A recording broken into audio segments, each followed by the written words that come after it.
Right. Yep, we've got audio feed. Thank you guys out there.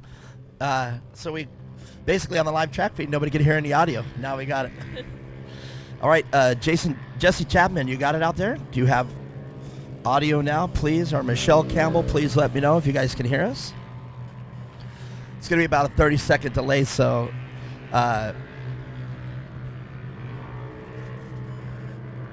65 people watching. If you guys can hear me now, please respond. Yep, we got it set. Michelle Campbell replied with a thank you.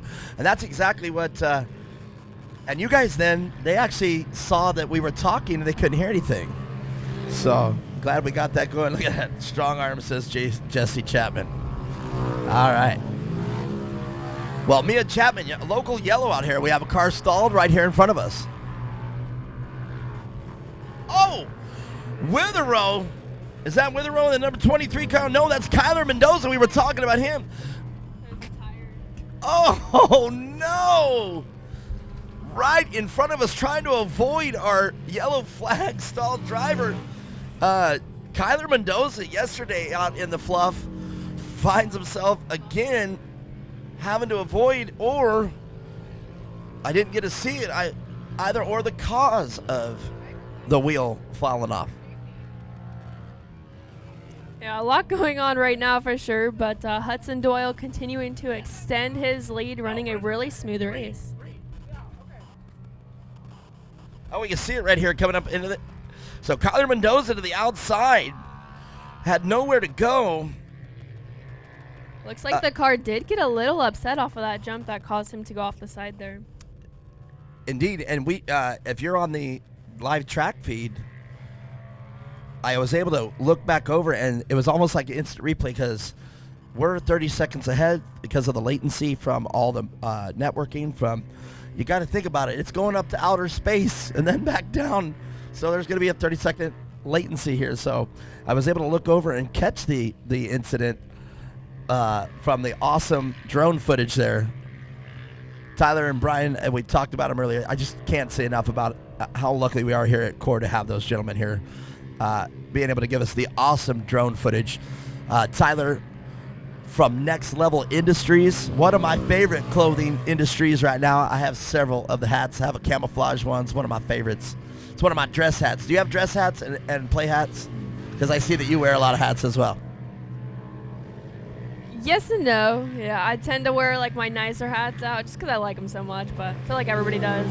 Looks like that will be our last lap here for this class. Looks like Hudson Doyle is still in the lead and extending it. And Blaine Proctor in the 213 car. But now it looks like the 72 of BJ Hawthorne. And remember, all our results are unofficial, so Doyle's still out front. If I'm looking at the jump, indeed. Blaine Proctor, the number 213 car, and right behind Blaine Proctor, the BJ Hawthorne car, 72, now inheriting third place unofficially. And I say that because with that incident, I don't know if BJ Hawthorne was the one that was collected and back out on the track. I don't know. So if that's the case, then we've got the number 23 car of Kyler Mendoza. He's just getting a lot of mic time this weekend, either driving erratically off the drop in or just another one. He was able to hold it on the side of that jump. He literally was driving on the side of the jump at more than 45-degree angle. That was awesome driving. Yeah, definitely. There's a lot of talent there from him. He's definitely showed it this weekend. You know, it's looking good so far. It's like we have in the old Lucas days, you remember Adrian Cheney? We called him the Wild Man, and because he was notorious for stuff like that, driving on the fence, driving around, cars getting taken up, driving on two wheels even. He's probably the longest two-wheel. He probably owns the bicycle championship. He could drive that Pro 4 of his on two tires for a whole lap. But we got him the Wild Man, so maybe Kyler Mendoza now out here at Championship Off-Road Racing is going to have to take that moniker. White flag flying, and right behind him the checkered flag for Hudson Doyle. And you see Hudson number one in it as he did yesterday. He's already, number one, son. That's going to be second place unofficially, 213 of Blaine Proctor. And Kevin's got the thumbs up for our number 72 car, BJ Hawthorne. So, once again, these are just how we are perceiving it. Once I get the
Can't say enough about all the great sponsors here at Championship Off-Road Racing here for the second day, round 2.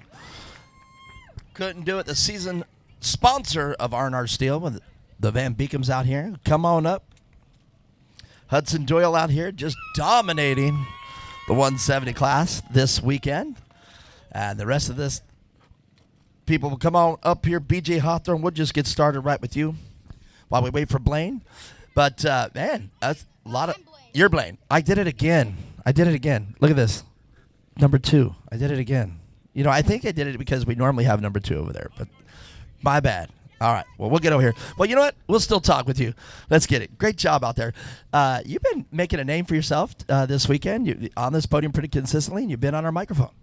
Yeah, it was really exciting yesterday when I came out, and I started walking up to the podium. It only happened once before this last year. It was just really exciting. The podium is pretty intimidating, isn't it? Man, it stands here like I must be on the podium. It is pretty good. But, man, you're sitting here talking to me. Tell us about the race today. The race was pretty nice. When I got that pass on Brianna Walton, I just started chasing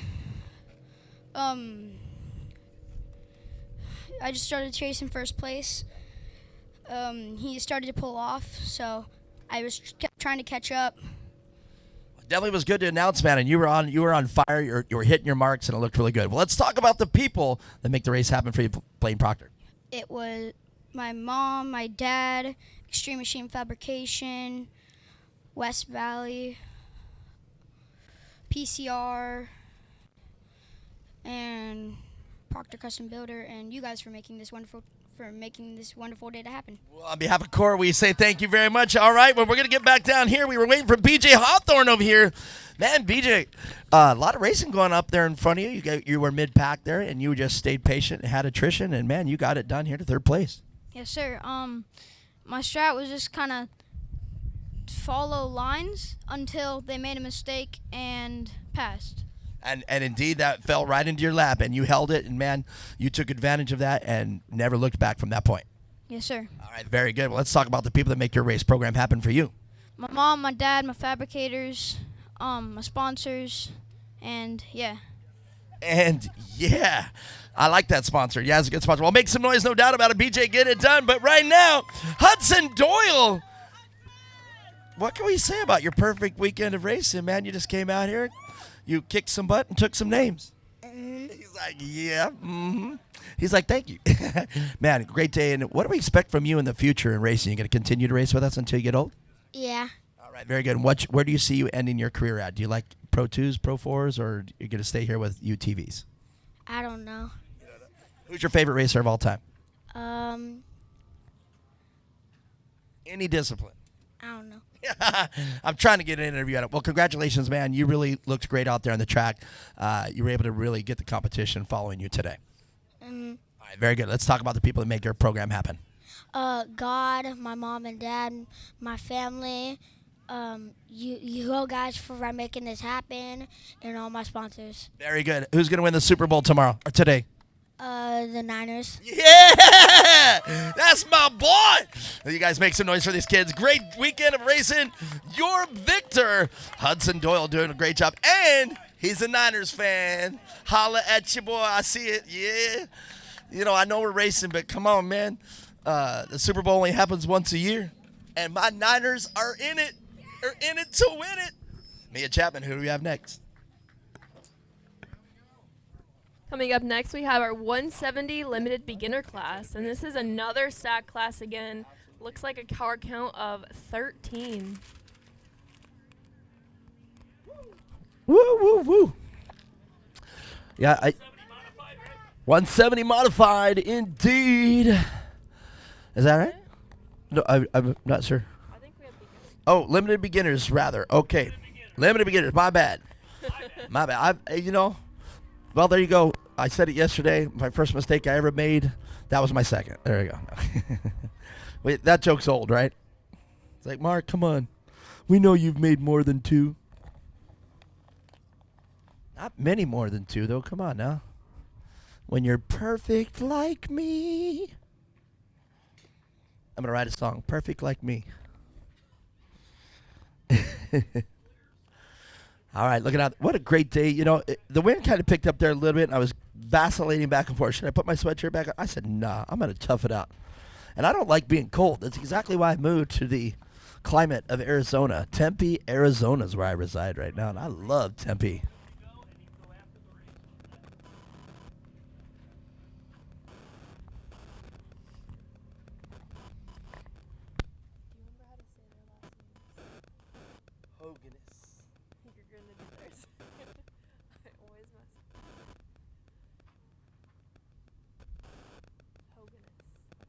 Hoganus. We're going to mess up the other one, too. We wrote it down. We wrote it down somewhere.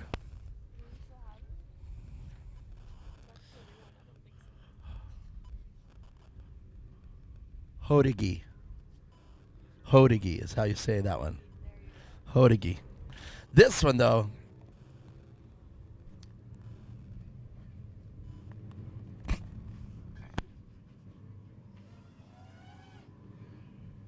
I've never had more trouble with 2 names ever in announcing other than the Hoganus and Hodigi.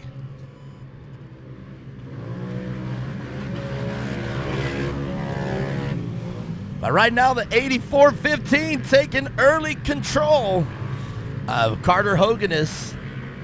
I'm going with that. If I mess it, they'll tell me again, though. They'll tell me if I messed it up. And that's not even a bunch of vowels and constant consonants. What are they called? Now I can't even remember what they're called. But that's not even a hard arrangement. It's just your brain makes it so complicated. So I'm going with Hoganus. So, and we should have it down pat, but every time I see it on the paper, it like erases the memory and you say it different. But I bet I'm right with Hoganus. All right, because we got 2 of them in this race, the 2014 of Cooper Hoganus as well, and Price Waddell in the 8 car, and Cosette Gardner in the number 3, running up there, and we're going to see how it is shaping up, and I do believe that is still the number 8415 of Carter Hoganus.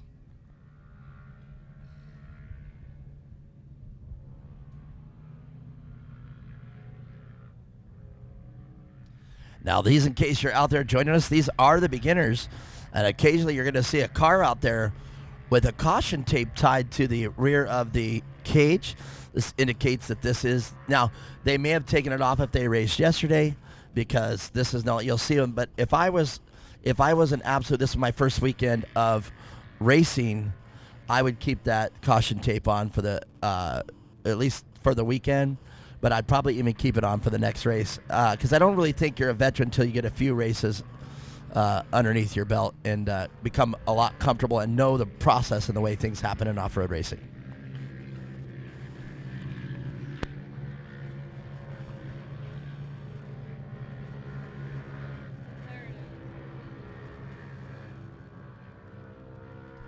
Enjoying that.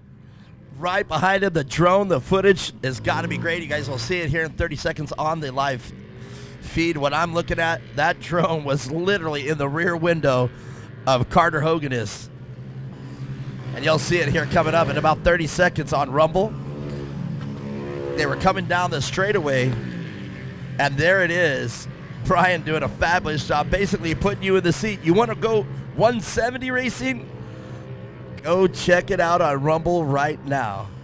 And while watching this live here from my seat, that drone, you can actually see the shadow of it following that race car. But that drone, and you'll see it right there from that angle, was literally 10 feet from that car. Probably even more, like 5 feet.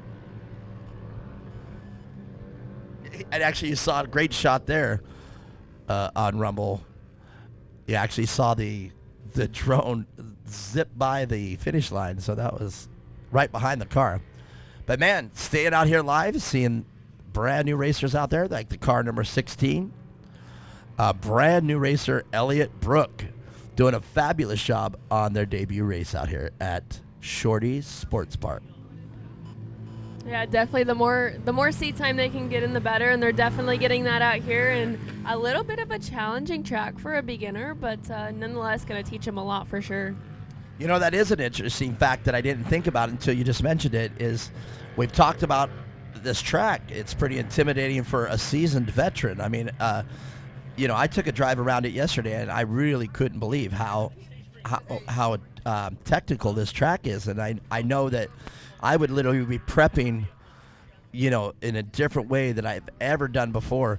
But how intimidating would this track be if it was your first track? So now, not only you're dealing with the pressure of racing, because the butterflies when you're sitting up there at staging, and you just don't know what to do. You hope you make every move correctly, because you don't want to hold anybody up, and that by itself can be very intimidating.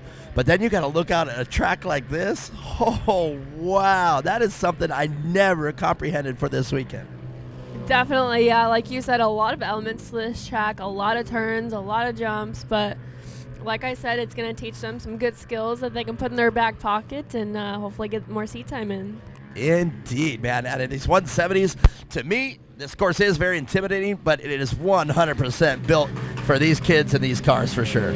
The number 8 car out front, Bryce Waddell, Carter Hogan is still way out front, extending his lead. I just didn't see Carter there right when that group came through, so I wasn't sure. So my apologies for making that call, but it is Carter Hogan is out front. Yeah, it looks like he does have a pretty big lead, running a really smooth race so far.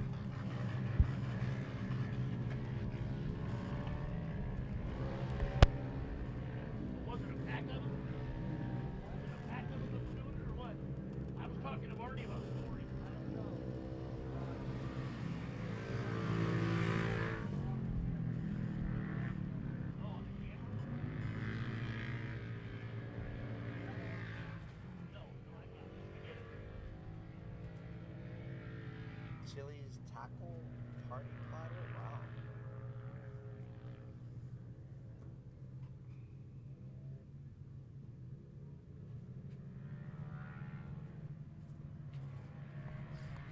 All right.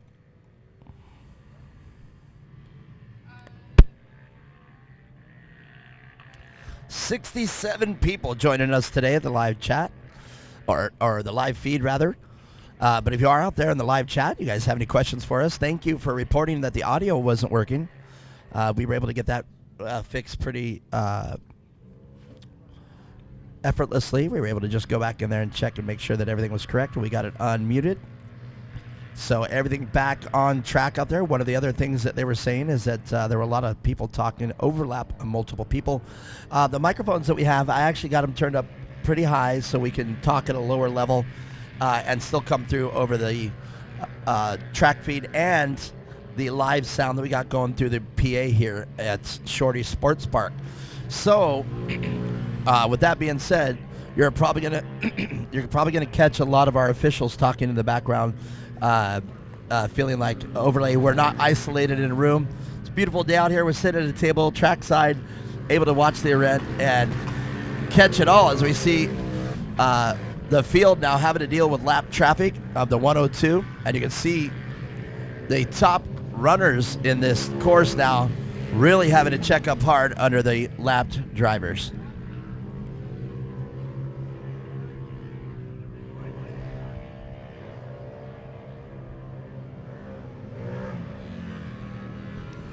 So car number 56 there, you can see that he has the yellow streamer on his car. This is his first weekend of racing.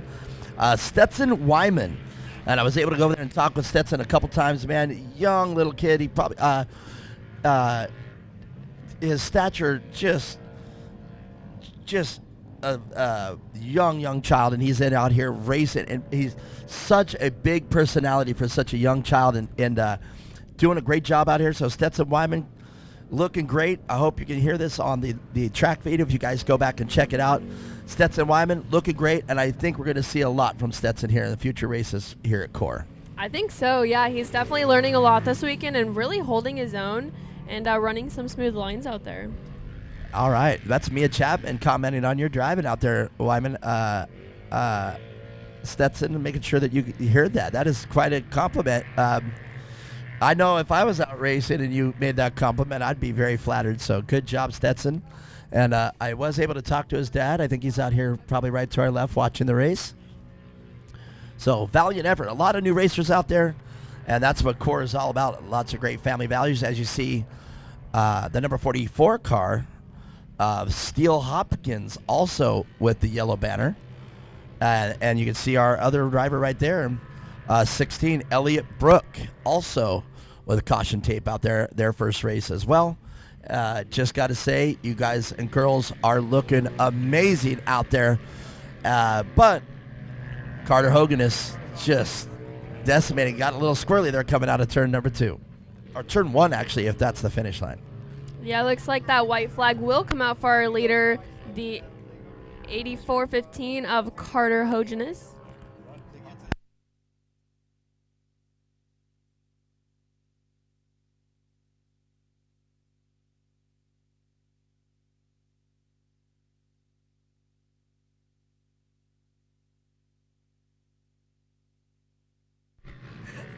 White flag flying for this field of 170 limited beginners.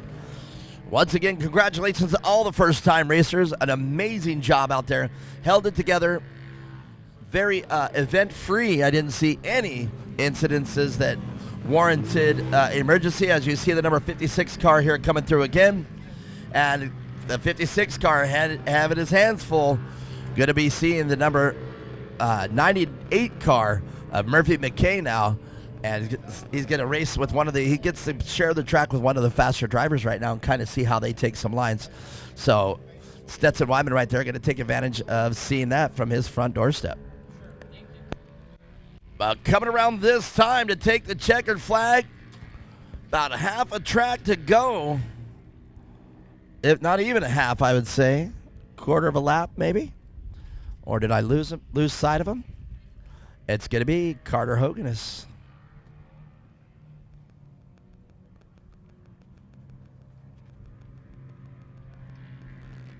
Probably am still saying wrong. It's confusing.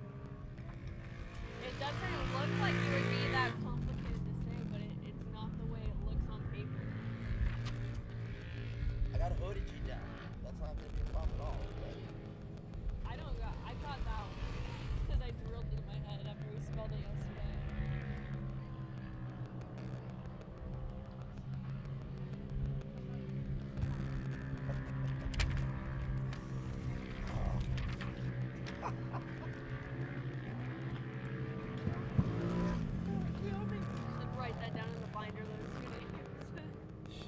going to take Hogan's speech class. A checkered flag flying for this field of 170 limited beginners. I'm going to go inside and make sure I got my lineup right.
Wow.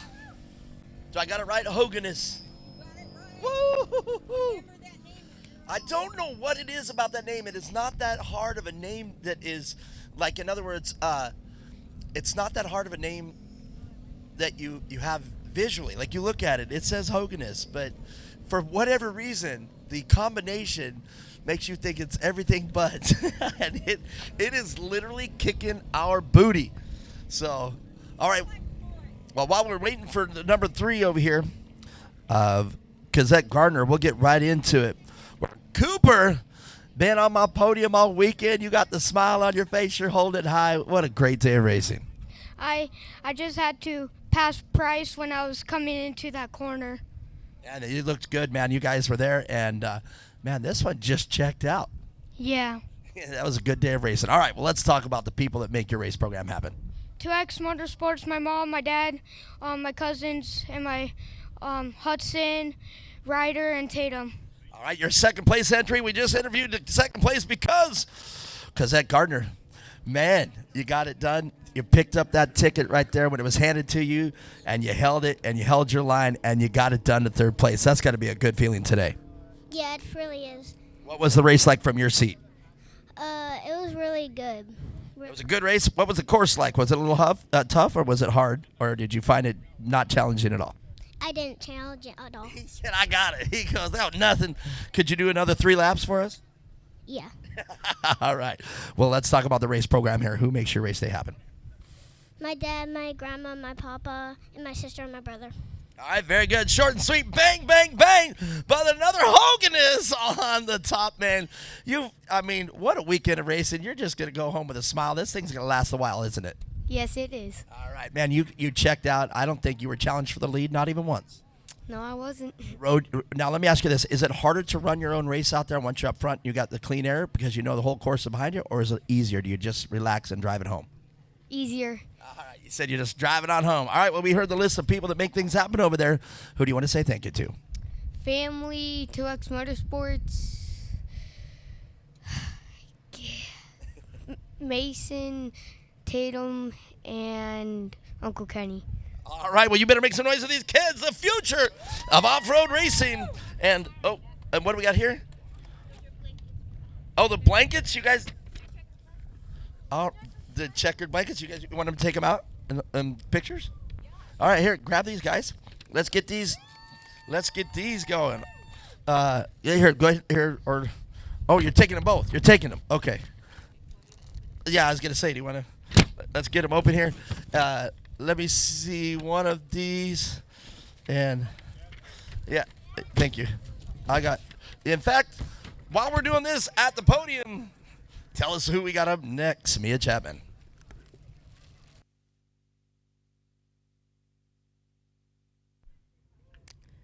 Up next, it looks like we have our 170 modified class coming out on track.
There it is, our 170 modified class taking the green flag.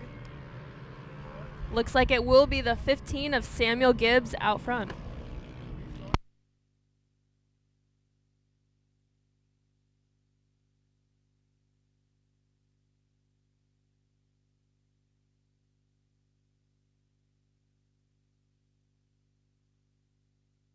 Well, I was putting on my sweatshirt, but looks like they've got it going. So I don't think we're going to do anything about that one. They're back on track. A very unfortunate incident there at the start. Now, the start, as we were talking about all weekend, the start is the single most important thing, especially on this very technical course. Yeah, we got a narrow course, so it is really easy to get tangled up right off the start, but look like they got that sorted pretty fast, and we'll get back to racing.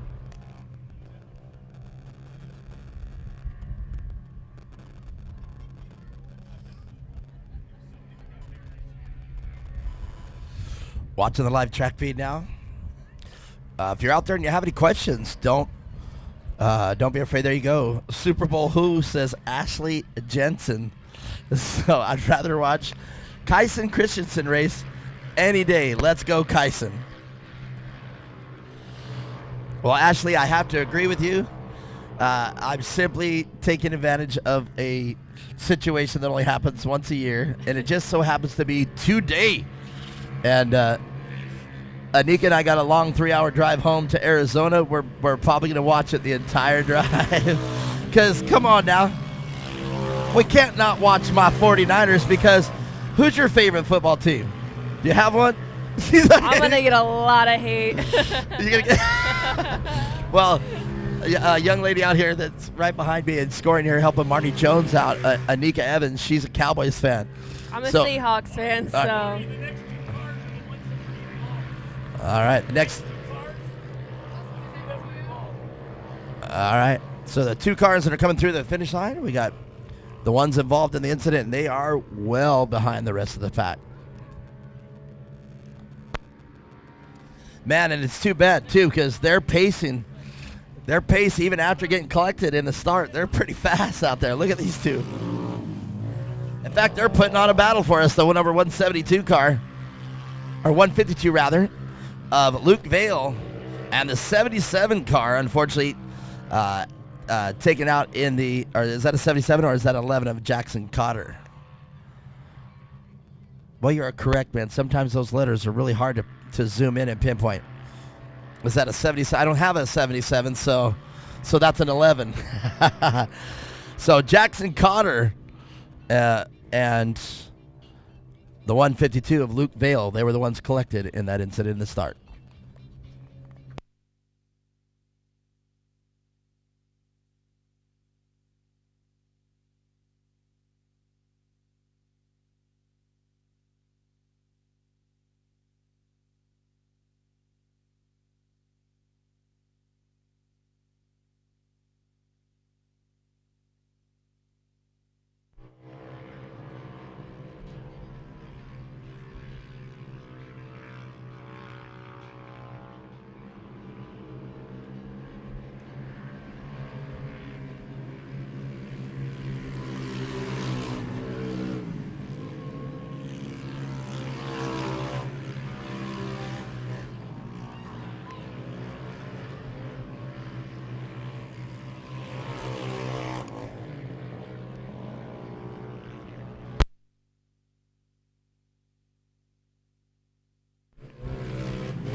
Quite the battle up front right now between Samuel Gibbs and Ali Easton, followed right behind by Kyson Christensen.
Looks like that white flag will come out for our leaders this time by.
All right, Mia Chapman, thank you for my pause there. What did I miss? How we coming back to racing? HMD out there, the 234, one of our sponsors out here. The 234 car, can't say enough. Give them some mic time. And, of course, Yeah, we had quite the battle going on up front between Samuel Gibbs and Allie Easton. Allie Easton, a name we've been saying all weekend long. One of the most fierce competitors out here. Reminds me of a young lady I used to know. Yeah, she's definitely bringing the heat out there. A really good battle going on. We'll see if she can make it happen here on their last lap with just a few more corners to go. Well, I mean, just a razor's edge over there at the Easton pit. They just come out here and bring it. And, just to finish consistently in the top 3, that's quite a feat at any racing event on the planet. If you're top 3, that's a good weekend of racing. But there you go, Allie Easton, the number 15 car, and a repeat of yesterday, I think. The 15 of Samuel Gibbs out on top. 15K right behind Allie, because Allie slides in there to the second place in the number 198 unofficially. I didn't see how they finished, but I watched how they got off the track, so I'm going off that. So hopefully I've got my podium correctly. And I just remembered something. I keep walking over to number 2 over here because we got the 2 switched. I'm gonna go switch him right now.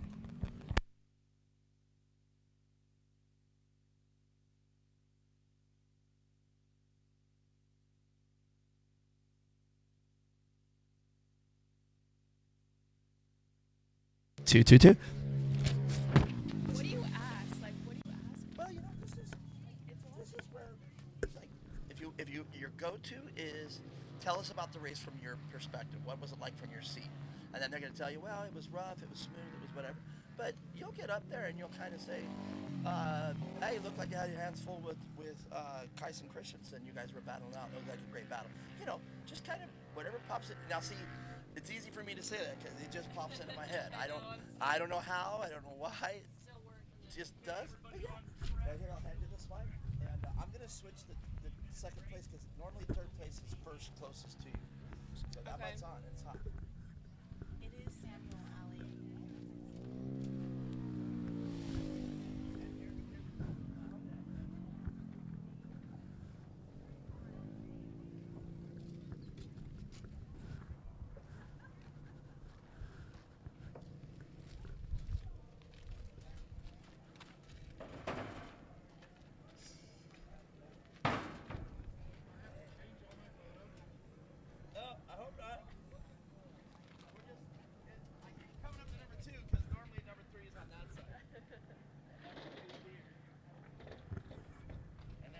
I'm just saying normally. It really doesn't. I don't think if there's a race standard, but. Do you want to do first? So you want to do? Okay. Yeah, we can do that. So that way you can start thinking of like, what did you see on their watch? There you go. She's like reeling in. Ask her that. That's perfect. See right there. You just said it. You didn't even know it. So she's in second. Yes. So it's Tyler Kyson, Christensen. and then Allie, and then Woo!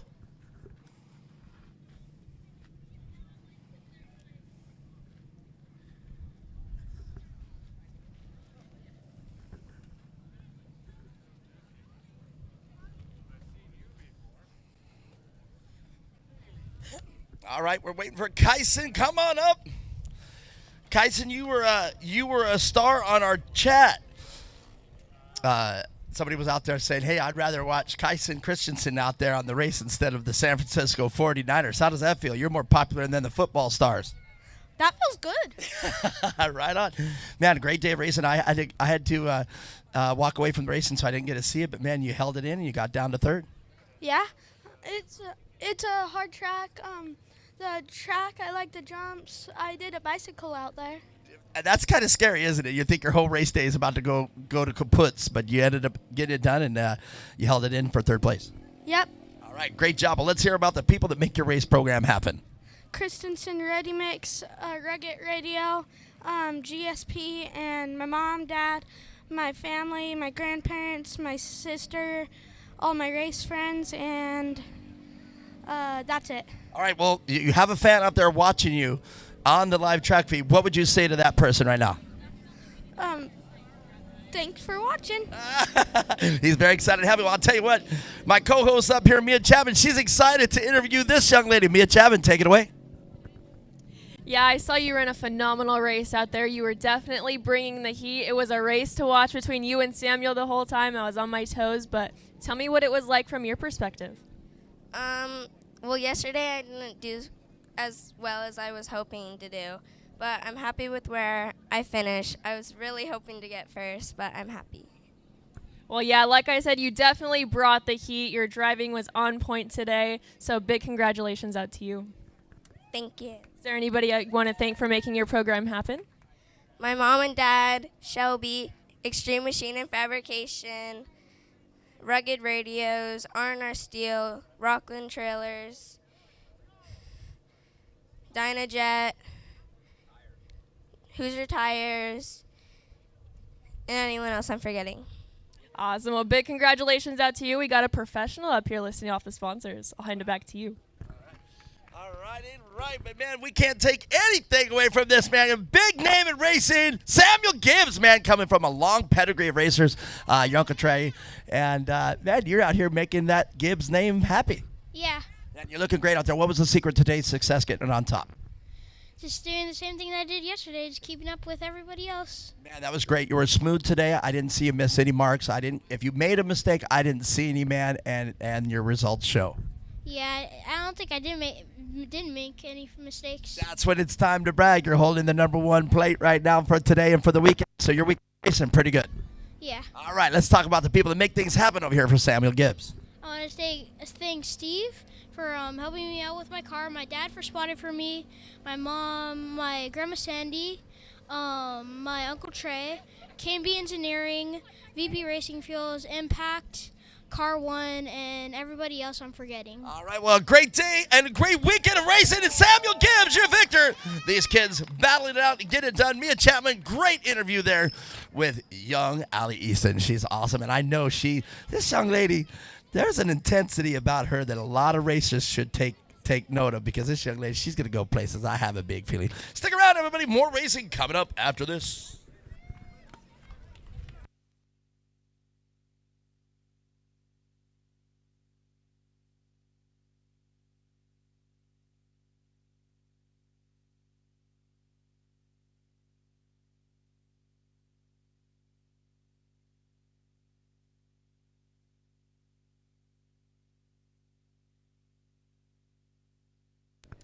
All right. As I look in here, that was a 250 open. Is that right? Where are we at? Main event Sunday. That was not the 250. Looks like we're taking a little bit of a intermission. Sit tight. Make your way over to the Baja Grill. I can see the Baja Grill over there getting crazy. If you haven't had their carne asada burrito, get over there and talk to them. They have hamburguesas, that's hamburgers out there. And I see Brittany out there, Brittany Queen.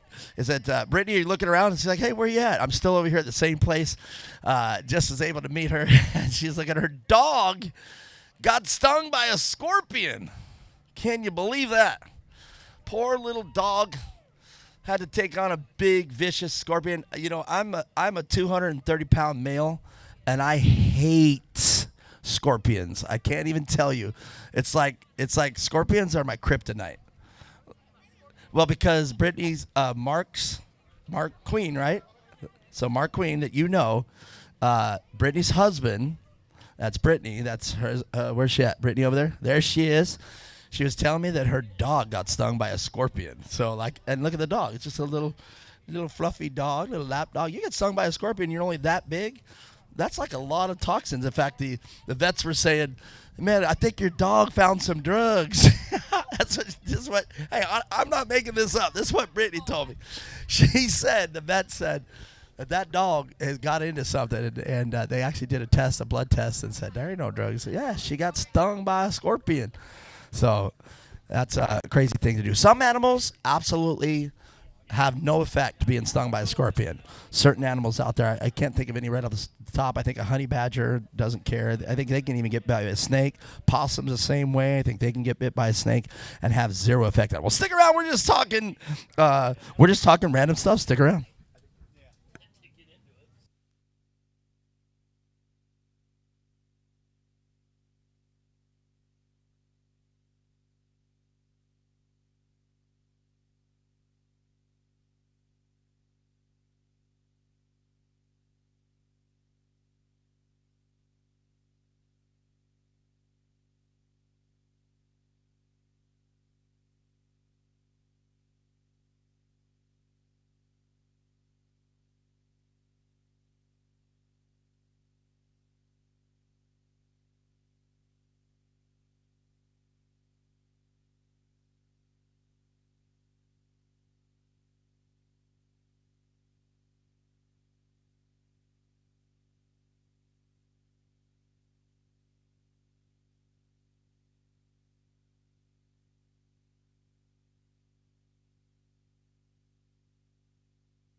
And they're enjoying some great time here with the race officials here behind us. If you see the trailer, talking with Glenn, and I haven't given him any props today, but man, we missed the racing. But leading out front right now in the car number 138, And no stranger to this microphone or this program for the weekend, Jackson Witherow.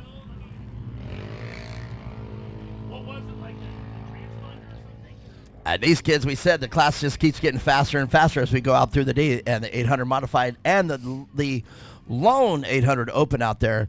Or no, is it the other way around? I think it's 800 modified driven by Leeming, and yes, Cameron Leeming. Open. No, I had it backwards. So the open is Cameron and Jackson Witherow first in the 800 modified.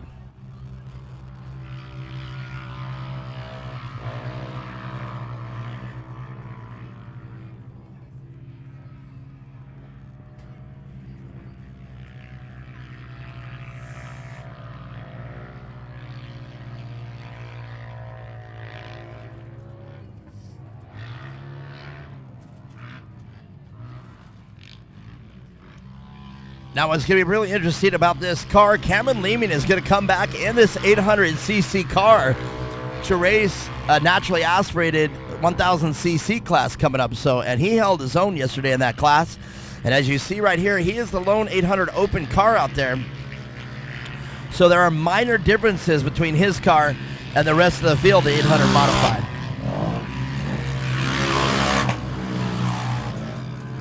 The roost is beginning. It is definitely starting over here. They jumped right over our version.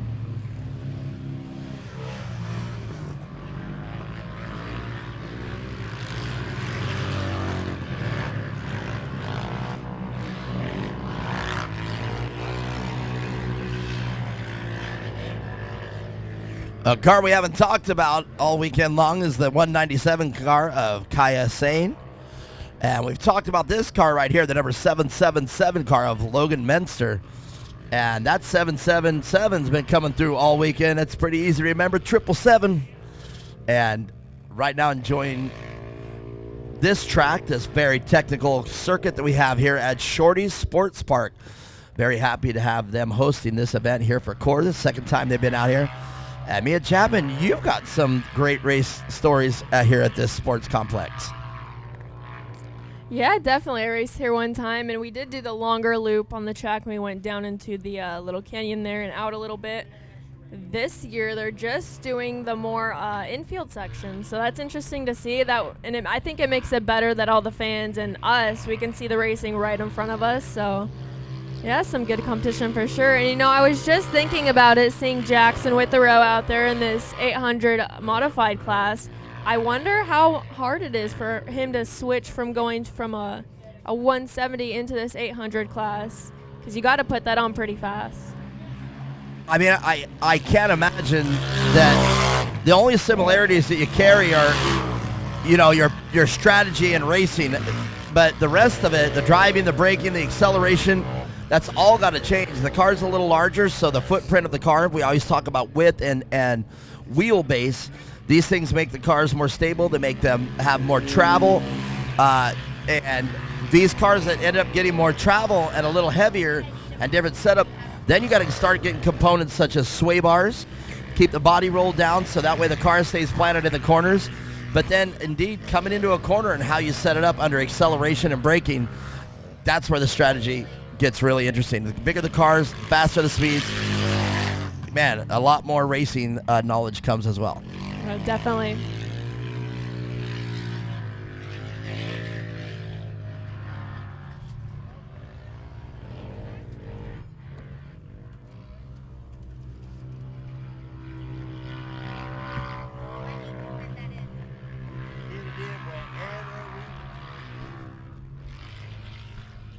All right, we've been talking about our live chat here all day on Rumble, and man, as I've said a million times, our live track feed, second to none, man. One of the best I've ever seen, if not the best.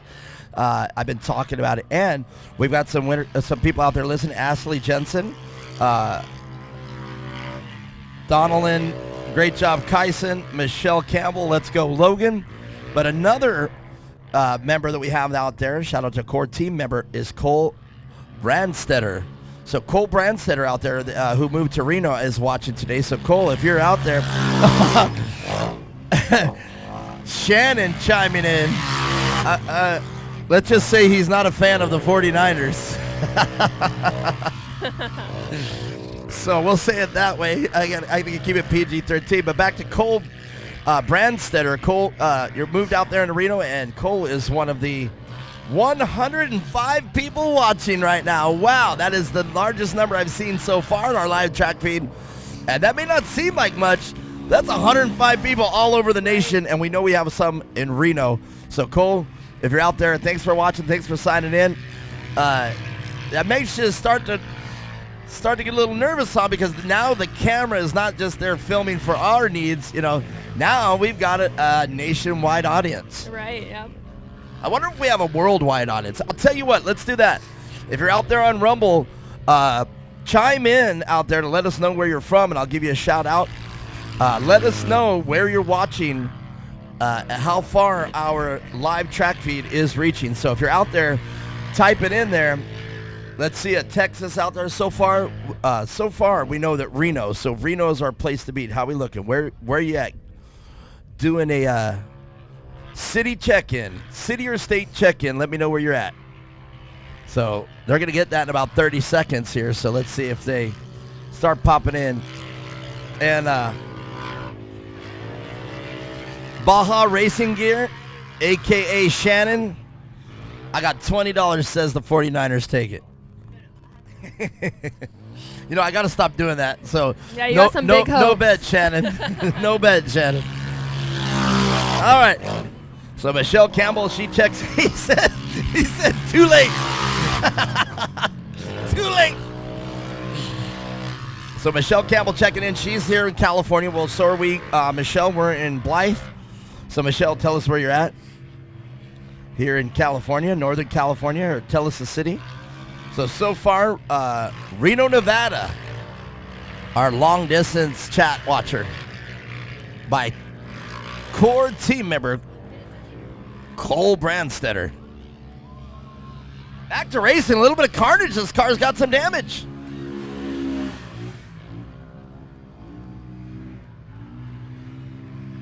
Car sounds perfectly fine, though, mechanically, so maybe we just had a fastener come off, a little body work. That's short course racing. The body work, got to carry some spares.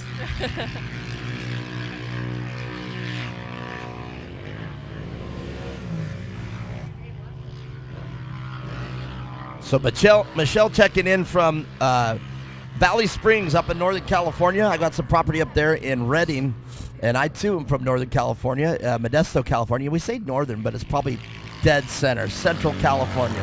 You know, we always talk about NorCal and Southern Cal, but we never talk about Central California.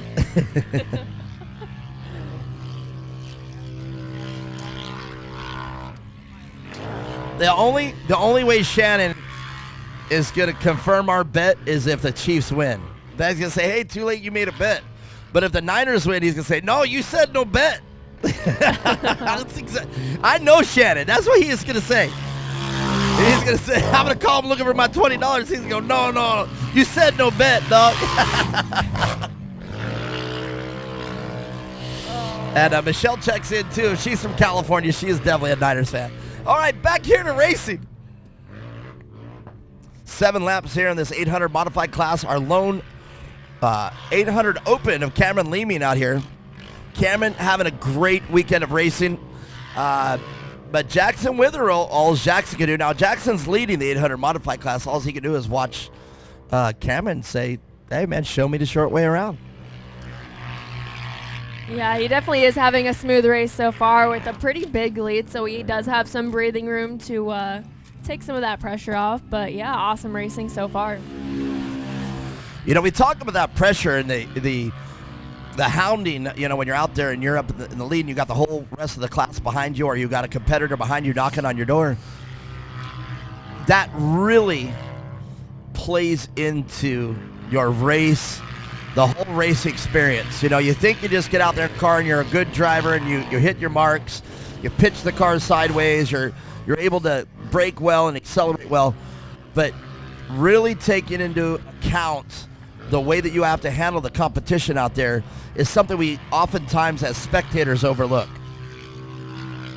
Yeah, definitely. I mean, these drivers are under a lot of pressure, especially in the beginning of the race, trying to get the lead fast and trying to run away with it. But I'd say most of them handle it pretty dang well. They're doing a great job today. So, yeah, looking forward to it. Looks like that will be our white flag coming out as well. Well, Cameron Leeming just doing a fabulous race out here in the 800 Open. Like I said, going to come back out here in a smaller CC machine and race against the 1000s here a little later. And that says a lot about the character over there at the Leeming pit. And I can't say enough about the Leemings and everybody coming out here. XTC Motorsports here out of Chandler, Arizona. And they are a name. They've been around for a long time. Back in the day when we were at Firebird quite often, they would be out there competing as well. And they make some very, very awesome machines over there at XTC. One of my favorites that I'll never forget is a Subaru-powered side-by-side. With a sounds mean to look over and see a side-by-side with a Subaru Boxer engine in it. Oh, that's awesome for sure. White flag for the rest of the field. 122 getting the shouts as they come by. That's Audrey French. And where's Audrey French's team at? Come on. Yeah, yeah. There you go. Brittany and everybody over there loving Audrey French. The 777 car, though, would appear that the Menster car went backwards here this time. Yeah, not too sure what happened to him here. Maybe some car issues. Maybe he got caught up somewhere, but still on track and going. Well, we'll see how it shapes up the rest of the field now. This time around, Cameron Leeming will take the checkered flag. He's right behind one more white flag of that number white. So you can see Cameron just commented on hauling the mail.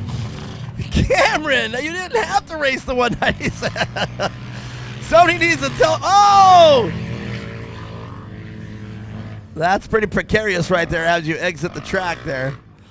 I didn't realize that the two courses were that close together, our exit, and I just realized that for the first time all weekend. So Cameron Leeming right now, just checking out, but Jackson Witherow, just been on our podium all weekend. It's his we're going to name this the Jackson Witherow podium. Yeah, he has definitely been on fire this weekend. Thank you for making the Witherow podium.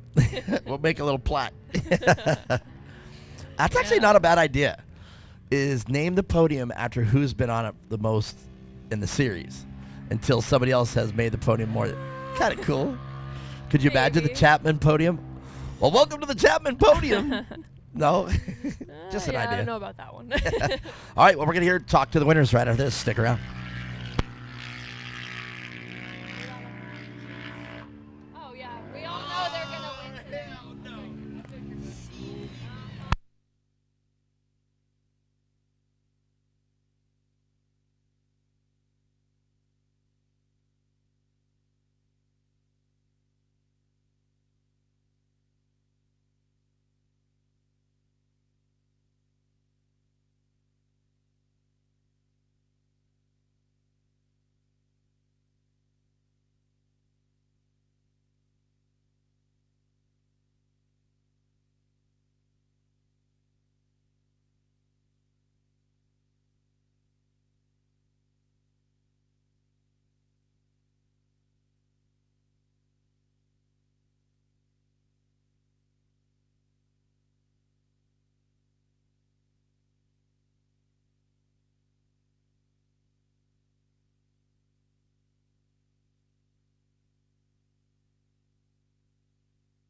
All right, all right. So we're going to talk with our winners here.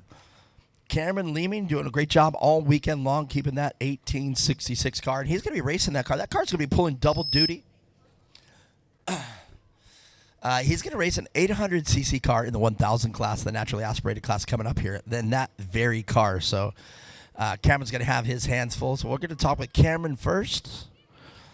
He'll be coming over here. You know, the kids are very great sportsmen. They get over there and they talk. And it just makes for a good weekend of racing. So, yeah, we're going to take Cameron first. Hold on. Cameron Leeming not only racing in the 800 open class, as I said, he's going to come up here a little later. And hopefully he can put that 800 on the box as well. Man, you know, you come out here to Blythe, California, you bring some cars, you race a little, you win a little. What can you do with a weekend like that? Celebrate. That's right. Well, a great day out there. Even though you were the lone 800 class, I'm sure you were still trying to beat the rest of the modified field behind you. Yeah. So who was your challenge out there? Who really gets the pressure to you? I was just trying to hold off Jackson, so I was just sending the step up and stuff. And sending it you were, man. You do not look like your stature when you're out there just racing. You look like you could beat anybody. Thank you. All right, very good. Well, let's talk about the people that make your race program happen. For Core for putting on this event, my mom, my dad, XCC Power Products, Polaris Racing, Shalene Code, 2X Motorsports, GBC Tires, All Media Co., Rugged Radios, and everyone else who's helped me. Do you practice that? No. He just goes with it. All right. No, I'm good at what I do. All right, well, man, it's your podium. Let me get out. Hold that up. Take some pictures. Big round of applause, everybody, for Cameron Leeming. Indeed. What a charming young man right there. That he's gonna cure the cancer right here. All right, well, let's get the rest of this up here. Jackson Witherow. I don't know if you heard me on the live track feed. I said we're gonna name this the Witherow Podium. There are more Witherows on this. Let's keep going here. Second place, Audrey French. Is that correct? Audrey. And third place, Logan Menser. Where's Logan? I get to talk to Logan again. Did Logan make it up here? There he is. Logan, you're not a stranger to my podium anymore, man. You've been up here a few times this weekend. It's got to feel pretty good. Yeah. All right, tell me about this race. What was it like from your seat? It just felt like on the jumps, it was pretty rough. It was a little rougher this time out there on the course, wasn't it? Yeah. I mean, we get the cars out there. They start changing up the lines, and it makes it a little tougher for you. I know. All right, well, very good. Well, this is the part where you get to say thank you to the people that make your race program happen. 2X Motorsports, Monster Diesel, and my mom and my dad. Very good. You guys make some noise for this young man. Get it done on the podium. But Audrey, man, you had some fans out here. I want your kind of fans. That makes the race all worth it when people are shouting for you like that. Yeah. All right, let's talk about the race. What was it like for you? Had your hands full, or did you know where you were at in the race?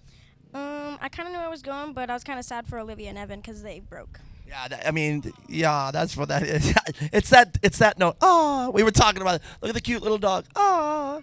All right, well, no, hey, that's racing, man. You got to be able to keep these cars together, and you did, and you got it home to second place. Yeah. All right, let's talk about the things that make things happen, rather, for your race program. My mom and my dad. It's like I forgot my dad last time, so I'm going to accentuate the dad. Both my grandparents for always supporting me, and just everyone who makes it happen and possible, and Shelby. This girl's, I love her charm, man. Big smile out there, Audrey French. But this, man, I told you, my short experience out here in Core, man, you're a name I'm never going to forget. You're a charming kid. You are a great racer, and you're quite the competitor, man. And you are just on fire again. Yes, I guess so. All right, you guess so. Great, man. You make it very fun to watch. You make it the reason why people love racing so much, man. You just come out here and you do a great performance, and it shows.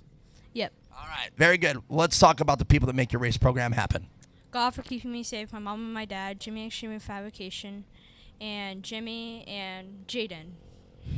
That's it. All right, man. Well, we better make some noise for these three. Great race out there, Jackson Witherow, your winner of the 800 modified class. And, man, this young man, I can't tell you enough about that. I'm excited that he was able to get some stuff done today. And, Cameron, Man, come on, dude. You know you're going to be a big name in off-road racing. I know this. And I'm going to say, just like I did with that young lady sitting over there, Mia Chapman, I used to talk with her when she was your age. I know I'm going to be able to interview you when you get a lot older, so I'm very excited to see how that goes. Good job, guys. Good job. Let's go. And Mia Chapman, who we got up next? Oh, she's over there. She's not over there. Well, I'll let you know here in a second. Sit tight. More racing coming up.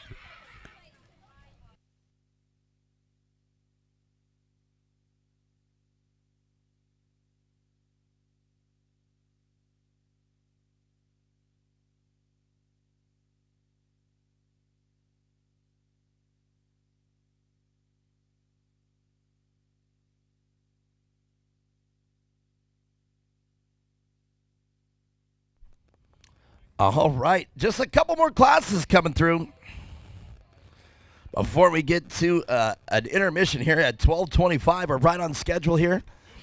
Everything going great. Who we got out here? Cole. Oh, okay.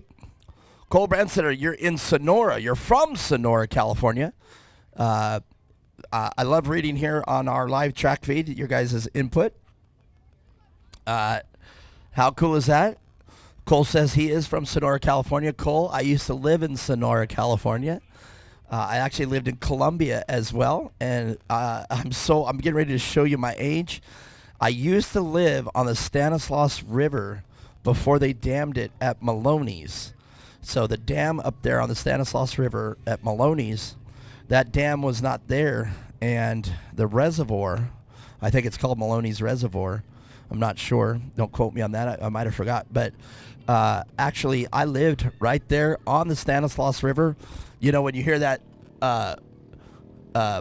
Chris Farley talk about, I live in a van down by the river. Well, I literally lived in a car down by the river, me and my mom. And we used to do whitewater rapid tours. So Cole, who was supposed to be in Reno, says he is from California. So here we go. Green flag flies for our 250 Open. And this class has been just an exceptional class. If you want to watch all the racing, you start right now, man, because these 250s, as you see, very unique cars. They're different from any other car out here this weekend. And we've got 5 competitors out there. Starting off with Landon Morrow out there in the 250Y car, the 258 of Declan Shields. Been consistent all weekend. And Luke Torres in the 199 car, followed up by the Y247 car with Maggie Flores and Wyatt Cotter, the Cotter name synonymous all weekend long for getting their car in the top 3. Yeah, some stiff competition in this class for sure.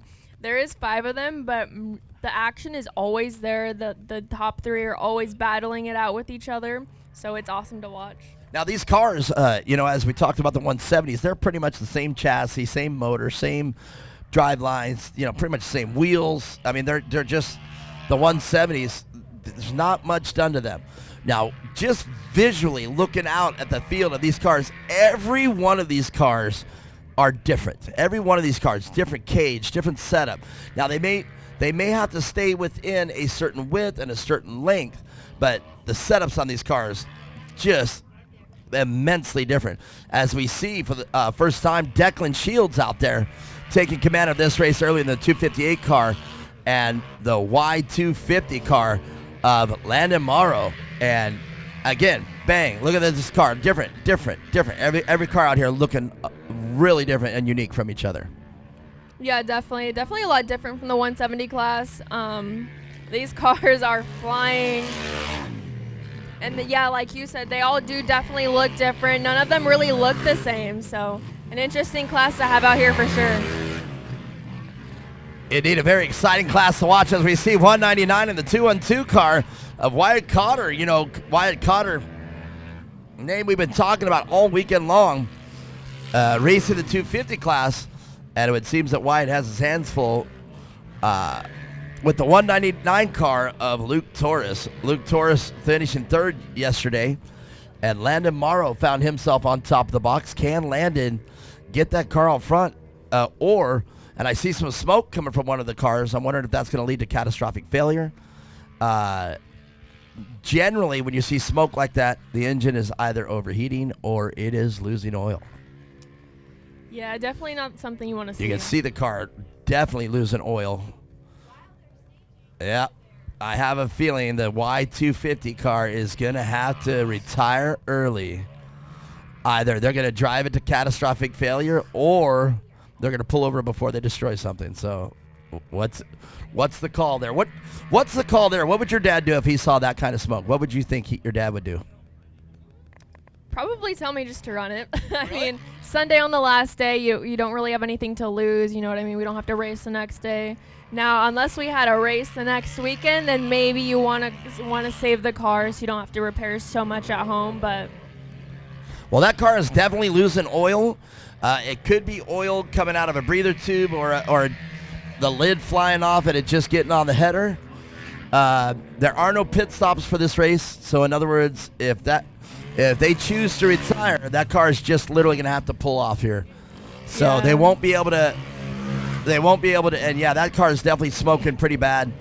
And that indicates if it's smoking consistent like that, they're losing a detrimental fluid consistently. And by the end of, we got 7 laps, that car, I just don't think that car is going to survive. If it does, and we talk on the podium, we'll find out what it is. If it does, man, that's going to be really showing you how durable these cars really are.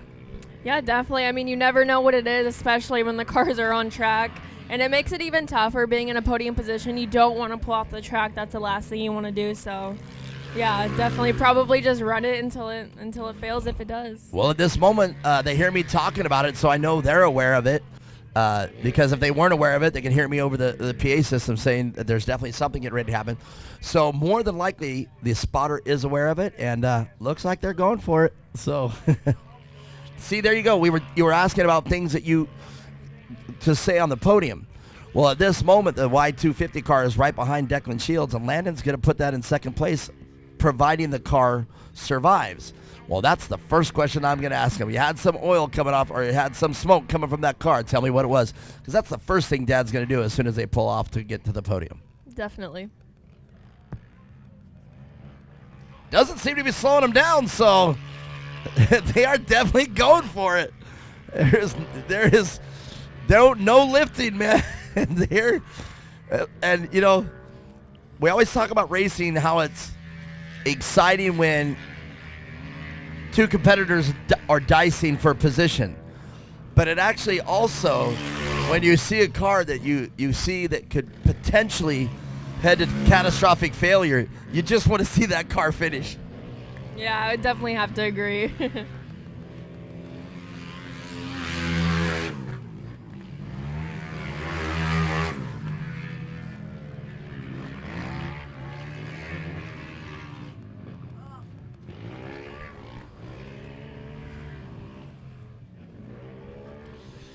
Now, are my eyes deceiving me, or did I just see another car smoking a little bit? Yeah, I definitely saw that too. Looks like they pulled off the track. Not too sure what's going on there. Is the 199 car smoking a little as well? Oh. I didn't see that right there. Is that the car that we were watching that was smoking? Okay, so this is another car. So let's see who we have. So we have 5 cars, 247Y still out there. So Maggie, is that Luke Torres right there? I think so. It's either Luke Torres or Wyatt Cotter. So it's Wyatt Cotter. I just heard one of the timing officials come over and tell me. So what a tough break out there. Wyatt Cotter having to retire early. And I think at this point, Shane just said, well, sit tight. You're in the safest position you could be.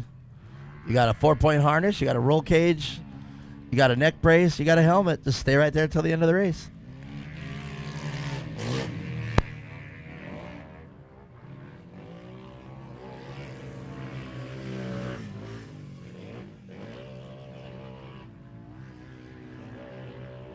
So the Y250 car, that can be scary if the smoke discontinues, because if the smoke goes away, that means there's no more oil burning on that car. So it's actually good if it is smoking the whole time, because that means there's still oil in the car. Yeah, kind of hard to say what it could be, but definitely hasn't slowed that car down. No, I am 100% convinced that the spotter does know that car is smoking. So I am 100% certain that they have chose to, like you said, it's Sunday. It's a 250cc engine that can be rebuilt pretty easily, I'm assuming, for under $200. Just for pistons and rings, I'm just saying, not for, I'm sure there's a lot of other stuff that damage. If it is losing oil, you could hurt the cylinder, you could hurt some valves, and then the temperature is going to go up as that car does run out of oil. But at this point, doesn't seem to be slowing anything down, and they're electing to go for it. So, but right now out front, Declan Shields. It's going to be great to see Declan on top of the box. I think that's going to be his first victory of the weekend. Oh, no.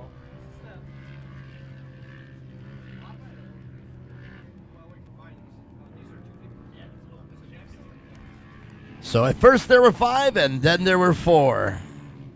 And you can see, as we were talking about the difference of these cars,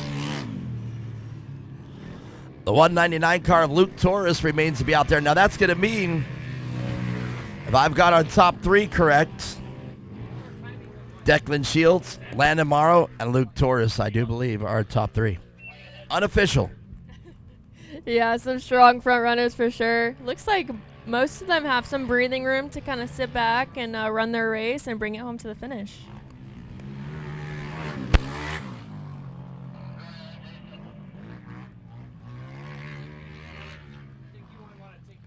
So 85 people watching the live chat right now. And let's see, we got Houston, Texas checking in. He's out in Houston, Texas, 250 open. Go Maggie Flores and Wyatt Cotter. And unfortunately, if you are watching out there, Greg, Wyatt Cotter having to retire early in the 212 car. But Maggie Flores is still out there in the Y247 car. So anything, and we'll find out where Maggie is unofficially, though, right now. I do believe it's Declan Shields out front, with Landon Morrow in the 250Y car in second, and Luke Torres in the 199 in third place. Now, if I am incorrect on that, the only thing that I think I'm backwards on is Maggie sitting in the transfer position to get on the podium in third place? Yeah, I'm not too sure. I guess we'll have to find out here soon. But we got Greg out there all the way in Houston, Texas. So, what do we got here?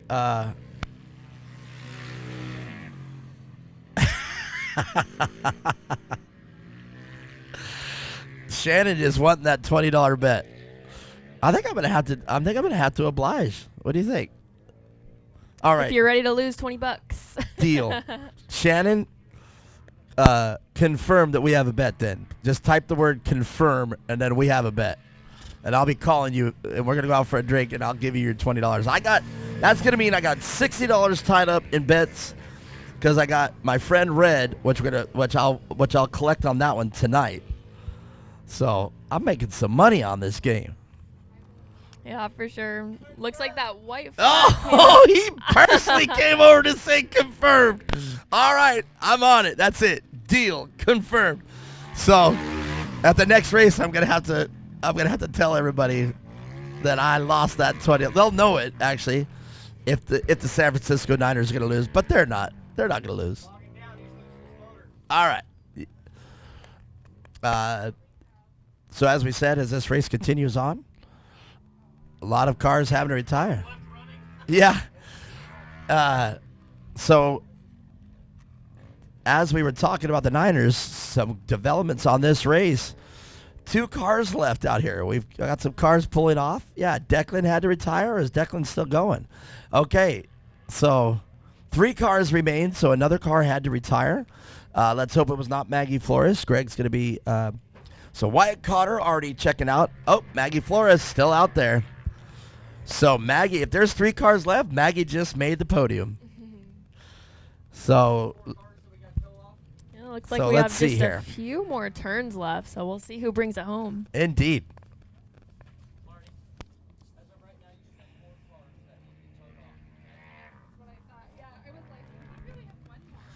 So now let's recap then. That's going to be, it does look like Declan Shields had to retire. So we have 3 cars left.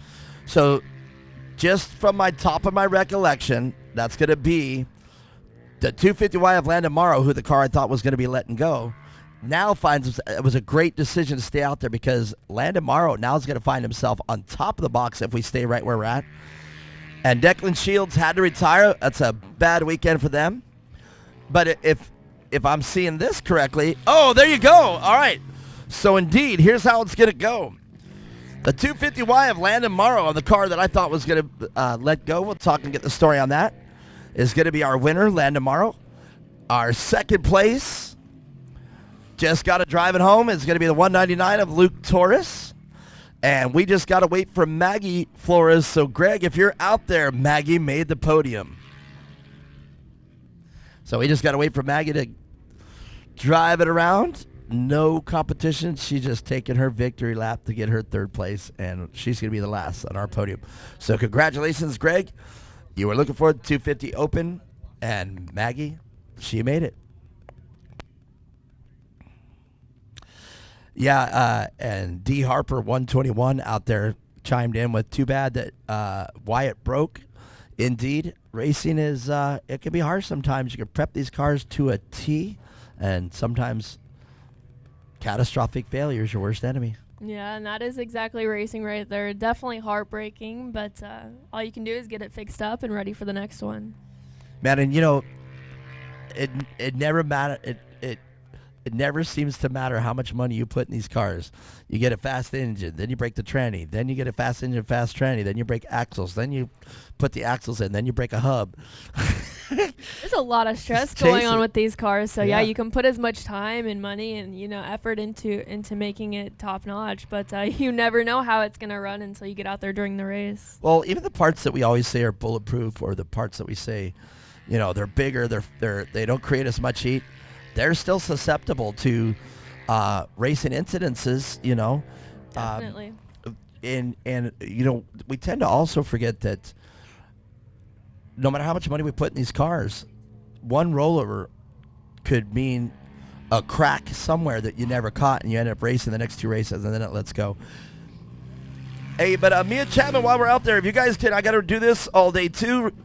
Do not put the tires and fuel cans and things like that into the dumpster. Trash only. In other words, your paper plates, your wrappers, things like that. Do not put any race items in the dumpsters here at Shorty's Sports Park, because if you guys do, we have to at Core take those things out of the dumpsters before we leave. So please, no fuel cans, no tires, no race items, no wheels, bent wheels, broken bumpers.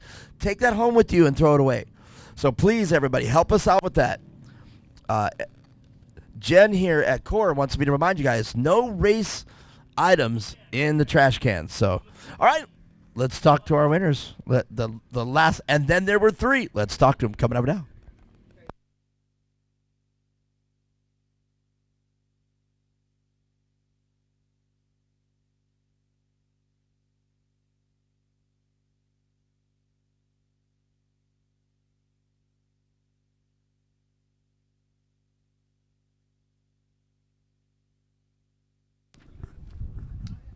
All right, well, we're going to talk with the 2 while we wait for Maggie to get up here.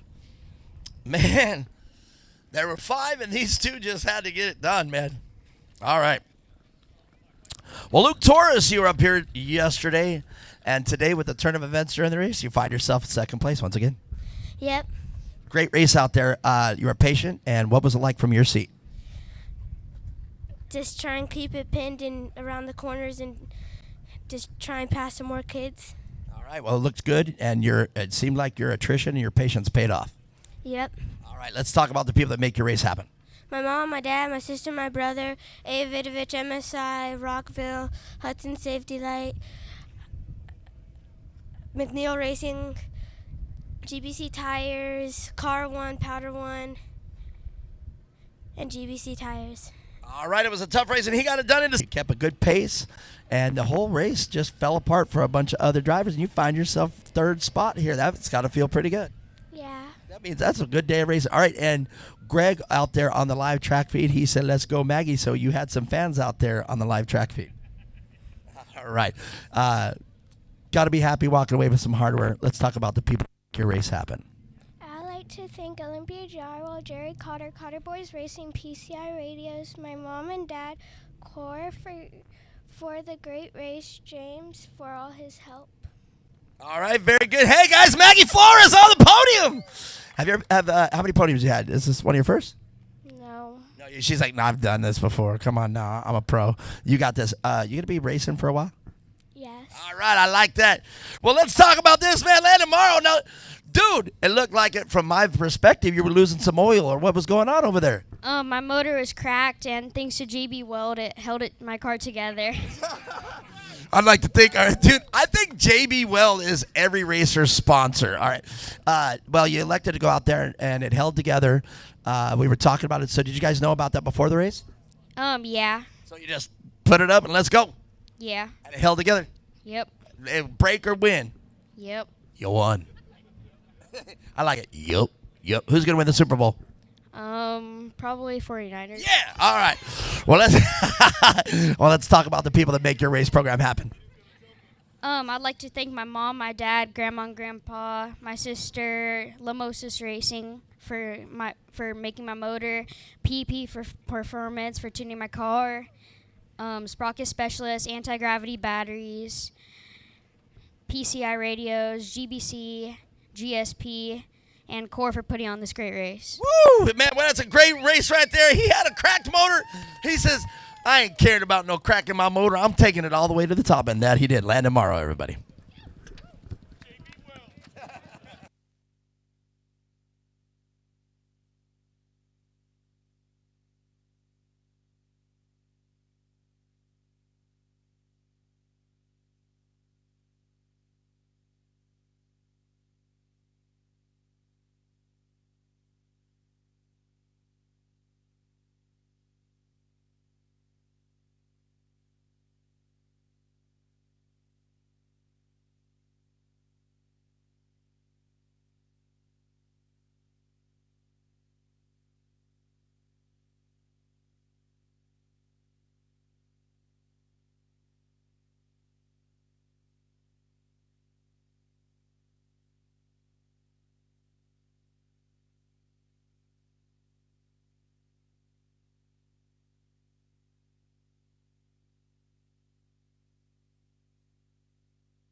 All right, we're going green. We got the vet, the 40-plus vet out on the track. And we're going to take a short intermission out of this. We had to just get some things cleaned up on the last race. But we're right back into racing and right back on the schedule. The 40-plus out on the track.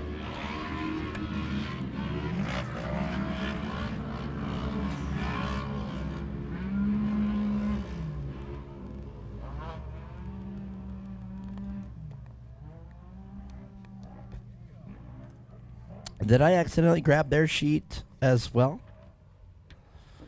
Or did we just shuffle it away somewhere? Or did I just throw it away? Oh, that's Saturday. What the heck?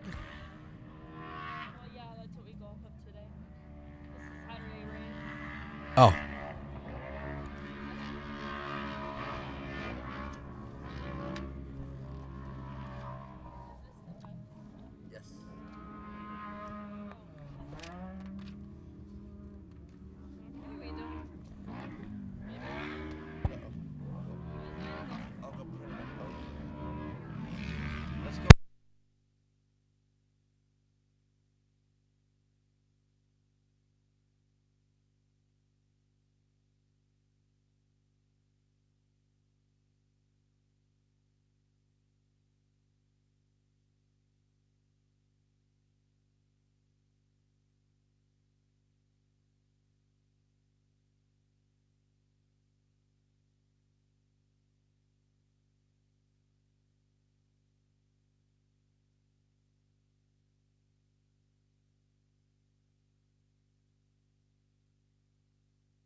All right. Well, me and Chapman, we've been kind of quiet on this one, but we got the Vet 40 Plus naturally aspirated out on the course at this point. Mark Queen, your boy, and the number 80 car, qualified number 1 there. So as I look out into the course, I do believe our leader just came by, and I wasn't watching to see what the number was on the car.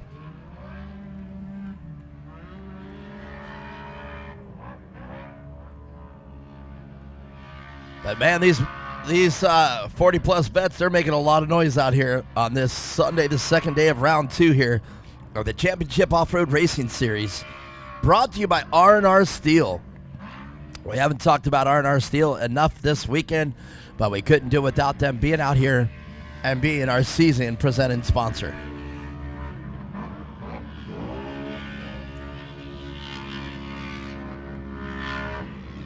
So, okay, I do believe there's 2 classes out there. I do believe that's the turbo and naturally aspirated. So, coming across the finish line first, I'm just going to call it as we see it right in front of us. You're correct. Mark Queen out there, out front, and I don't know what class he is, but that number 911 car of Christopher De Souza Diaz.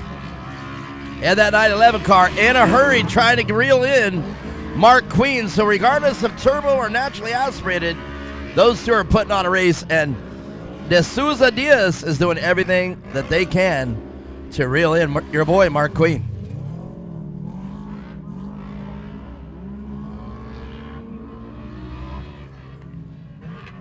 So two De Souza Diaz. We got 905-2 George De Souza Diaz. And followed up just the way that they qualified. The number 915 of Terry McBroom. And the 13, or actually that's the switch up, is the 13 of Thomas Bach out in front of the 915 car of Terry McBroom. All right, still had that wrong. No, it was right. Terry McBroom ahead of just the way they qualified. And it's actually just the way it is on the sheet here. So Mark Queen taking these boys to school. Yeah, some awesome racing out here. I'm sure they're having fun throwing some laps down, and yeah, looks awesome. Well, you definitely see the it's a 40 plus. This is the vet class. You can definitely see the experience out here as the lines that they take on these courses, and simply, let's call it, how smooth they are. As you see, Mark Queen just putting in a lesson of how to take the short course, the short way around the short course.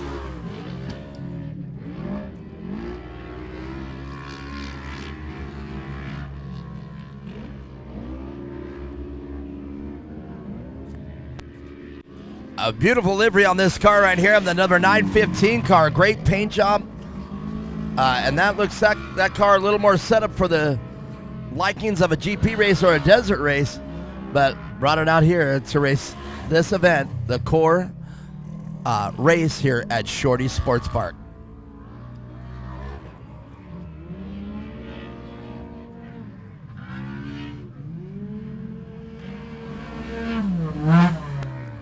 You know what I'm going to be excited to see? A lot of manufacturers out here. Polaris, Can-Am. I haven't seen many of the other ones out here, but we've seen the Arctic Cat out here, and there's another one out here in this race. But I'm going to be really excited to start seeing the speed cars making their way into the UTV classes.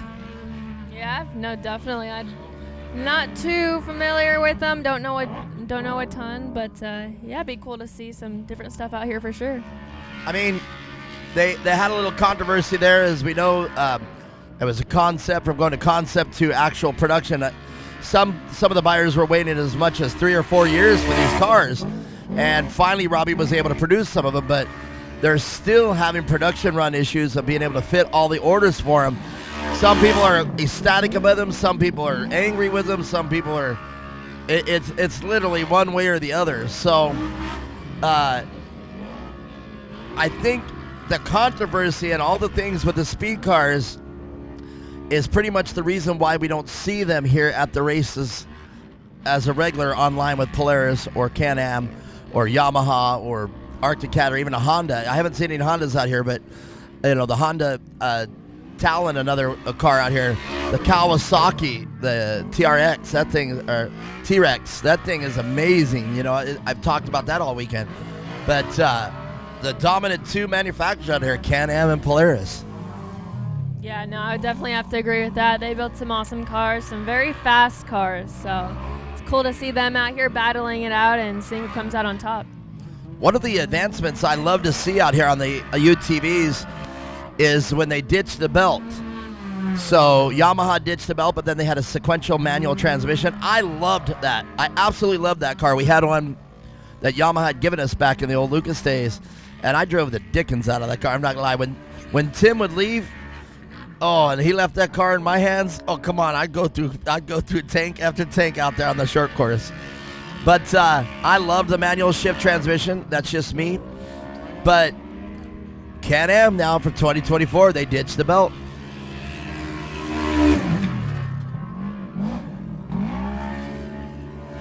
Mark Queen just showing these boys how to get it done coming out here, and that experience paying off. But 9-11 of Christopher De Souza Diaz not letting Mark out of his sight. So Mark better hit all his points in the turns, and he better just stay smooth, because that 911 car of Christopher De Souza Diaz is right there just waiting for any mistake that Mark Queen makes.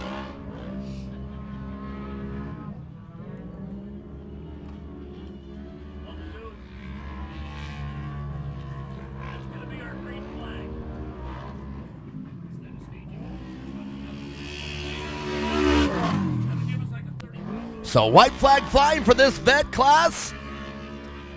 And we'll get the breakdown on which one's naturally aspirated and which one is actually,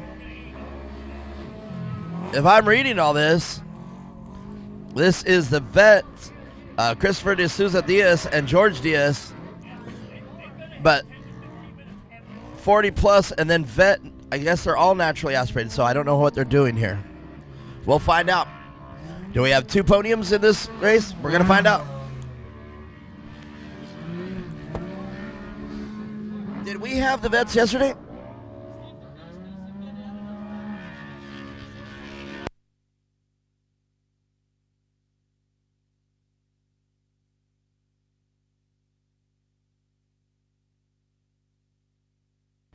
That's awesome that you said that. Steve Hansen out there in the 969 car. I think that's awesome that you said that, Jason, because I had mentioned that the car was set up more for desert, and it's crystal clear that it is. But you're correct. Yeah, definitely holding his own, and you know, because we saw Jason come out here in his more of a desert car and his King of Hammers car, and it just really was not working really well on this track. You know who we got to get out here in this vet class? Can't wait to hear it. My dad. No way. I would love that. I swear I would love that. I think it would be so easy to just maybe throw a different seat in there and have him come out and run my short course car. Do it. Hey, that's a direct challenge from Jason. Hey. I want to see Joe out there. Yeah, Joe Dad, Chapman. did you hear that watching? Jason Yeah. said that's a direct challenge. Joe, come on, man. Do you still got it? Well, I wish I had the money, because you know what I'd say? I'm in there. I'd put it out and say, Joe, if I had money, I'd say, Joe, it's me and you. Next core race. Grudge match. Who's it going to be? Dude, that would wouldn't be that be awesome. cool? Like the race is over. Yeah. Me and him suit up there at the end. We just go out there, winner take all. That would be a very entertaining race. I would love sure. that, actually, to be honest with you. I wonder if I could still drive. I haven't driven in a while. That's a fact. Does it come back to you if you haven't driven in a while? It's like riding a bike. Yeah, I think comes so. back to you pretty quick. I think so. I'll tell you though. I know I became a desert racer because when I started racing my Bronco, you know, I can remember things like when you take it off the face of the jump, since it's a twin traction beam, you have to actually turn as you go up the face of the jump, because as the beam compresses, the wheels turn one direction. So I got used to knowing how to turn it so the truck would fly straight, and so you actually turn as you're going up the face of the jump. Yeah, that's how well I knew that trip. All right, let's talk with the winners, and we'll see how the other girls are going to give me. This is a vet class, 2 vet pros out, or vet, I didn't say pros, rather, I didn't mean to say that. Christopher De Souza Diaz and George De Souza Diaz. We'll see how they did. They were the 40-plus vets out there, but it looks like every one of these cars were naturally aspirated, so I think we have 2 classes. I'm going to talk with the girls, but we'll talk with the winners here in a second. Stick around.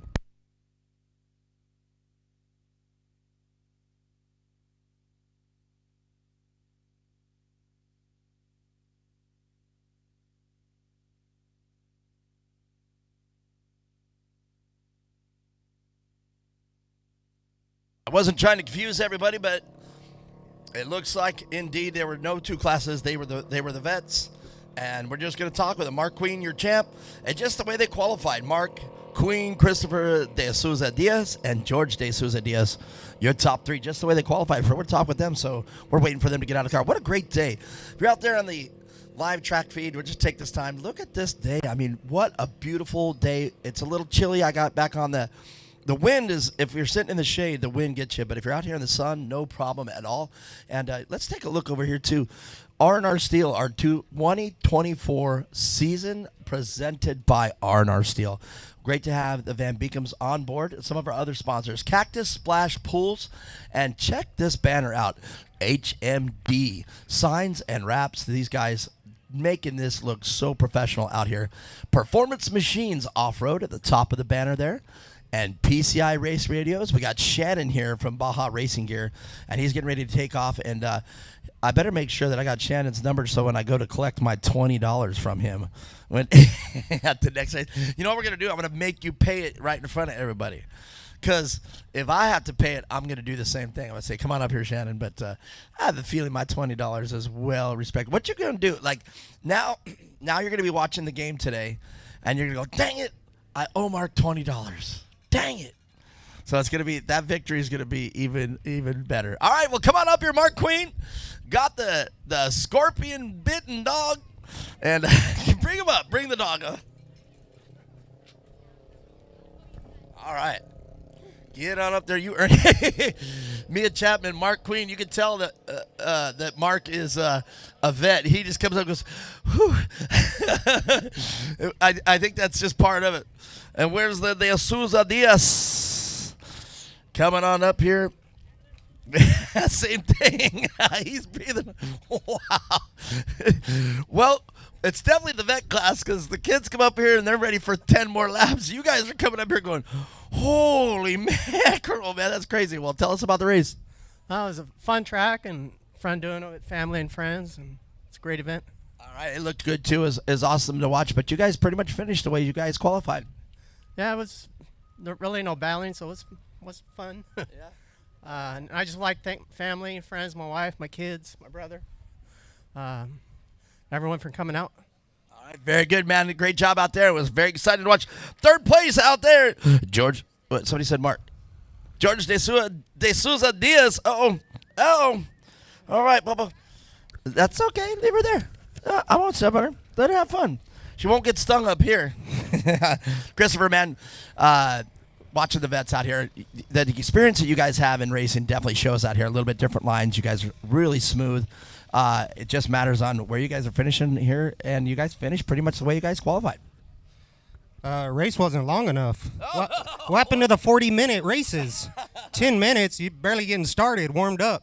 Well, tell us about the people that make your race program happen. My family, DSD Racing, Winnicky, Polaris, Mameli, everyone else that comes out and helps. I'm taking donations for an RS1, though. That car's a 14. It's old. I think it has like 8,000 miles. I need a new one. Then I'll give Mark some competition. 80 sponsors out there. Come on, man. I'm in an old car. Old guy, old car. That's all right. Hey, dude, you looked great out there. You put on a show. But, man, let's talk with this guy right now. Mark Queen, your winner. Mia Chapman out there says she knows you're watching you, so you've been doing this for quite a while. Well, I don't race that much. I mostly work on the cars nowadays.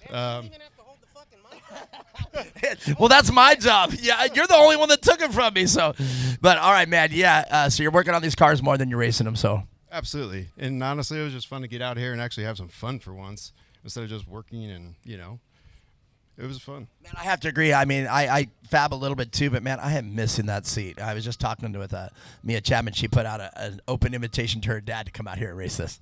You know what? He should. Come on out.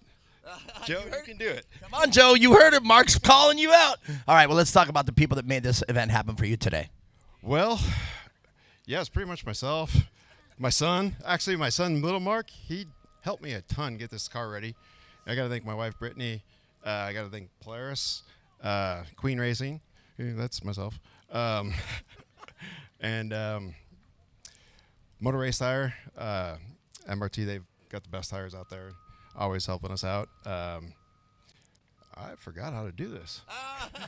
It's been a while. Well, I think you did pretty good there, MRT. And anybody else you missed? Well, oh yeah, K&N, Raceline, Shock Therapy. I don't know, a bunch of them all. Yeah. All right, well, you did a great job. I won't hang you out anymore. Make some noise for these old gentlemen out here in the vet class. Put on a show for us. You guys hold them up there. Good job. Hey, we're going to take a quick intermission while you guys, if you're hungry, go talk to Baja Grill over here. I know I'm going to head over there and get me a burrito as well. We're going to take about a 40-minute break. Sit tight, everybody, and I'm going to play some music for y'all. More racing coming up after this.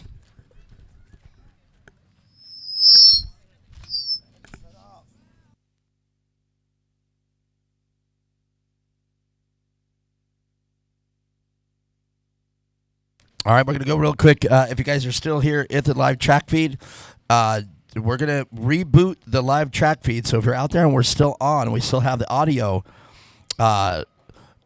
do not get discouraged. But right now we're taking an intermission. We're going to resume the live track feed. So if you're out there, because we had about 85 people strong, sign on in about 30 more minutes. We're going to restart and reboot the live track feed. Sit tight. Let's go to Baja Grill. I know I'm headed over there. Woohoo!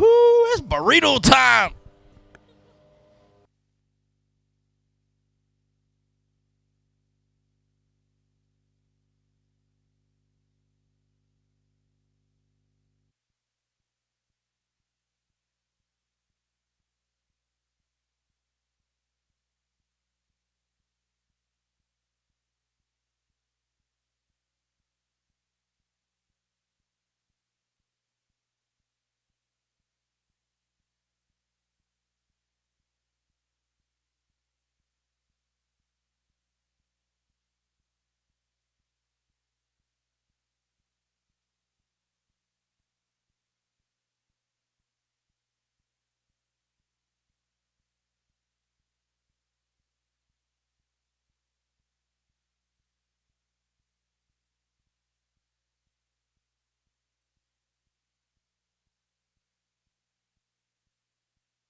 All right. We're back from intermission, everybody. We've got staging going on.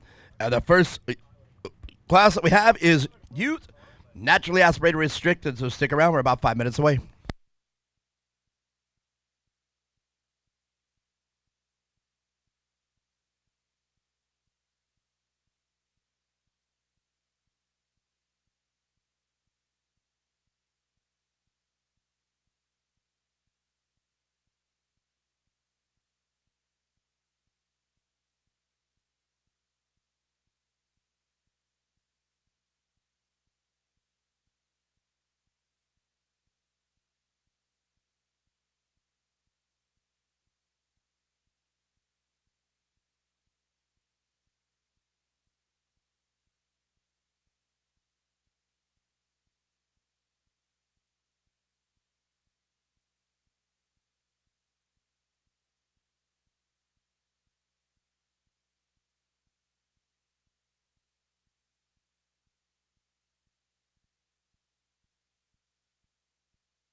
All right. Let's get ready, everybody. We are getting ready to get started. The youth, naturally aspirated, restricted. We're going to come down that front straightaway, and they are kicking it on. I've got a few more bites to eat of my burritos, so Mia Chapman, if you're ready, I'll let you have this one. This is going to be a start, so everybody watching, green flag going to fly.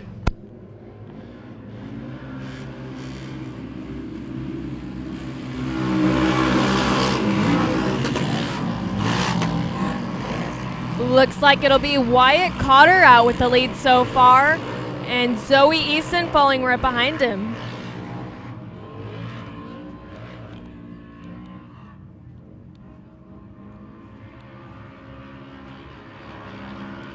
This is one of the biggest UTV classes here at Core, so it's going to make for some exciting racing.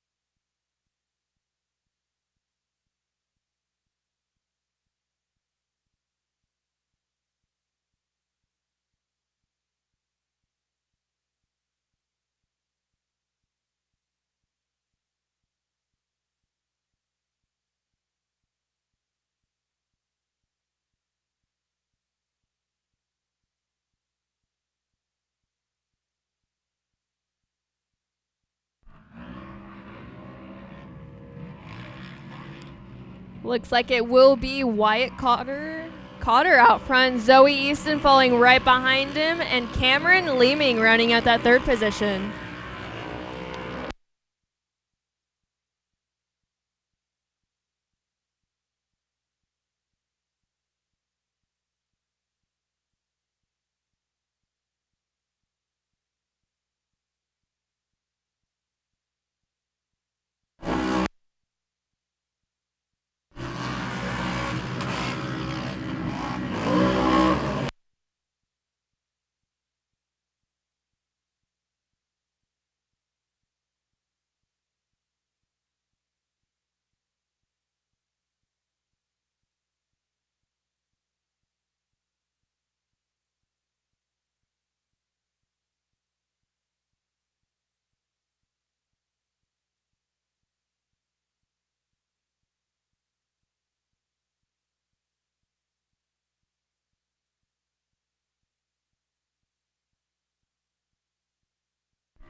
The battle going on for third right now between Cameron Leeming and Ella Warner. Man, I gave us an intermission to try to eat those burritos, and I still didn't finish it. So I had I had to finish it up. Great battle indeed shaping up out here, Mia Chapman. And that, I do believe that car out front, that is the Wyatt Cotter car, isn't it? Wyatt Cotter out front. I just mouthful of food here. Here we go. Indy, the 1612 car of Wyatt Cotter with the 124Z Zoe Easton. We were talking about that a little earlier. And we know who's in that 1866 car, Cameron Leeming. That poor car, all over, man. That car has to race two different races today. So this one and the 800 open class. So now he's out here racing against the 1000cc machines and hold his own. The 125 car of Ella Warner not having anything with that 800cc machine. Yeah, she's definitely wanting a piece of that action. The battle has been going on between them, and it's been a fun one to watch. So we'll see if she can get around in here.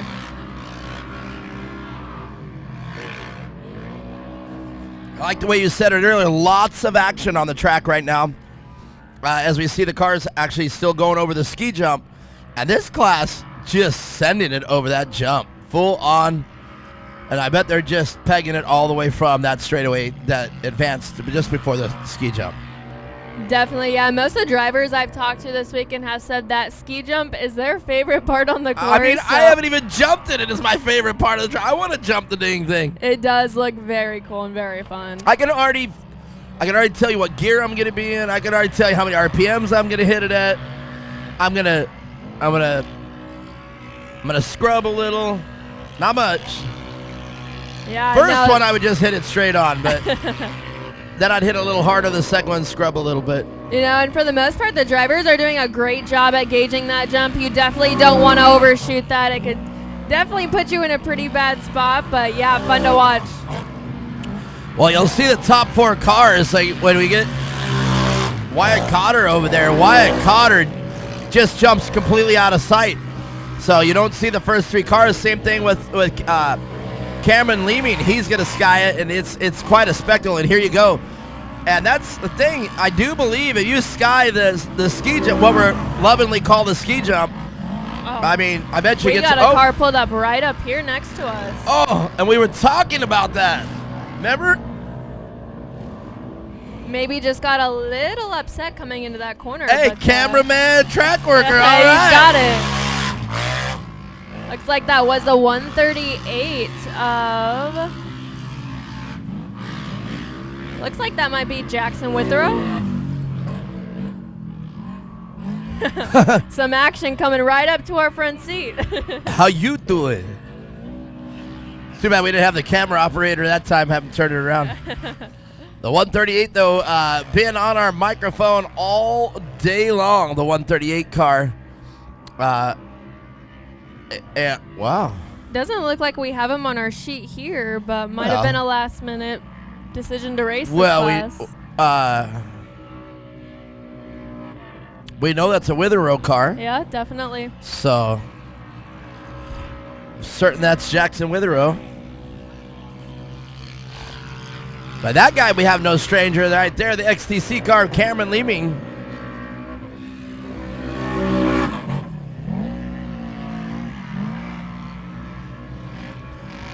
But the driver of the weekend, though, I really got to give it to Wyatt Cotter.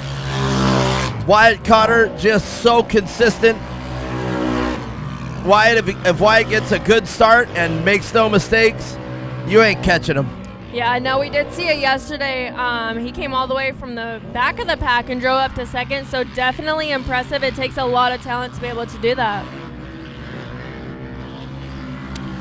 And this is the class that's naturally aspirated restricted class that you want to watch, because a lot of the drivers that we're talking about, Coots, Cotter, Leeming, they've all had previous races today. So now, and for me, this is the one where they really get to put the whole racing program together all in one package, and this is the race that they need to find themselves the top 3. Like, this is their Super Bowl, if you will. Definitely. I definitely got to give some props out to the drivers who are pulling double and triple duty in some of these classes, because it takes a lot of endurance to be able to do that. 100% wholeheartedly agree with that. Let's try to get back onto the live track feed here. And I missed a few chats out there, if you're still out there. 60 people viewing right now. Here we go. Racing will resume shortly, says Core Racing, but they still got 60 people back on. Please follow me. We just had a please join me. No, 138 is a 570 800 class car racing in the limited class. So, and we were just talking about him. That's the 138 of Jackson Withrow. Exactly. And wow. So we just found out that the Withrow car 178 is actually an even smaller engine, a 570 racing in the NA restricted, that or is it limited class. But regardless, I don't think there's 2 138 cars. So all weekend long, that's been a 570 single seater. I believe Withrow races in the 170 and then the 570 class as well, or maybe the 800. Well, there it is. And actually, now that you mention it, it does sound a little different. Yeah. And he's holding his own out there for sure. So Jackson is racing. It is Jackson. So that means they are definitely listening to the live track feed wherever they're at. And if they're here, that means D. Hearn. Oh, that's Dan. So that yeah, that's Dan Hearn. He's actually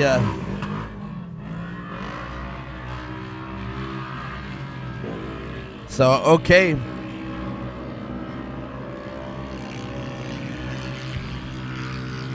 So Jackson Withrow in a 570 car, and I have a feeling he's going to make it to the podium, so let's find out and let's get to the bottom of this. That would definitely be impressive. A number 124 car been on our radar all day long, Zoe Easton. Those girls, man, they're tough, you know, and they're still young. I can't imagine what their demeanor, their character, and everything is going to be like here in a couple years when they really, you know, get a little older, and they're already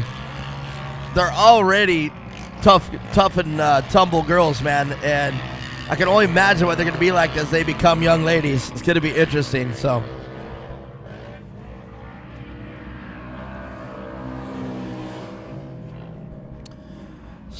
I just got handed the 411 car there. The blue car is Cash Crawford. And I do believe that's just not on our slip. So I'm glad we got to mention that. Is a great car out here. As the Crawfords, another team that's been on our radar all day. The 88 car trying to give Coots some attention because I do believe the leaders are now coming into lap traffic here in an 8-lap race that we have scheduled here for the youth naturally aspirated restricted.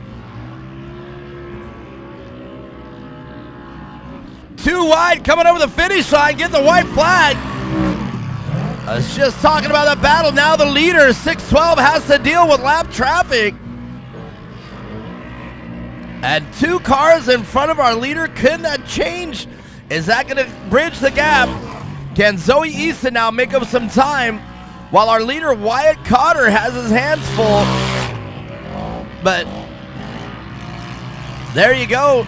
Wyatt Cotter got around the Coots car of Aiden Coots of the 127. So now can Zoe Easton get by cleanly as well? Oh, she's got 1 lap to do so, as this is our last lap. So a few turns to go. We'll see if she can get it done. Man, oh man, but you know, one blown corner and having to get up back on the track by Wyatt. Zoe is definitely going to capitalize on that. Zoe still within striking distance if there is a mistake to be made, but right now, I'm starting to wonder. No, okay, and there you go. I was just going to say, I started to wonder, did the 88 car of Landon Morrow get around, or is he just holding up the leader? And I wouldn't be surprised if their spotter said, hey, man, you got the leader, come and let him by. And that's good spotting. Thank you over there in the Landon Morrow crew. Thank you, thank you. But, man, right now, what I've seen, wire to wire, holla at your boy, Wyatt Cotter.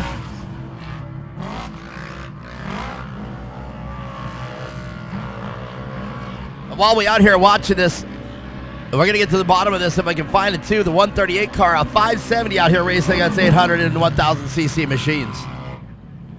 And there it is. But the 88 will retire as well. And every car after will take the checkered flag. So I do believe 1, 2, 3 unofficially is going to be Wyatt Cotter in the 1612 car, Zoe Easton in the 125Z, and Cameron Leeming, just the way it was in qualifying, is your 1, 2, 3.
2. Check, check, check. All right.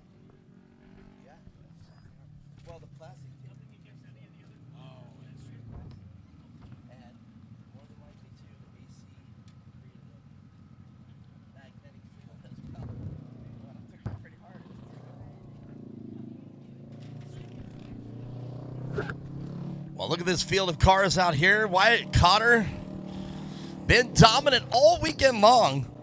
And on top of the box here in this naturally aspirated class. And these cars and these competitors, Zoe Easton and the entire Easton family, been on our microphone, been on our live track feed all weekend long here at Core. And this young man, the Leeming, Mr. Cameron Leeming, man, he's just enjoying. I mean, I keep calling this the Witherow podium, but man, my man Cameron might just have to get his name etched in there too. So, all right, I got it. And Zoe, Zoe always looking like she's done battle really hard. Come on, sweetheart, you are covered. Yeah, I was gonna say.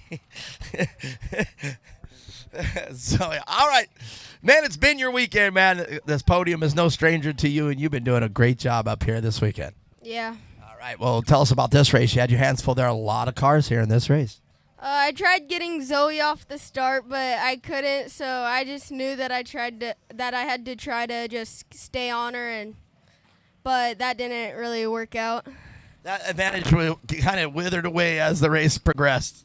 Yeah. All right, well, you know, she's a tough competitor, and she knows what she's doing out here, so, you know, gave you a run. All right, well, now let me ask you this, too. Somebody pointed out that your car it's an 800, right? And everybody else's, are they thousands, or what's the story there? I'm in a 570 there in Arslan's. Okay, that's right. I think Dan was trying to tell me that one over the chat. Okay, so you're in a 570, and is the 138 car, Witherow, it's a 570 as well? Yeah. So you guys are out there with the big engines. Yeah. And you're still kicking butt. Yeah. All right, very good. Well, hey, this is the time to say once again, the last time for the weekend, to say who makes your race program happen. First Core for putting on this event. My mom, my dad, XCC Power Products, 2X Motorsports, Polaris Racing, GBC Tires, Shalene Co., All Media Co., Rugged Radios, and everyone else who's helped me. Yeah. Good job. Make some noise for this man. Been on the podium all weekend. But, man, you have too. Your face all covered in mud. You definitely did some battle out there. Yeah. So tell us about, first of all, let's explain, how did you get the dirt all over your face? Did you open your shield? Yeah, I pulled my first tear off and I couldn't get the other one off. So I just opened my visor. Oh, you are a trooper. You are so awesome. Dude, that is a true warrior right there, out there doing battle and doing it with your face shield open. That's pretty crazy. Thank you. All right, well, let's talk about the people that make your race program happen. My mom and dad, Extreme Machine and Fabrication, AZ Dentworks, Jimmy, R&R Steel, Dynajet, Rugged Radios, Jamar, Hoosier Tire, Method Race Reel, R&R Steel, Rockland, and Sandcraft. Better make some noise for this young lady, Zoe Easton. She's been here all weekend long. But this man, if I see that orange car out on this track, I already know it's coming right to the top. What the heck? So great day of racing for you. Great weekend. It's got to feel pretty good for this weekend. Yeah, it feels really good. Won yesterday and won today. Double back-to-back wins. Gotta love it. That car looks great. The livery is great. You're smooth. You're untouchable. If you got clean air, it's like everybody has to play catch-up, and it's just really hard. The rest of the competition plays chase. Yeah. All right, well, great job today. Well, let's talk about the people that get you up front. Hoosier, Polaris RZR, Gates Belts, Benz Asphalt, Rugged, Method Wheels, anti-gravity batteries, Liqua Moly, RCR, and I'd also like to thank Landon Morrow and Coots for letting me buy, and my dad, Brad, James, and everyone who helps me out. That definitely was a very good move. Well, you guys make some noise for these three doing a great job here. The Naturalies and all weekend long. Wyatt Cotter doing a great job. And Mr. Leeming, man, just been on this podium all weekend long. Great job. Stick around. Hey, Mia Chapman, she's actually eating right now. I was going to say she's going to let us know who we got up next, but she's stuffing her face.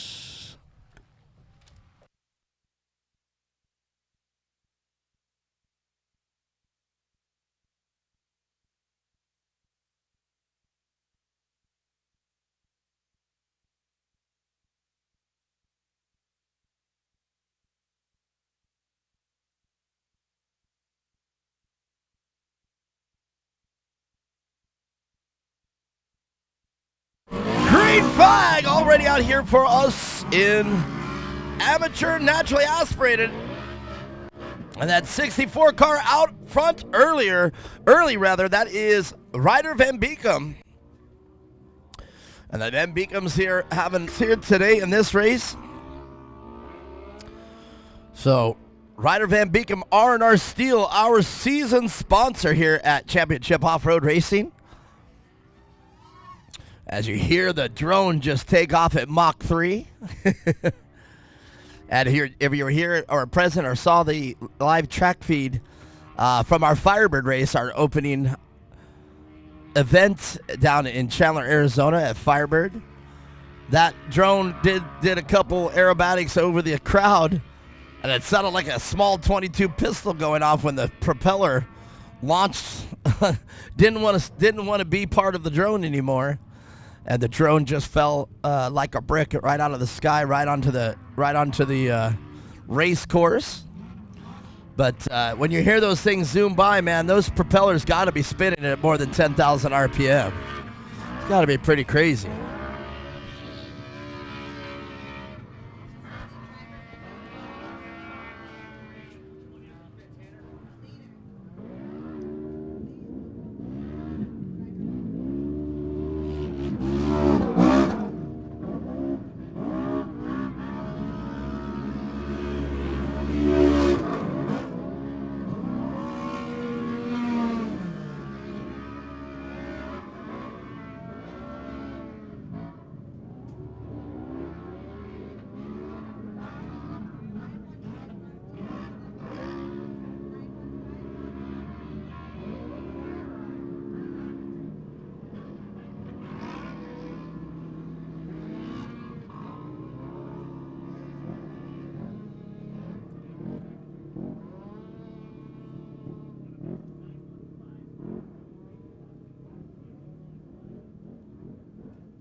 So a few more events left of the racing here out at Shorty's Sports Park. We got the amateur naturally aspirated out on the track right now with Ryder Van Beekom in full control. So can Ryder just bring it home today and to be the first Van Beekom on top of the box here for the weekend? You know, hopefully so. I know they had a little bit of a rough day yesterday battling with some mechanical problems, but looks like he's running a great race so far. Bobby Van Beekom, I got to talk to him this morning. And I said, hey, what's going on over there, man? I said, I wouldn't mind talking to you this weekend on the podium. And I got to talk with Ryder yesterday, so that was good. He had to settle for second place in this class. But today they must have went back, did their data, punched it in, set the car up, because now he is just out front and is extending his lead in this class. So big shout out to Ramsey Towing out here. Ramsey Towing bringing all the light pods and plants that we have out here. So Ramsey Towing, a big thank you as it got dark here last night during our little soiree. How come you didn't stick around for our soiree last night? I DJ'd it last night. I did get to hear a little bit, but I had to go get some food in my stomach. Oh, I was so jealous that the whole crew last night. And, you know, let me remind you guys, we're in Blythe, California. Now, Blythe, California, you can literally drive from one end of the town to the other in 5 minutes. So, a lot of these restaurants close around here like at 7 o'clock, 8 o'clock. But I missed out on going to Sizzler last night. you know you're in a small town when you're excited about going to Sizzler. Yeah, definitely a small town here. I wasn't even sure that Sizzler was still in business because all the Sizzlers in Arizona, or all the ones that I know, have closed. So I didn't even know there was. I just thought Sizzler kind of went away. All right. So 1, 2, 3 in this one. 8 laps. Ryder Van Beekom in the 64Y. And the 555 car of Kylie Morris.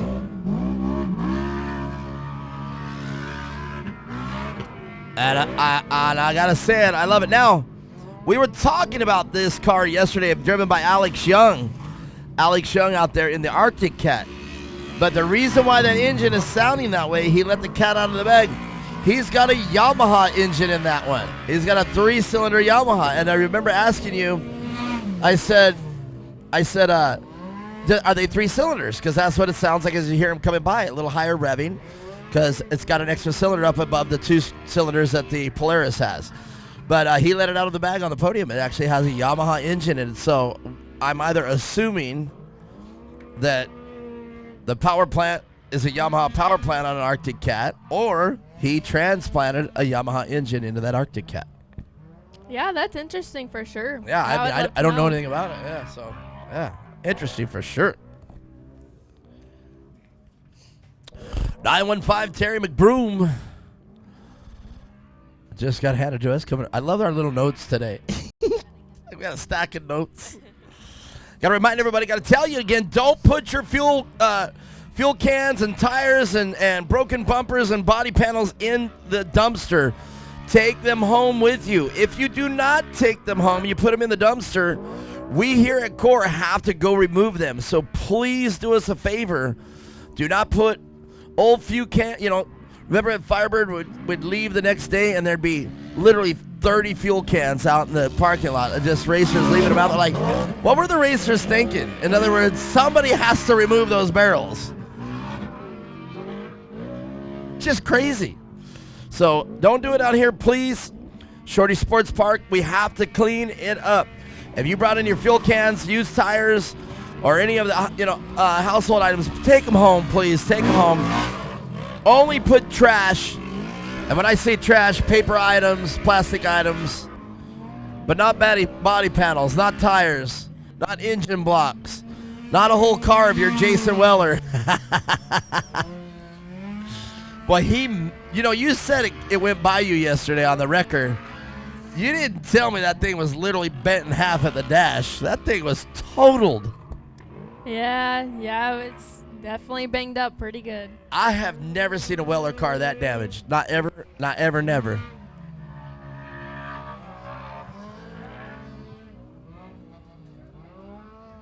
Can't say enough about Baja Grill over there. Their food is really good. I am ecstatic that we had good food here this weekend. Definitely, yeah. I just finished up eating, and it was definitely very good. You had a hamburger? Yeah. Have you guys, as I'm stuffing my face with french fries, if you're here at the race clubs and you haven't gone to the Baja Grill over here, I don't care if you brought food or not, you got to at least get one plate. Definitely. Ryder Van Beekem now with a big lead.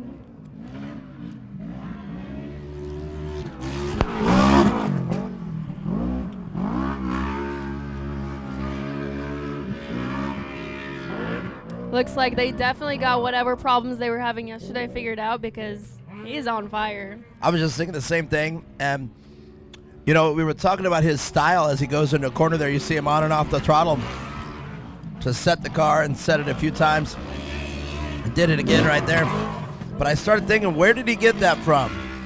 Wait till his dad comes out. He does the exact same thing. So I wouldn't be surprised if it was clinic day and Dad taught him that little trick on how the car sits in. Or I wouldn't be surprised if Ryder just paid attention, tried it out on his own, and adapted it. Yeah, I think they're definitely very similar. How can you not be, dad and son? But I think they have their own different little quirks, and he's definitely becoming quite the race car driver. It's awesome to see him out here and kill it.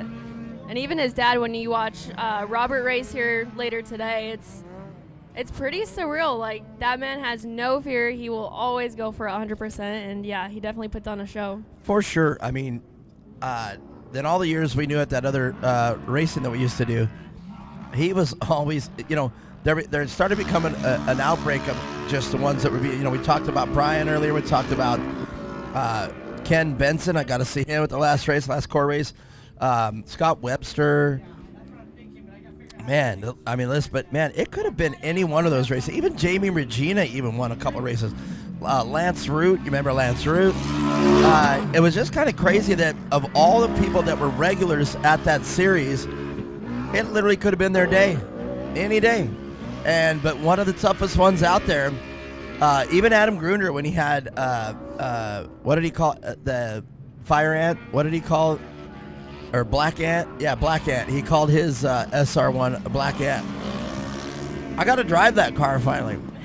The twins got it. I said, I got to drive that car.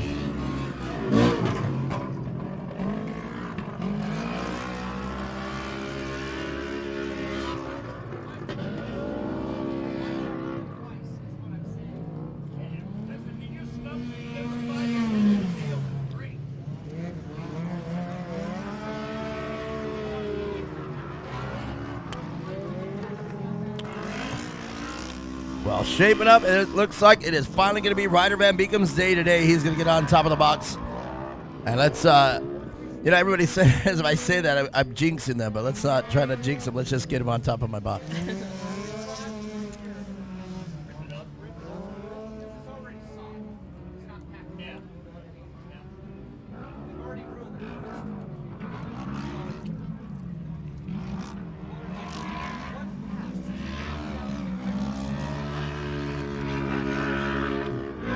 So while we're watching Ryder Van Beekam take these people to school,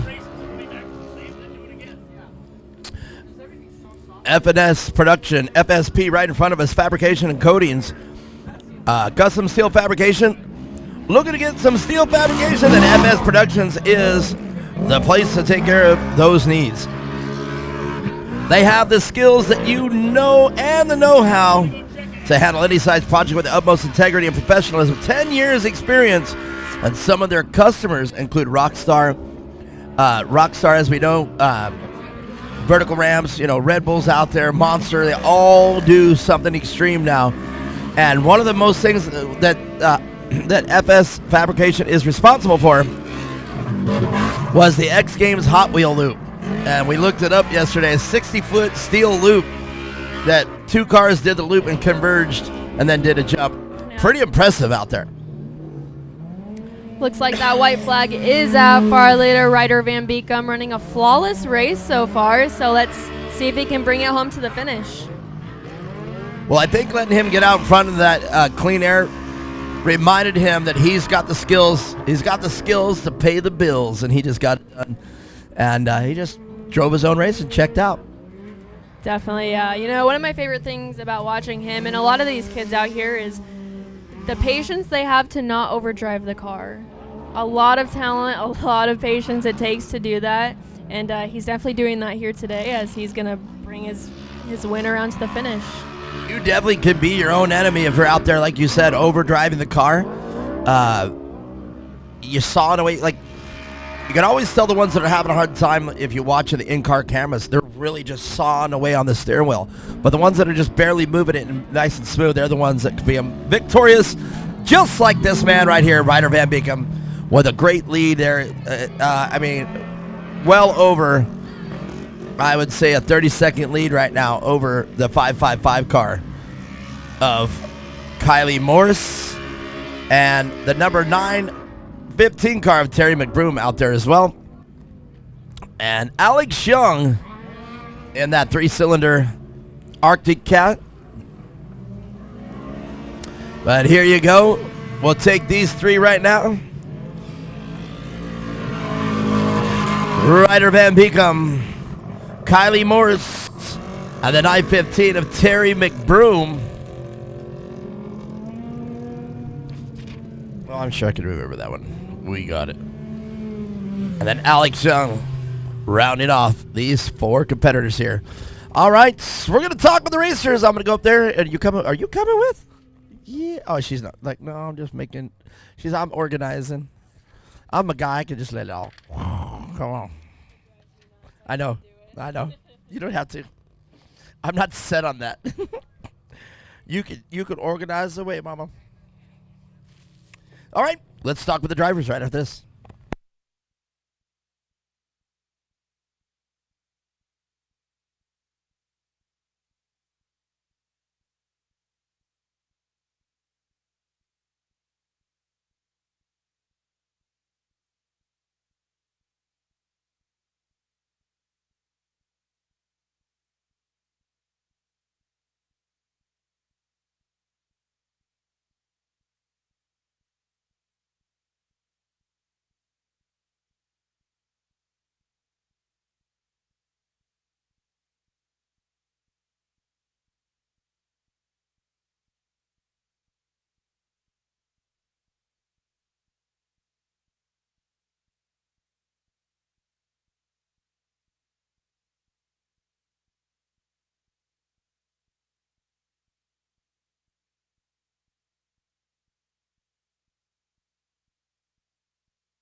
All right, well, we can get the rest of them up here while we wait for Ryder Van Beekum. Alex Young, come up here, man.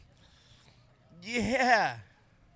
Oh, there he is. Indeed, Bobby did drive it off. So Ryder's already out of the car. I was wondering if Ryder was like, where are you going, Ryder? It's like, I was going to say, come on, Ryder. You're the only Van Beekum that made it to the top of the podium so far. Don't you miss this opportunity. So, and Alex, come on up here, man.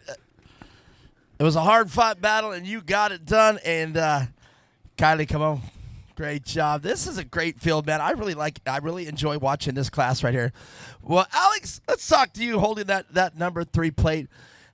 You've had a neat weekend. You got the lone Arctic Cat, and you told me it's got a Yamaha engine in that thing. Is that right? It does. Factory Yamaha. Same engine out of a YXZ. So that's the way it comes from Arctic Cat? I told Mia Chapman that I was going to get to the bottom of that. Do they come with that engine? Yep, stock from the factory. All right, I didn't know that. So, all right, that's good to hear. Well, you had a very good race out there, very consistent out there, and got you holding that 3rd place.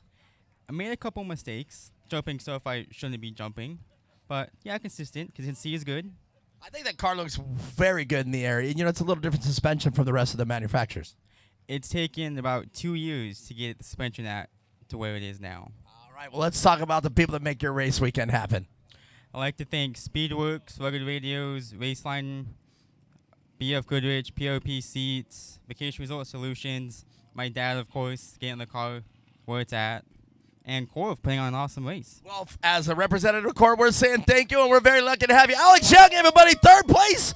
Hey, he's got that trophy. Let's keep moving right along. Kylie Morse. Man, Kylie, this race, it was a little different from yesterday.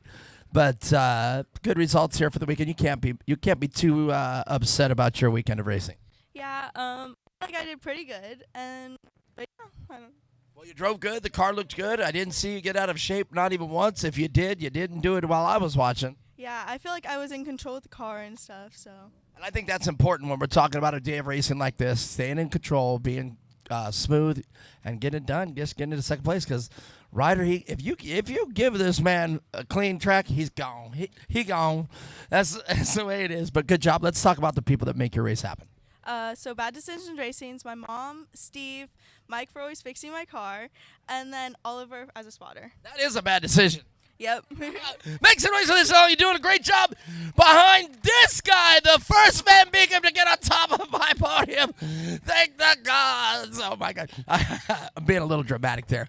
But, man, you got to feel pretty good. You got the clean air. You got a great start. Man, bye-bye. Yeah, we finally got our 4-wheel drive fixed. We changed 2 axles, the front diff, to realize last night after my dad raced it that it was just a fuse. So we got that fixed, and the track was a lot better than it was yesterday. It wasn't as rough. You know what I can't get used to? Where's your mom? I can't get used to. I used to talk to him. Yeah, I did great in that race, and and I'm just expecting that to come out of it. Yeah, man, I'd like to think that we did a good job. Like, what the heck? I love it. I'm just telling you because I've known you since you were just a little wee pup. But man, now you're here just winning races, and that's gotta feel pretty good. Yeah, I've definitely come a long way since 170s. All right, well, very good job. Let's hear the people that make your race program happen over there at the Van Beekum pit. Obviously, I want to thank my mom and dad for allowing me to do this. I want to thank Matt for helping me get my car fixed last night, and I want to thank Kevin for spotting me. I want to thank God for keeping me safe, R&R Steel Racing, Rob Muzzy, Yaw Power Suspension, Injector Dynamics. Coors season sponsor, R&R Steel. This is Ryder Van Beekum, your winner. And it's about time we got Van Beekum on top of this podium. Stick around, everybody. We got more racing coming up next.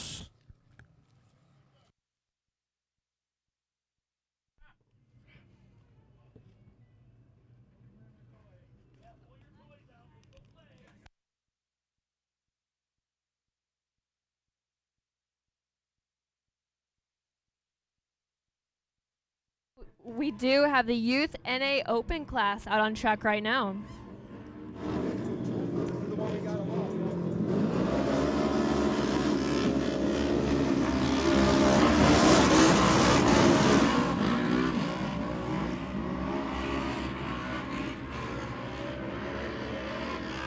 Quite the battle going on for first right now.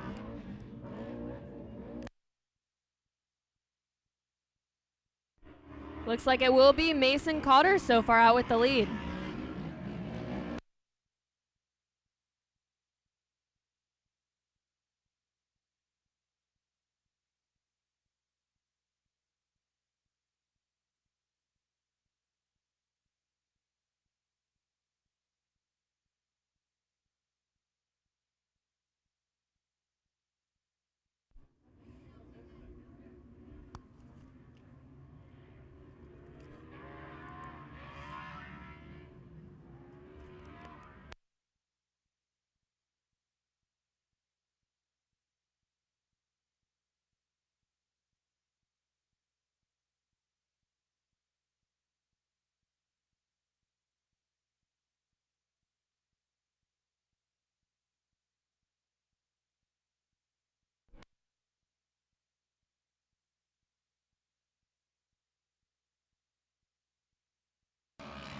Well, that green car I know very well out front. Wow. There are just certain competitors this weekend that are just standing out amongst the rest.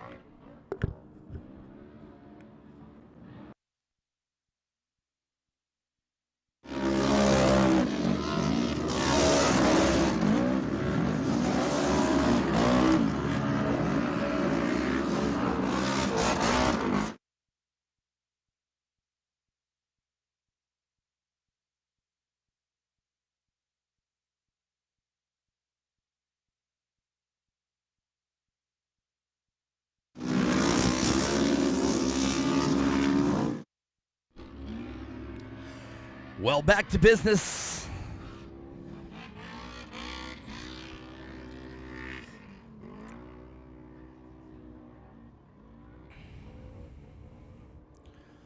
So Mia Chapman, as I make my way back here, there are some cars out front that I recognize. Mason Cotter, Chance Crawford, and Brian Willett once again doing business as usual. Definitely, yeah. It looks like Mason extended his lead quite a bit, so he has a little bit of breathing room, but not too much because you know those guys are knocking on his back door. So the one that is surprising me here along the names that we just mentioned is the car that you would now find as I look out on the track chasing down Mason Cotter.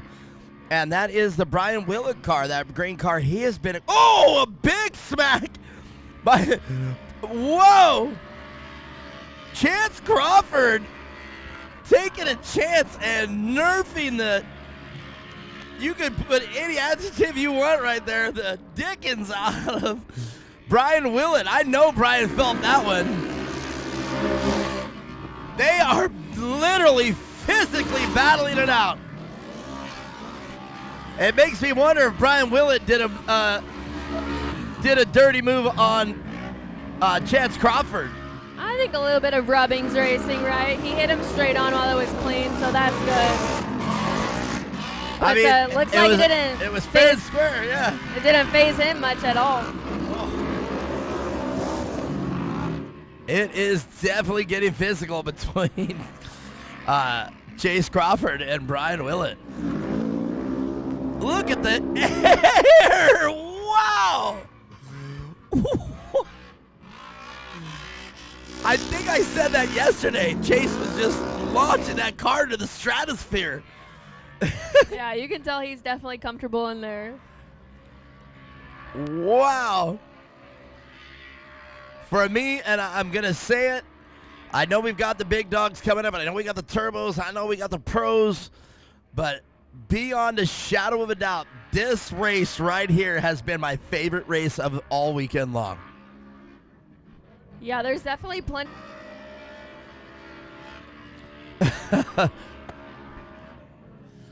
I love the races like this because these are the ones that are easy to announce. As you said, they give us a lot of action.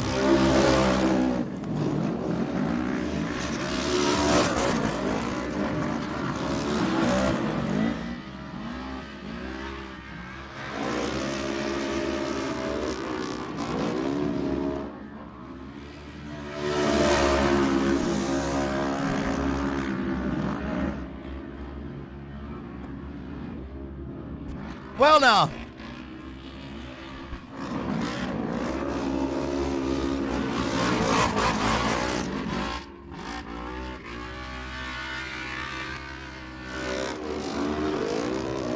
Whoa! Look at this!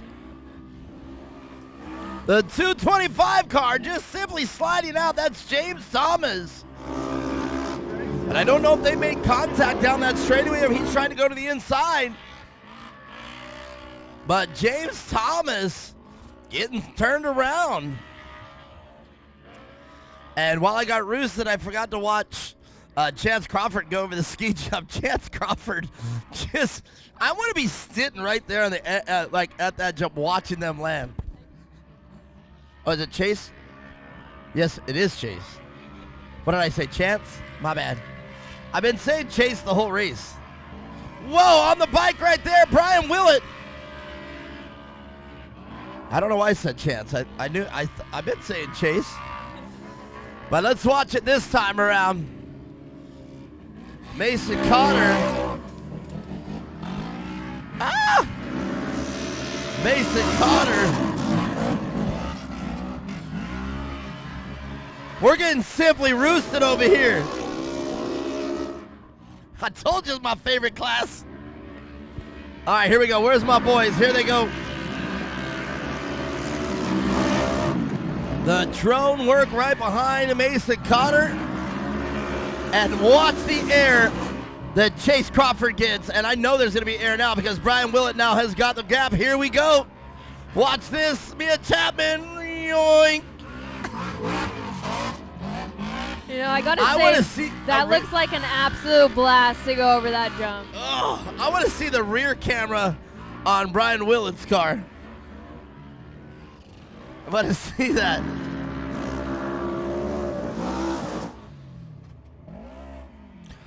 So I just got handed the 1032 out there of Nolan Bishop.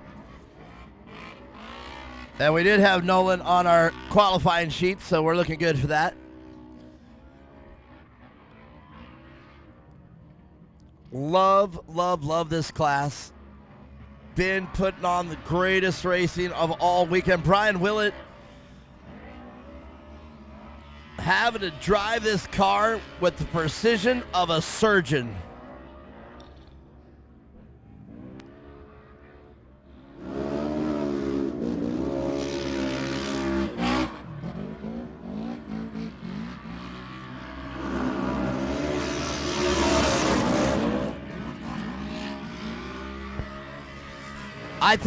I think Chase Crawford has to call his car full send. Yeah, you know, he's definitely putting the pressure on Brian Willett right now, but doesn't seem to be phasing him much. It definitely takes a lot of talent to do that. Well, here you go once again. We only get another lap or two of them. Here we go, full send over the ski jump. Oh, he literally goes out of sight before he lands. And the rest of the cars in the field, you can see them land right there on the crest. But Chase Crawford, I would not be surprised if he is the farthest launching car over the ski jump this weekend.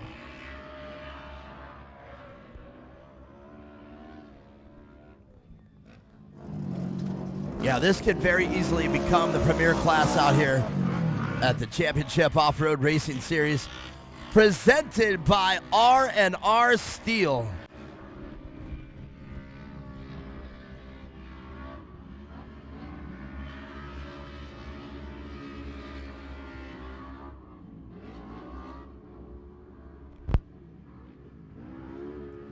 So coming up after this race, we got the Pro Naturally Aspirated. So the first pro race of the day, going to be exciting to see how we do this. And as you pointed out, as they come and roost us, the number 808, Chase Crawford, the man on a mission, got around Brian Willett, and I know Brian did not give it to him. No, definitely not. This has been the battle most of the race of them two going back and forth, and it has certainly been one to watch. So I wouldn't call it until we get to the end for sure. It's going to be a battle all the way till the end, that is for sure, because Brian Willett, you know, no slouch there. Brian Willett been strong all weekend, and now look at this. I think Brian Willett got the second place back. Indeed, we've got a battle for second place. The drone, everything.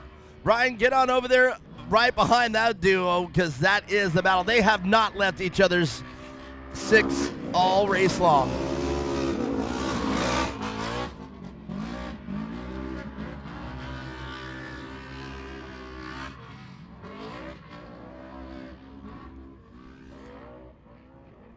Looks like more bumping going on back in the back there between Chase Crawford and Brian Willett. Wow! Mia Chapman, am I just being dramatic or am I witnessing the best race of the weekend right now? This is one heck of a race so far. I'm having fun watching it. I want to announce so bad, but I am so into the action. I hope you at home that come too wide over the finish line. This is the greatest battle all weekend long right here, T. I'm getting emotional watching this race. This is going to be an interesting lap for sure. It's the last lap. If he's going to do anything to make that happen, it's going to be now. Really quick, who you putting your money on? I'm going with Brian. It's hard to say. Well, I've got to go with Brian because Chase Crawford is definitely way more aggressive right now. They're both aggressive, but Brian seems to be making that car as fat as he can. Look at this. They are literally inches apart. Oh, on the bike. This is unbelievable. Brian will it, though. But Chase Crawford will make up places that you never would think. Here we go. They got about half a track to negotiate. Our winner, Mason Cotter, has, our leader, rather, has no idea what's going on behind him. They touch again in the backfield.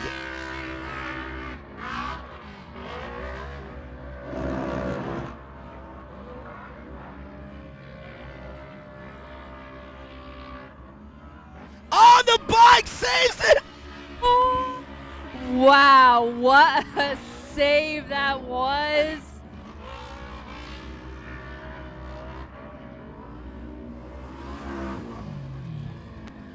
Just one more corner, can they get it done? Wow, wow, wow, wow. That was some good racing to I watch. hope that every team, every spectator, every person out here this weekend got to enjoy that race. That, ladies and gentlemen, is exactly why we race. That was some good. That was some entertaining. That was some clean racing. A little bit of bumping, but rubbing is racing, and they kept it pretty clean and brought it home. Mia Chapman, I cannot remember the last time I saw a race that spectacular. That was as perfect as it gets. That I'm actually emotional watching it. I can't even wait to go talk to them. Yeah. Wow. I don't even. Now, oh, no, see, we're teaching you how to do the podium. This podium is just going to speak for itself. I'm going to say 2 or 3 things talking about this race and just going to let them go. This is. Stick around. We're going to the podium.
I'm still trying to get my excitement to calm down so I can talk on this microphone. That was incredible.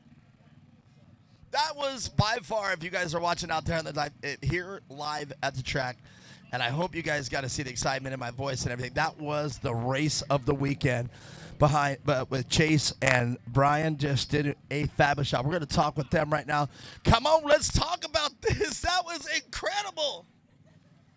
Woo. I've done this for a living for a long time, and I'm pumped, I'm jazzed, I'm excited. I just witnessed one of the best races I've ever seen. And let's talk with these boys. Brian, come on up here. He earned it. Chase, come on up here. Mason, come on, man. The inquiring minds want to know, especially mine. So.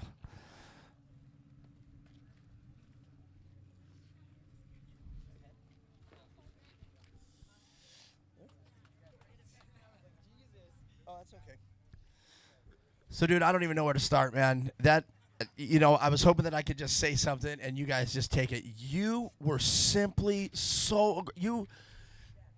I mean, I thought I had everything to say right, but I'm so emotional about watching that race. You guys just put on one hell of a show. Yeah, it was a lot of fun. Brian's a fast racer, and he's fun to race with. You were showing lines of aggression that was just everything. You never left that bumper. You were at never given point at three or four cars length behind or in front of. You guys were dicing. You were changing the lead. That was incredible.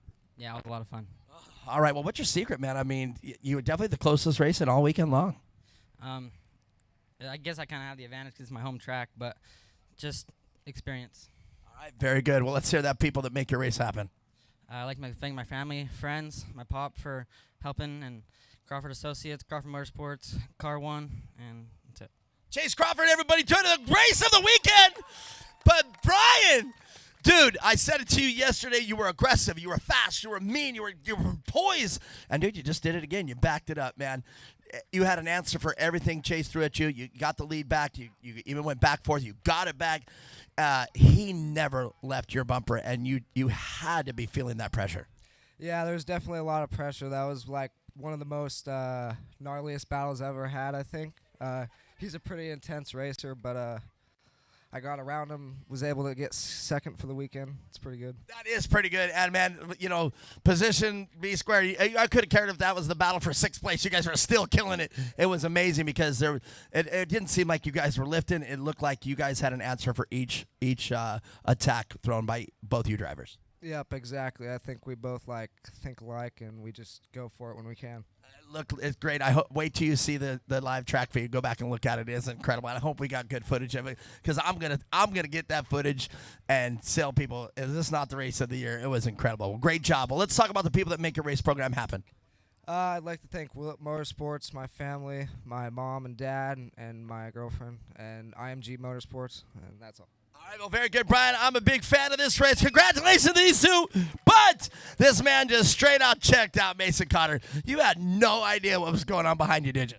No, I actually did. I come around the turn. I'm midair, and I look in my mirror, and they're bumping in the turns. And next lap, I come around, then he's in front of the other one, and then they went back and forth. It was on. It was kind of fun to watch in my mirror. I see. The battle was so good. He's like, dude, I was up front. I was slowing down to take a look at the battle. That's awesome, man. But you have been on fire all weekend, smooth as glass out there. You've just been consistent, and you got it here done again today. Yeah, I was going for consistency, and that first turn, I kind of made a mistake there. I was trying to turn a little more. My steering wheel was not straight when I put it on. Oh, no. So I turned, and it didn't go as much as I wanted it to, and I flew off the track, but quickly got back on and kept the lead. Did you reset the steering wheel? Did you index it, or did you keep it like that? No, I kept it like that. I didn't want to risk taking it off and putting it straight. I've had one fall off of before, so good job. All right, well, let's talk about the people that make the whole program over there. You guys are on fire out here for the whole weekend. Let's hear it. I'd like to thank Hoosier, Polaris, Rugged Radios, Method Wheels, Anti-Gravity Battery, Gates Belts, Sneaky, and Landon, and everybody else that helped me out. All right, well, very good. One of the best races of the weekend. Make some noise for these boys. That was quite a race, and I hope you guys go back to the Rumble account and watch it, man. It was. I mean, I even want to watch it because I hope it translates to the live track feed that we just watched, and I hope it comes through because that was one incredible race right there for second place. Stick around, Mia Chapman. Who we got up next? Up next, we got our Pro NA class coming out on track.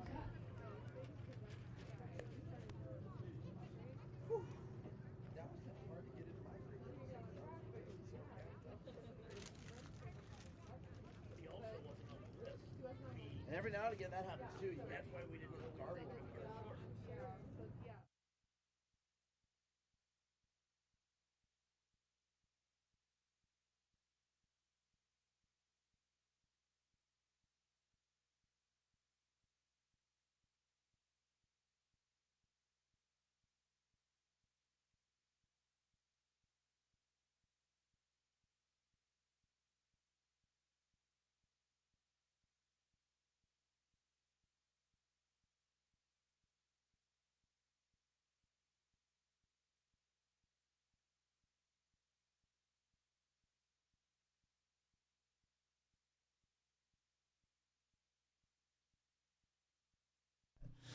Well, all right, this next race scheduled for 8 laps. This is the Pro Naturally Aspirated, and we got some big names here we talked about it all weekend long. As the race day progresses, the races seem to get faster and faster and more intense, and we're talking some major competition coming up here. The car 101 of Chase Mankin was our winner from yesterday on top of the box. So can Chase repeat that performance today? We got Clayton Winicky here in the 901 car, and Chase De Souza Diaz in the 904 car, rounding off our top 3. Right behind him in car 1047 is Braden Craw. And 5th position right behind him is the 33 of Jonah Bishop. 6th position, we got the 295 of Michael Bernstein. And rounding out the field in 7th, the 64 of Robert Van Beekum. Okay, now I was able to talk to Bobby today, and I walked right up to him. And I said, hey, man, you're our series sponsor. I wouldn't mind talking to you on the podium. In a way to say, hey, man, come on, get your act together. Let's get you on the box. But he said that the car got so damaged yesterday. It was one of the things he got taken out. I didn't see the incident where the car got hit, so it must have happened out of our vision. Or did you see a spot where the red, white, and blue car got hit? There was a lot going on in this race, a lot to watch. I didn't personally see it, but definitely heartbreaker to see that happen, but hopefully he'll get back out here today. So what he said was, he said, I'm going to be driving the other car, so he's going to be out here in the black and white car. And I said, okay, is that car identical to yours, or is yours identical to Ryder's car? So Bobby drives a car to Ryder's specific setup needs, because Bobby said, I'm not really out here for me anymore. He goes, I just like coming out here. Yeah. He goes, I'm here for Ryder. And now Bobby gets to come out here and actually drive Ryder's car. So it's going to be neat to see. He said they're identical. He said they're literally identical. Except the difference to him today is Bobby's is damaged and cracked, and Ryder's is ready to go. So can Bobby take Ryder's car to a podium? Yeah, hopefully. We'll see here soon.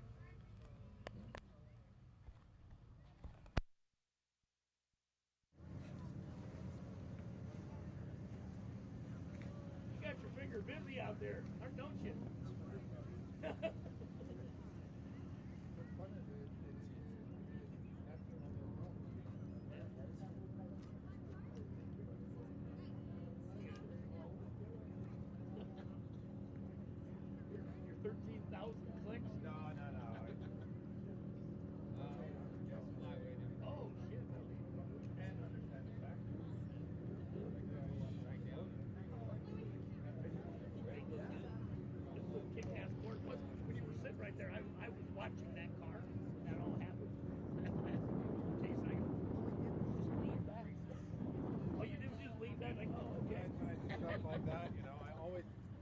So I don't know if I want to announce this, but I think I'm going to.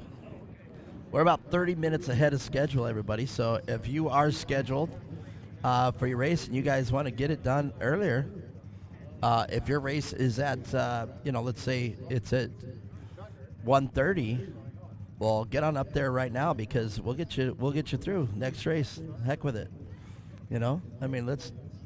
This is just weird to announce. I've never been ever ahead of schedule. No, definitely a good thing, especially because we still do have a few more races coming up, so a little bit of extra wiggle room could be good. Well, while we do have time, a new sponsor that came on, Weller Racing, and we're excited to have them on for 2024. Yes, sir. Arcanal? Well, how are we saying it? Yeah. Arc and all. So hold on. Hey. Arcanal. Okay, well, very good. Well, since we got you up here, come here and have a seat.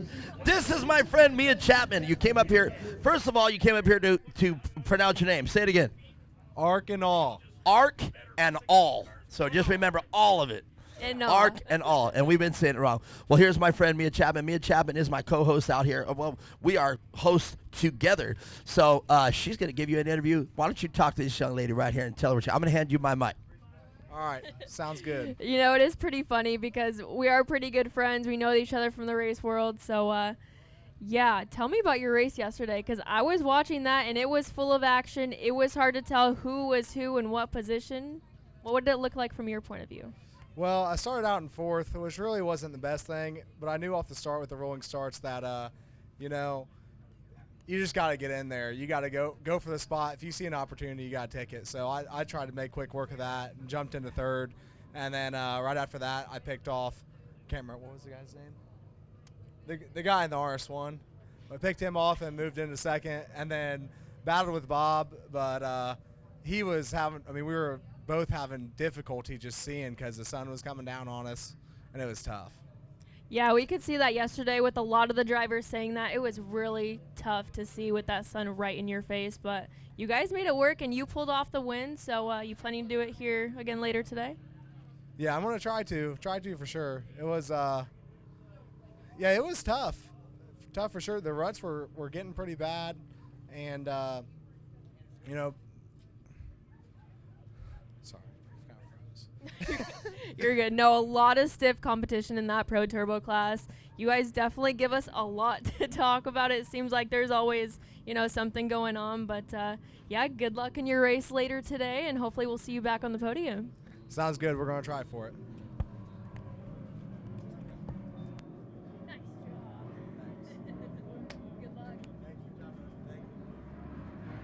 Well, let's get back to racing. Here it goes.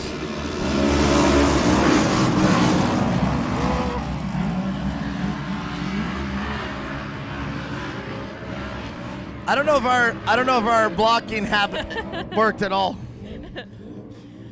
But that's all right. Well, let's get into an 8-lap schedule for this Pro Naturally Aspirated race. The 901 car already out front early. And that is Clayton Winneke. And Clayton Winneke, I guarantee you right behind him is the 101 car of Chase Mankin.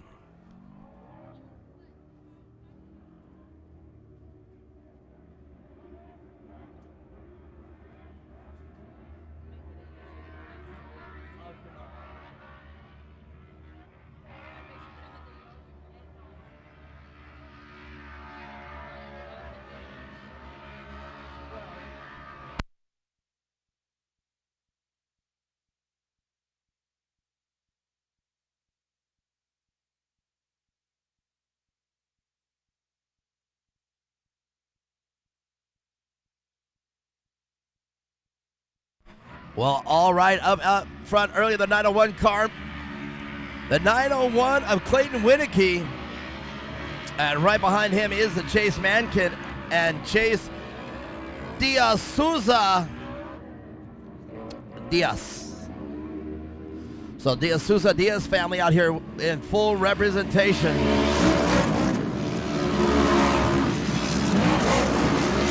But it indeed is not Diaz Souza. It is Braden Craw. We've seen Braden Craw all weekend long in that 1047 car.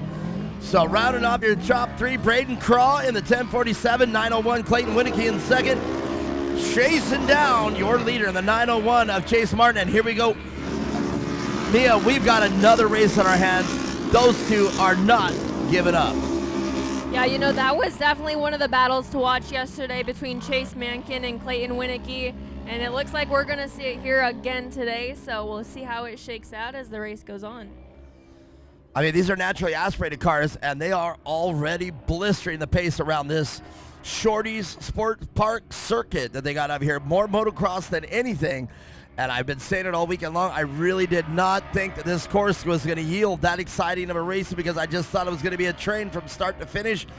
But Brian and Chase, they just showed us different, that you could turn this into a full-blown competitive race course. And now we got it going on again right now in the pro class with Clayton and Chase Mankin.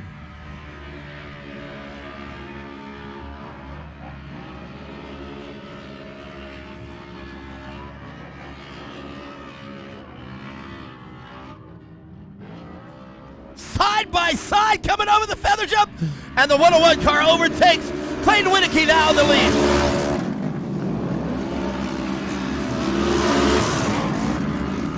Chase Mankin, though, is not going to let Clayton just walk away with it. Clayton's going to have to get out front and make himself stay out front. And he's literally going to have to drive, as I just said, going to have to drive away from Clayton to not give Clayton that opportunity to take away that first place again.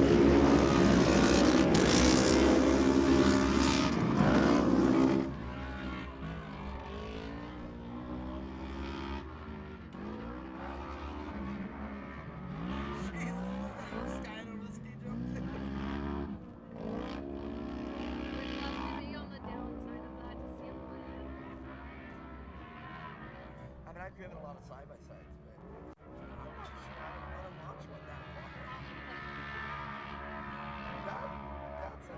That's a gnarly jump. I feel like you have to be really, really confident in your car setup to be able to go launch that.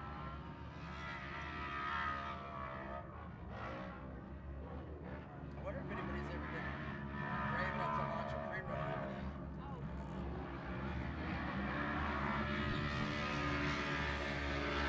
Well, back into racing, Mia Chapman.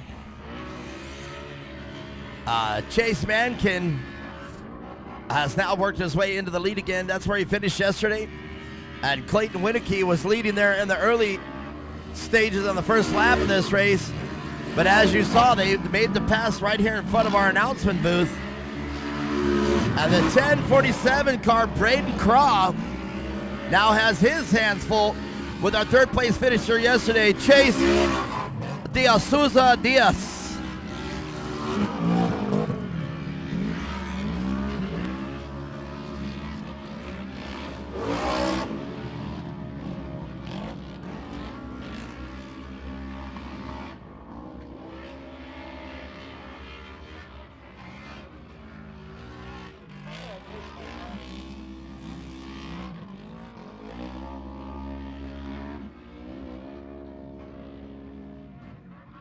And that 295 car and that livery making it all today. Michael Bernstein in that 295 with Jonah Bishop in the 33. And we've been talking about it, but Bobby Van Beekem is supposed to be in this class. Is he out there? He is. There he is. That he is. I just hadn't seen that car yet.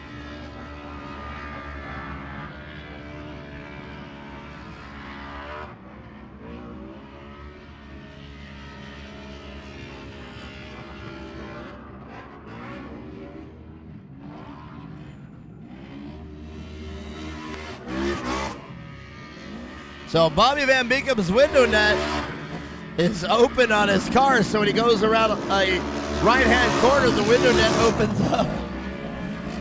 Somebody forgot to latch the window net.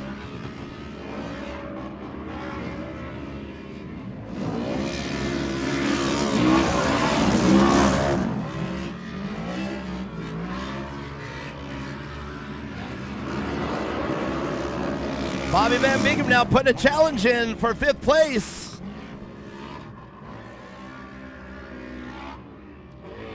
So we got a race here, sizing it up right now. Bobby Van Beekem in the 64 car, chasing down the number 99, or 33 rather, of Jonah Bishop.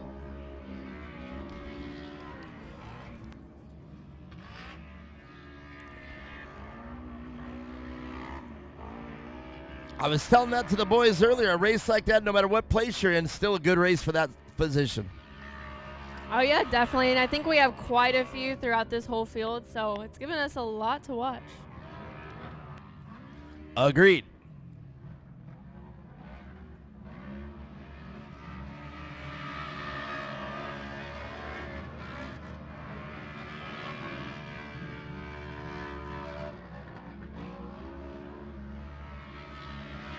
You know what I can't wait to see? We've had this guy over here standing right in front of us. He was taking pictures. He was taking the one that I said I thought would make a great picture, so I can't wait to see those. But there was a young lady you just saw run across the track right there. She's got the latest camera, the mirrorless camera Sony, out on the market right now. And she's been out there all weekend. I cannot wait to see her pictures. So Bobby Van Beekem now must have dropped out because the 33 car of Jonah Bishop's all alone. So looks like bad luck struck Bobby Van Beekem once again. Yeah, you know, for a little bit there, it did seem like something was off with this car. So not too sure what that is, but definitely a bummer. Well, looks like I jinxed Bobby. I said, hey, man, I just want to see you at my podium. Can I talk to you? Jeez. So it doesn't look like I'm going to be talking to Bobby Van Beekem this weekend at all. Definitely a bummer. Yeah, when the talent is there and it's just mechanical failures, you know, one after another, it's definitely got to be hard. But I have no doubt that they'll get it figured out. Well, he's got one more class. Literally one more class coming up, 8 laps to do it in the Pro Turbo class. So come on, Bobby. I need you. I need you. But right now, this class still shaping. A big bump here. The corner bikes because of it. A 904 trying to get around the 1047 of Braden Craw, and he's not afraid to bump him to do it.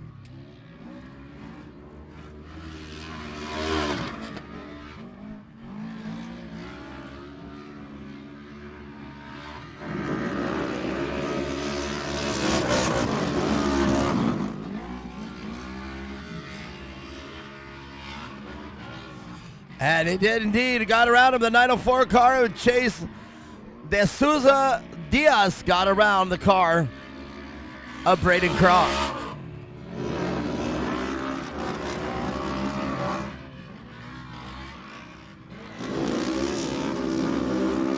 So it's taking him up over half of the race here. But Braden Craw now dropping back into the 4th place. The pressure of Chase De Souza Diaz was just too much. And Chase was able to get around Braden. And back out front, we still have the battle. Can Chase Mankin bring it on home?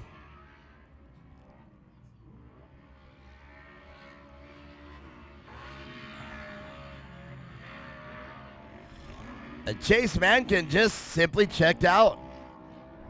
Yeah, no, it definitely looks like a lot of the pressure is relieved off him, but he's still putting it down and doing so well so far.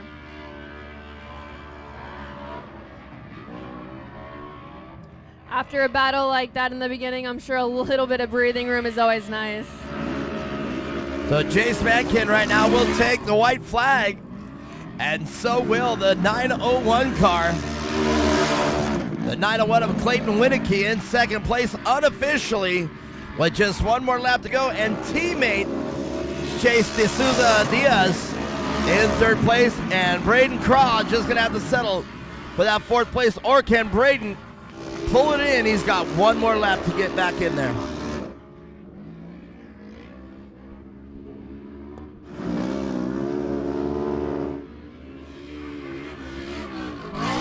White flag flying for the rest of the field.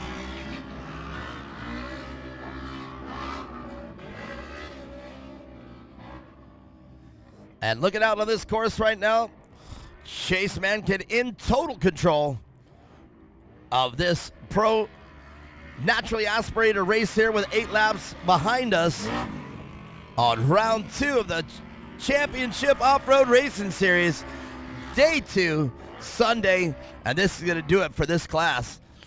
And just a few more turns here.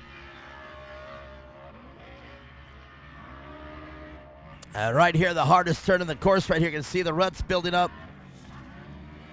But Chase Mankin going into the backfield one more time with just 2 or 3 more turns to negotiate, and he is going to be our winner here of the Pro Natural Aspirated.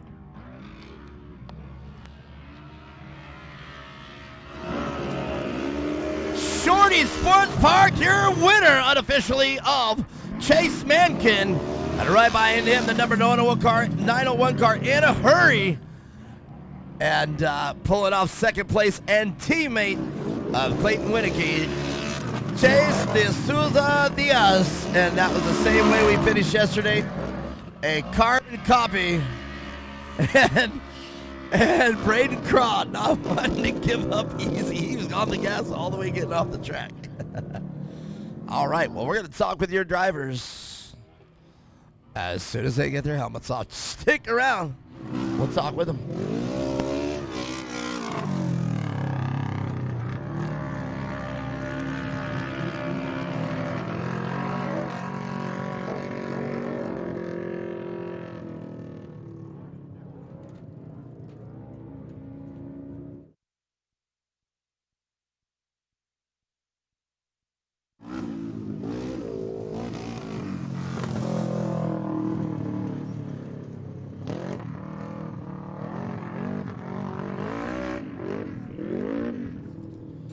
What'd you think of that?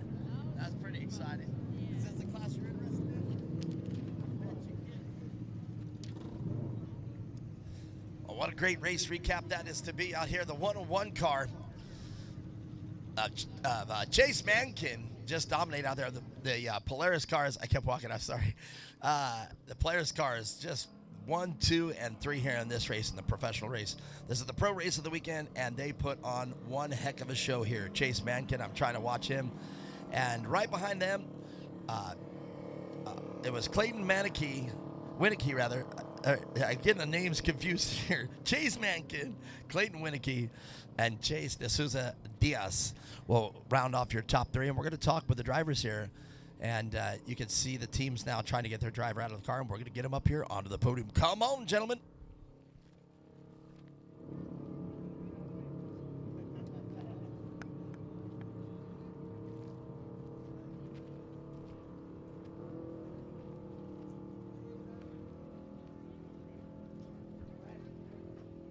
That's a lot of blue over there. Polaris well represented here, as the top 3 cars are the Polaris machine. And I know that's going to make the team over there very happy. And look at the backdrop here. This is arguably one of the best racetracks I've seen in a long, long time. And I'm very excited to see how this thing has shaped up for the course season.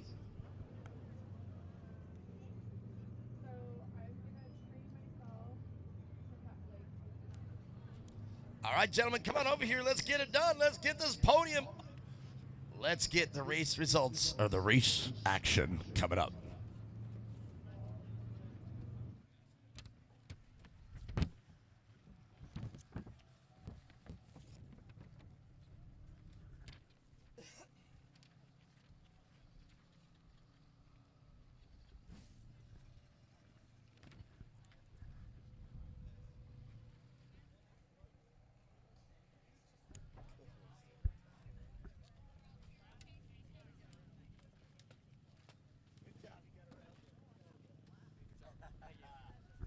Great camaraderie going on up here at this podium. And, man, what about that race? You guys put your hands together for these warriors.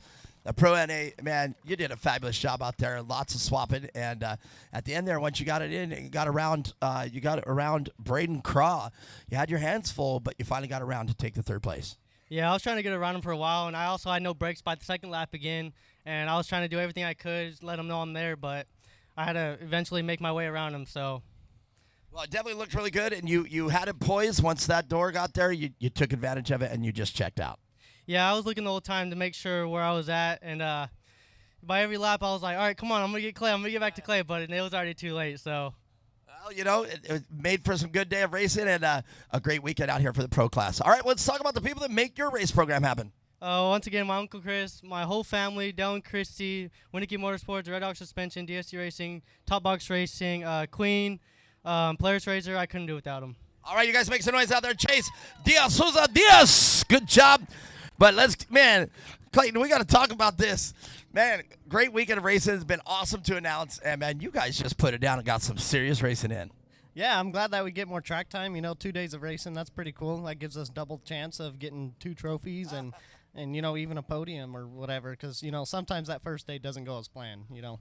But today was a little different. I kept looking at my mirror, and Chase wasn't there, so I was worried. I was like, uh-oh, I don't know where he went, but I kept seeing him around the corner around Braden Crawl, and I was just hoping he would get around him so we can all be on the box again. Well, I'll tell you what, Braden did not let it up, and he was not giving that position up. Chase really had to work for it.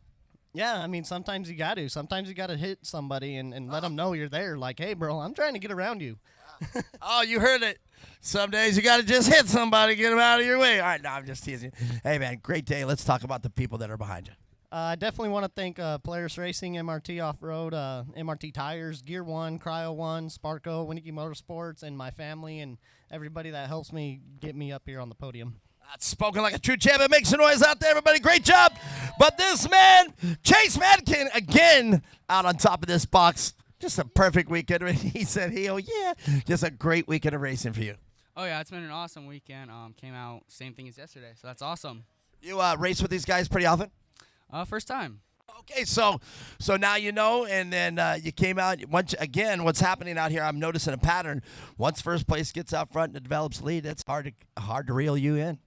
Yeah, I'm a smooth driver, I guess. That's what my parents have always told me. Well, you were really smooth, and in fact, Mia Chapman and I, if you go back and review the footage here on the live track feed, you'll see that we did say that it's smooth as glass, and that's the key on this track, I think, is to be smooth as glass. Yeah, these guys are super fast. Awesome to be racing against them.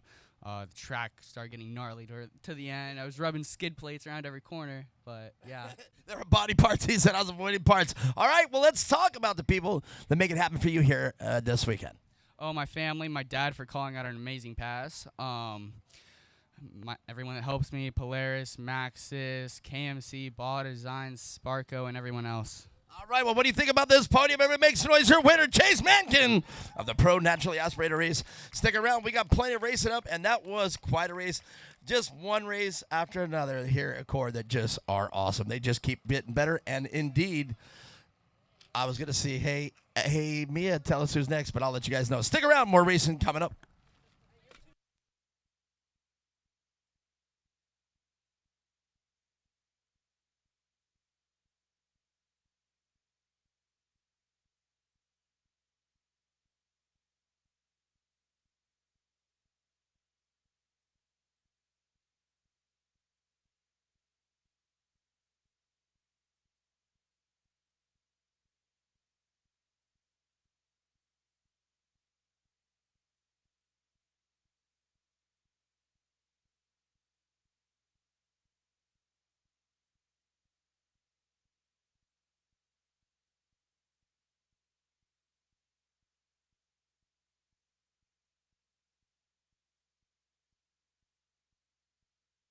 Boy, I've learned something. It's 60 degrees in the sun, and it's 20 degrees in the shade.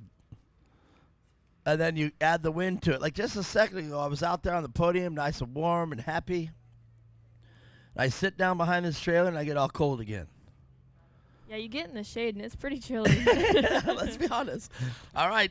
Mia Chapman, we got a good race coming up next as well. We got the Amateur Turbo. We do, yeah. We have the number 760 of Ryan Denny starting first. The 912 of AJ Burke starting For the race, luckily they got a race in between there. But Bobby's car is inoperable for the rest of the weekend. And this car pretty much is barely going to have any time to even cool down before it gets raced and beat on again here in the Pro Turbo class. So can Ryder Van Bingen get on top of the box and make it a double win here for Sunday? Because after second place finish yesterday, and I do believe not even finishing in this class yesterday, still got the start and still got third place. I don't remember if he talked to me or not. I think it was just AJ Burke. But or is Ryan Denny gonna just smooth sail right on home again? Yeah, hopefully Ryder has some better luck today. You know, it was a good battle between him and Ryan yesterday until he had a mechanical failure. But, yeah, we'll see here soon when they come out. It is pretty good. We're well ahead of schedule out there. So if you're watching live on Rumble, in fact, let's see if we can get the Rumble back up here. And I've been trying to answer all the questions here on the live track feed, and I've kind of been failing here, and I apologize, everybody, if you're still out there. But let me hit play here. All right.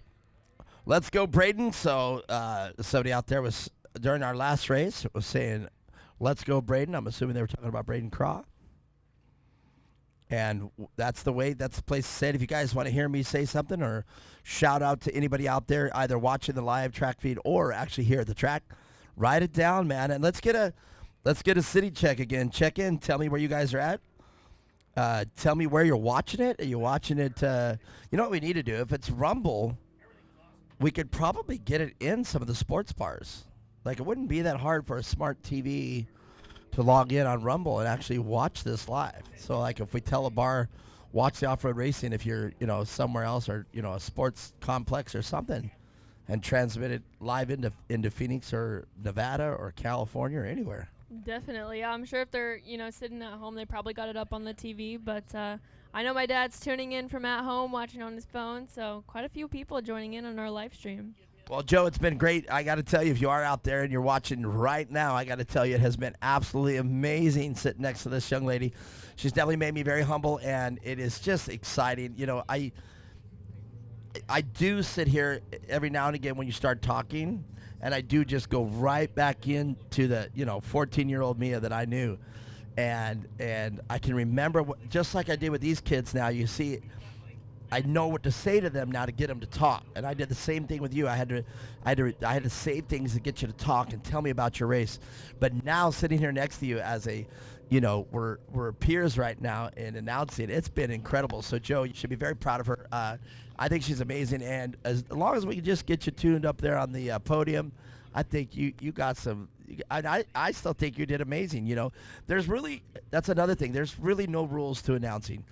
Cover the sponsors, tell some stories, cover the race, and I think you've been doing all that. So I think you've been doing an amazing job. Thank you. Yeah, very much appreciated. Announcing races, I'm still pretty new to, but I'm very comfortable on the microphone doing interviews. It's awesome to talk to some of these kids out here and call to action on the racetrack. Yeah, I got to tell you, I was a little, I don't know if jealous is the right word. How about envious? I think envious is the better word that I'm looking for. When I saw you talking with Matt Martelli, you composed yourself. I was like, who's that girl? I want that girl sitting next to me, and I just watched it in between. What's funny is that's the way the algorithms work. So the internet or my phone or the fact that our phones are sitting right next to each other, and it brought up that interview of you and Matt Martelli. So it was really good. Yeah, Mach 12. Ryan showed us some more on the drone headed right for the pack right there. I just love the buzz of those propellers. That's flying. Here we go. Green flag this time. Ryan Denny. But now AJ Burke, you may notice a little different setup on the car. I did talk to AJ Burke on the podium. I said, man, what's with those shocks? Are they blown? He says, no. I said, well, slow that rebound down. Come on, man. So we'll see if he's made any adjustments to those shocks.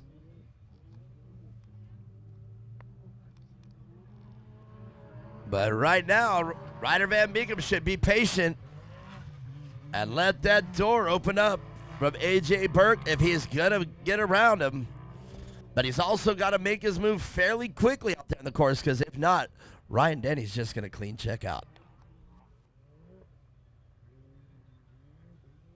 Yeah, that seems to be a key factor on this track with it being narrow. You definitely have to pick and choose where you're going to pass at to make it through clean. Well, as you see, these are much larger cars than we've been seeing all day. A lot of the RS1s out here, a lot of the single-seaters, and a lot of the other classes that we have are mimicking the RS1.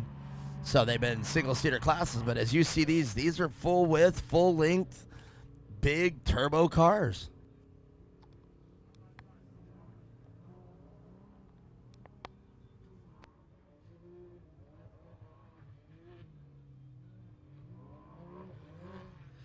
All right, Ryan with a little different line there to the outside. She got out of the groove. Whether that was intentional or unintentional, there's Van Beekem making his move right now. It gets into second place. Well, now as I talked about, he's got a long distance to make up now to get back behind Ryan Denny. So, and if Ryder Van Beekem's car is unhurt for this race, he does have the skill to get right behind Ryan Denny. Yeah, he definitely does. I think within even this lap or the next lap, he'll get up there and we'll have a battle on our hands. And AJ Burke, a repeat of yesterday. I don't think any changes were made. I could be wrong. We'll talk with him again. But that car the rebound on that car, just hard to handle over some of the obstacles out here at Shorty Sports Park.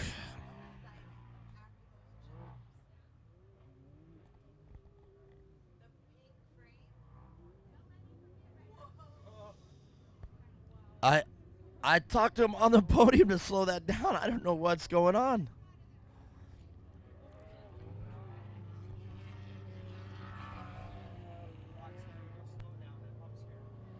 Well, I'm saying slow down the rebound on that car. Yeah, you know, suspension is definitely a key thing, especially out here with the amount of jumps and tabletops they have. So can definitely be a tricky thing to figure out. But, yeah, as we can see here, it's definitely a pretty big role. Well, I believe in, and this is my ignorance, not necessarily stupidity, but where I'm going with this is my ignorance is he said he had the iTunes shocks or whatever. I'm assuming that those are the Bluetooth interfaceable shocks that can be tuned from your phone or from the touch screen on the dash. So my concern is if there's still that fast of a rebound, what other changes would have to be made to those shocks to slow down the rebound?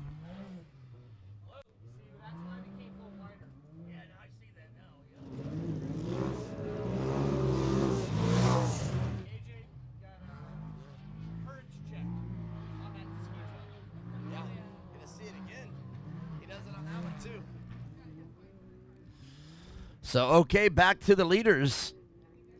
Ryan Denny running a smooth race. I don't think Ryder Van Beekam's going to be able to reel her in. I could be wrong. Now, A.J. Burke getting ready to take this car once again over the ski jump.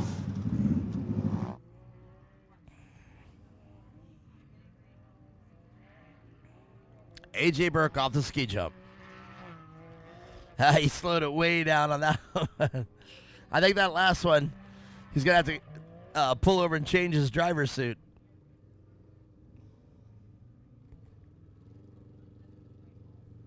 No? Nobody caught that one?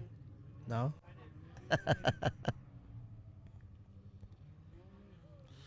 Ryan Denny again with a weird line going into the corner right here in front of us. Not necessarily a bad line, and Ryder Van Beekam following in suit. No, definitely not. I think getting out of that rut in that corner can definitely be a benefit of getting through there a little smoother. We can see a lot of these ruts out here are getting pretty deep.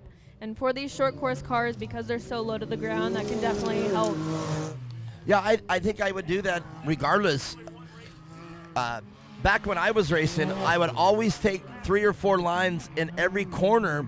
So if I find myself having to take that line, I still knew how to take it or still knew how comfortable. I'm not necessarily trying to find a faster line. I'm just trying to find an alternative line if I find myself battling it out with another competitor. Definitely.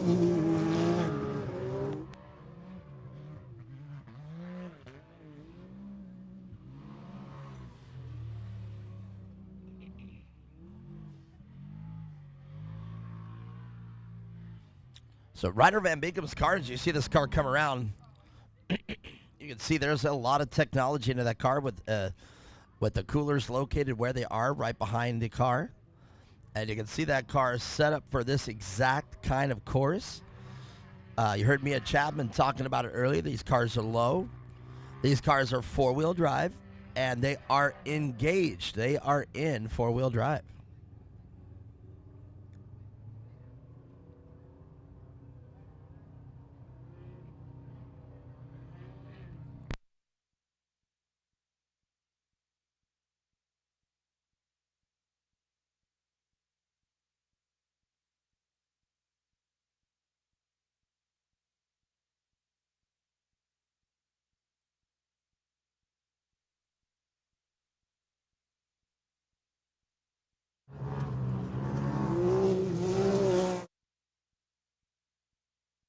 So we just talked with Jason up here, and we were talking about the track out here and trying to stay up on the maintenance of this track during the event is pretty trying out here. So, but I personally, Jason, and I don't know if the racers are saying anything, but man, I personally think this dirt is one of the most perfect dirt I've ever seen in any racetrack, which I can't believe. Not many rocks. And the reason I can say that is it comes up to her and sits at us. That's exactly the consistency of dirt you want right there. It's not hard pack. It's not soft pack. It's kind of like, have you ever been to the Cinders up in Flagstaff? You know, it's a different beast. But, man, you can turn in those Cinders no matter what, you know. And I tend to think that with this course being groomed and as wet as it is, Jason, I don't know. I might have to tell you, I think this track is just perfect. Yes, Well- the ruts develop, but man. Definitely, yeah. And with there being quite a few races at this track, you know, sometimes even back to back, it's hard to really pack in that dirt. And with it being more of a narrow track, everybody's running the same line corner to corner, and you know that's bound to happen really at any racetrack. I agree, and that the corner, like the one that we can see right there, developing the ruts the hardest. That corner has been developing that way all weekend long. 3 or 4 classes go by, bang, you got those ruts.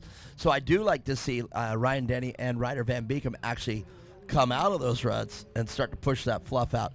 But you're absolutely right. But I think we can't always expect a short course track to be get a blue groove such as the one down in Chandler. Exactly. I think let this one be the beast that it is, because yes, it does not produce a perfect short course situation, but it does create a very unique short course optional track. Like, this is a different thing, different tires. Like your Hoosiers that would work at Firebird will not work here. I can almost definitely tell you. You better get a little more aggressive, probably even closer to a sand or a mud tire out here. Definitely, yeah, and I'm sure it's teaching a lot of these drivers how to take these corners with the ruts, and maybe even giving them a new driving skill, learning how to drive that way. You don't get to race on, a nice, smooth, well-groomed racetrack every race, so it's definitely good to have in your back pocket. I agree with that, and we touched on it yesterday for these Mid-East drivers that come around, and they're used to driving in the mud, the snow, the cold, so their driving style is completely different when they come out here on a well-groomed, tacky track like this. Now, my observation, and I can't tell, I don't got the times up here, but my observation is Ryder Van Beekem is picking up some spaces on Ryan Denny. Definitely, yeah, he's definitely making that time up here, and he's hustling that car. All right, I think I'm gonna have to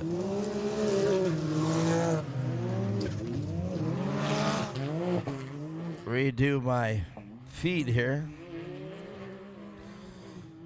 So if you're out there in the live chat, 93 people watching right now. I just like hearing that, seeing 93 people out here. And if you're out there on the live chat, any questions, let me know right now.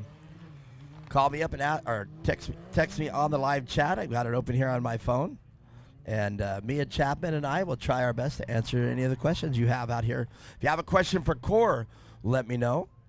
If you're considering coming out here and racing, let me know.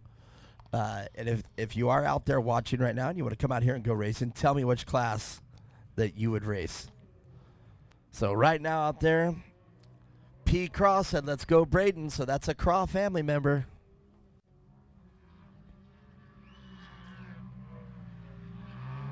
All right, there. See, he said, I'm right here. And there you go. That's why I love the chat. So, Ryan, there you go.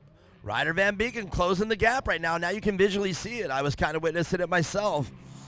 But we've only got, actually, right now, coming around, the white flag is coming out. So, if Ryder Van Beekem is going to make his move. What happened? Ryder Van Beekem with only one lap to get it done. Come on, Ryder. If not, we're talking with Ryan Denny one more time. Well, let's talk about that time he made up, too, with trying to get around A.J. Burke there. He had a lot of ground to make up, and he is reeling her in, and that's a pretty hard thing to do on a lengthy track like this. So big props out to him. I agree, and then we have to throw on the table as well. Ryan Denny, she's tough. She's a tough competitor. She has been on it. Yeah, yesterday watching her, and I think she's even more comfortable in the car today as it's showing out there. Well, she better not make one mistake here right now, because there is no doubt in my mind that Ryder Van Beekem will definitely take full advantage of any. It's like giving a dog a bone right now. Do not give that dog that bone, because Ryder Van Beekem will take it for dang sure. But Ryder Van Beekem at this very moment is going to have to take it. And there's just no way around it. And we also noticed another thing I was showing, the tire setup on both cars. It would appear that Ryder Van Beekam's tires are just slightly larger than Ryan Denny's. Well, here it is. About 4 more turns to negotiate. Can Ryder Van Beekam get around Ryan Denny? He's making a charge. 2 more turns, 3 more turns to go. And we're going to have Ryan Denny, a repeat of yesterday. Ryder just skying it. Well, you know what? Ryan Denny, great job holding on to that. And Ryder Van Beekam, as you said, what a great job of reeling her in. Yeah, absolutely. That was a good race to watch. Watching Ryder, try to bridge that gap and Ryan Denny hold it down out there on first. I think maybe he needed a couple more laps, but nonetheless, great to end up on the podium. I find myself agreeing with you once again. Look at this. We're doing acrobatics here on the drone. That thing is so incredible. Well, we didn't hear the prop pop, so. Oh, we. That is definitely a Buzzy the Tower. What a great pilot he is. That is amazing. Oh, right on wife this time. It was daughter yesterday. Man, now he's just showing off. I'd like to see the footage on that. I would too if I had those skills. I agree. I think I would. I think I would do that more often. I think. So, all right, let's talk with the winners right after this.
All right, let's get this amateur turbo class up here on my podium.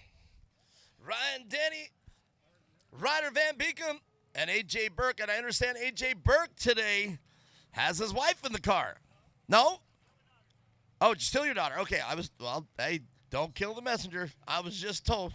But, okay, come on up. Let's talk with you while we're waiting for Ryder Van Beekum to get her. Man, we talked about it yesterday. That car was kicking pretty bad. We saw that one on the ski jump, but I'm not letting you miss on that one. But, man, you kind of kicked the pace down a little bit and were able to get a finish. Yeah, it was rough out there. Definitely different from yesterday. Oh, yeah, for sure. All right, well, very good, man. You looked great out there. You stay composed, and you were able to get it done here and get it finished. I just wanted to get done. I wanted to take it easy and just get done. Well, you looked good out there, and these two are very tough, man. So you actually put in one heck of a fight out there.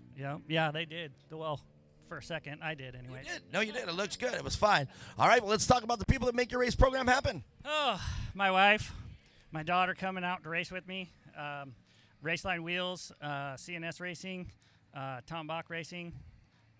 Who else? I can't even think right now. All right, well, good job. Congratulations. We're glad to have you out here in kart racing. A.J. Burke, everybody, third place. But this man, Ryder Van Beekum, man, what do you think? A lap or two, you would have got her?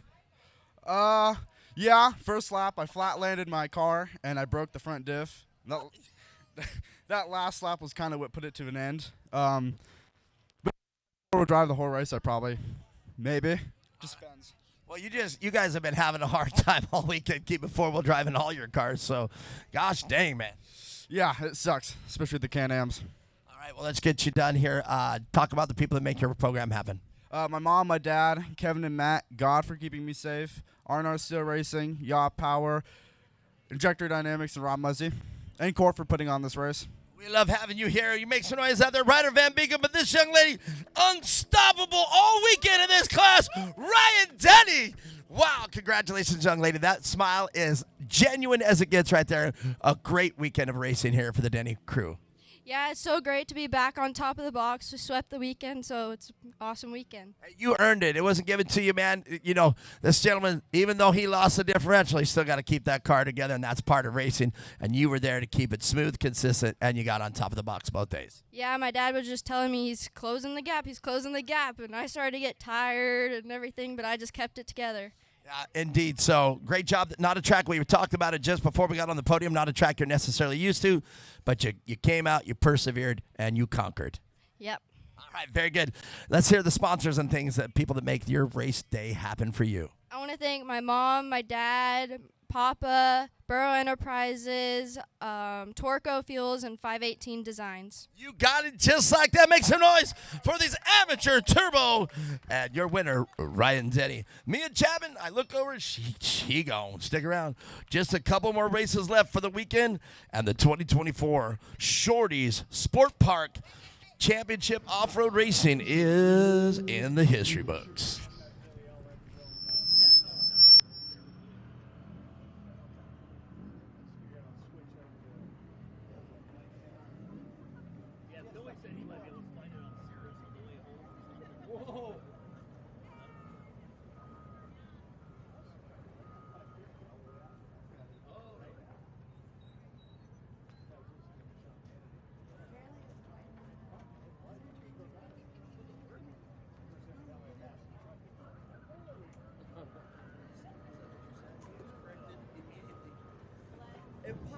It popped again, but it wasn't a problem. It hurt. Oh, it's not again, did it? Then you did a couple. Could it have been? No, it didn't really pop. It just I cut the throttle, so it's like an instant flat. Oh yeah. Also, when I flip, it makes like a it makes a sound when I flip. Now those blades, as I said the last race, I do know they spin at supersonic speeds. So they're actually breaking sound barriers as they're spinning. Now it's on a much smaller scale, but that's why they literally make that noise.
make something work.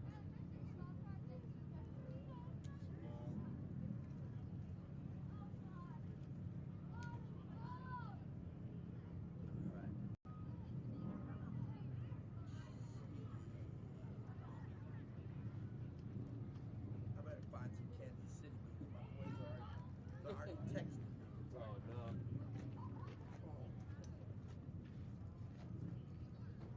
Kansas City.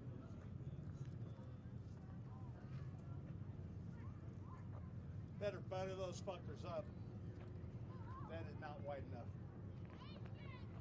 Even doors touching it ain't wide enough.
So the only playlist I have, unfortunately, is on YouTube. Yeah, so I did like earlier. I just put rock mix. So what it did for me was it opened something like that. This is a friend of mine's band. Why does it have my friend's? So yeah, where's my mind? That is my friend's band. So this is this is my style. Into the Mirror by Minus the Bear. County Cars as well. I mean, this is a local band in Arizona. This one right here.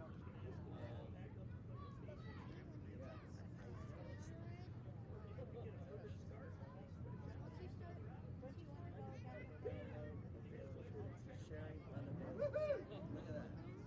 Sharing unavailable. That's terrible.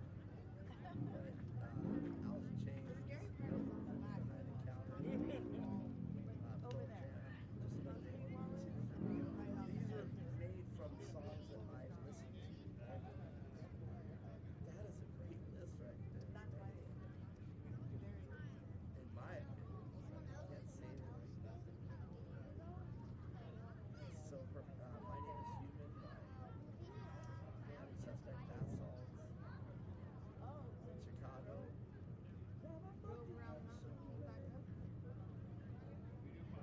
I will. Absolutely. I promise. Thank you.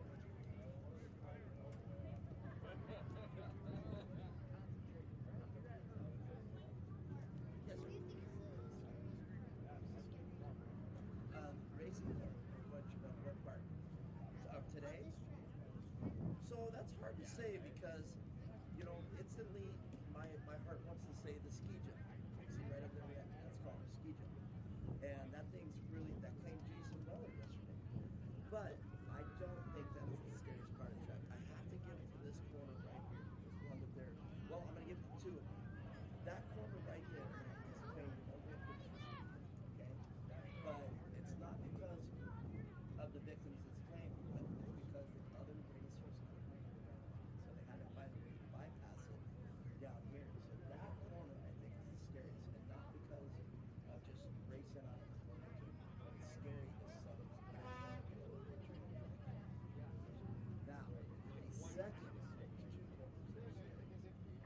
load of 10 cars literally right here in front of us, and they're all piling into that corner. You can see Casey down there. They're talking about it right now.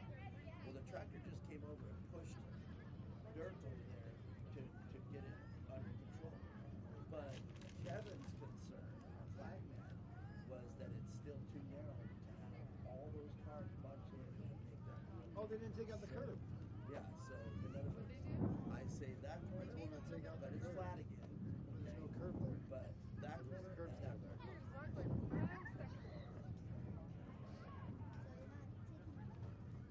There's no way you're gonna get two cars into that turn. it visually, when you went on the track, right? Yeah, there's no way they will. So like when Can they push some of that right, dirt so did I. over? So When he added that dirt down there, because they kept pushing out into the other lane on the oncoming traffic. Right, what they need to do is this curve right here where you enter the turn, that should be pushed out to where you can see where it used to be. Right? They need to pull that dirt on the top. No, bring it in to get rid of that curve. Right? Take the dirt up there and pull it in. So it's flat all the way. Well, that's what I had to do on the top of this. See the top out there? That top was curved like this. And I made him flatten it all out. Side laps, The RS ones and then the Pro Tour. So we'll have one lap with the skinny cars. Or one race with skinny cars.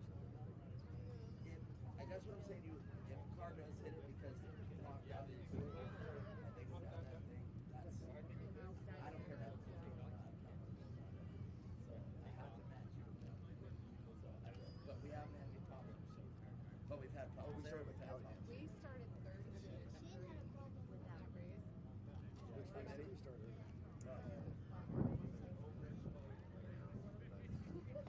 Was it this morning or? No, it was like 2 races. It was at 1. We started at 1:30 and it was almost finished. So it was like I didn't see that. See, you got an advantage. You can sit there and watch all somehow he wasn't. That's what I was Oh, he told you about it? Yeah, I don't know if that. Remember, that's what He didn't tell us. Well, I started talking to you about it. Then I started talking to you about it, where I'm like, if I pull him off, he's already over here, and then filter it over to me. Because I don't know why he didn't pull him in batches, because he was there long before. We never missed. I was trying to figure out. There's plenty of track over there. Yeah, yeah. Treacherous as all hell. Yeah, but you know what? That's racing. You know, it reminds me of a video. That was basically these really scary tracks that you have to jump. I'm not going to go tell you. You have to make them jump so if you're out of shape. I know. Crash right into it. Crash into the side of it. Or cars are going to push you up the way. You have to either stop or around it. All right, track prep complete. Everybody's in their spot. Well, Ryan Jones, you're standing up here. Come up and talk to me real quick. What do you think about this day of racing? This weekend's been pretty cool. What do you think? It's pretty cool. It's, we saw like a couple of crashes, and so yeah. It is pretty cool, and the cars out here pretty fast. And a lot of kids out here. Do you see yourself out here racing eventually at some time? No. You said no. Heavens no. Well, anyhow, Mia Chapman, we are back ready to go. Shane's out there. He's got a stacked field of Youth Naturally Aspirated Limited. Jason's excited. This is his class. And Ryan, you were just asking me. Right here, Ryan.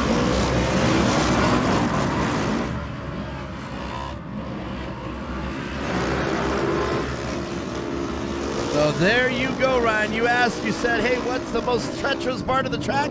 And I had to say turn 1 right there. Yeah, I think we got through relatively clean, a little bumping, but everybody made it through. And that's a lot of cars, 16 cars out here in this Youth Naturally Aspirated and Limited class. And they did. They got through there clean. And, hey, man, I recognize that car out front.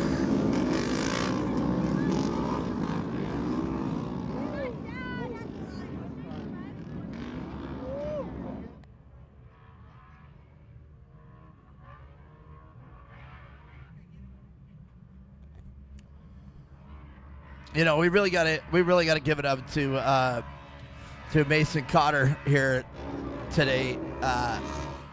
This is the result he wanted yesterday, and I know he's going to be very happy to redeem himself over the debacle, which is our racing incident yesterday. I don't really necessarily want to say debacle. It just so today he's got a point to prove that yesterday was no fluke. And what's really cool, you can see already the cars, in that soft loam of that turn, already putting the ruts down. And I like it because now they're making the turn a little wider.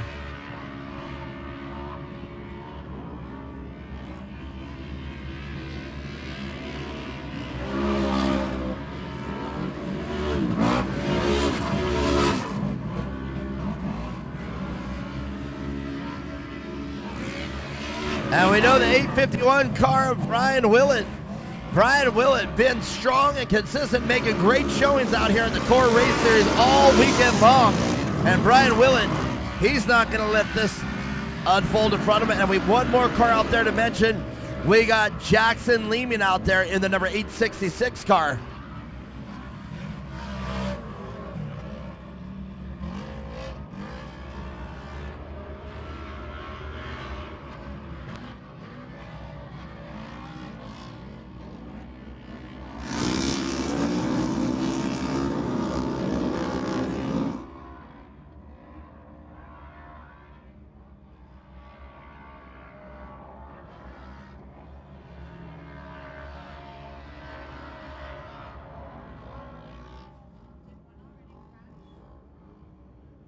Not that I see.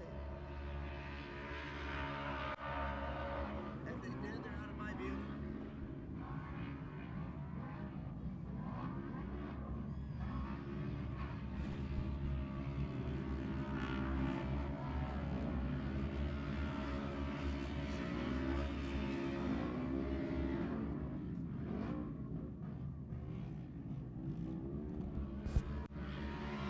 Mason Cotter, man.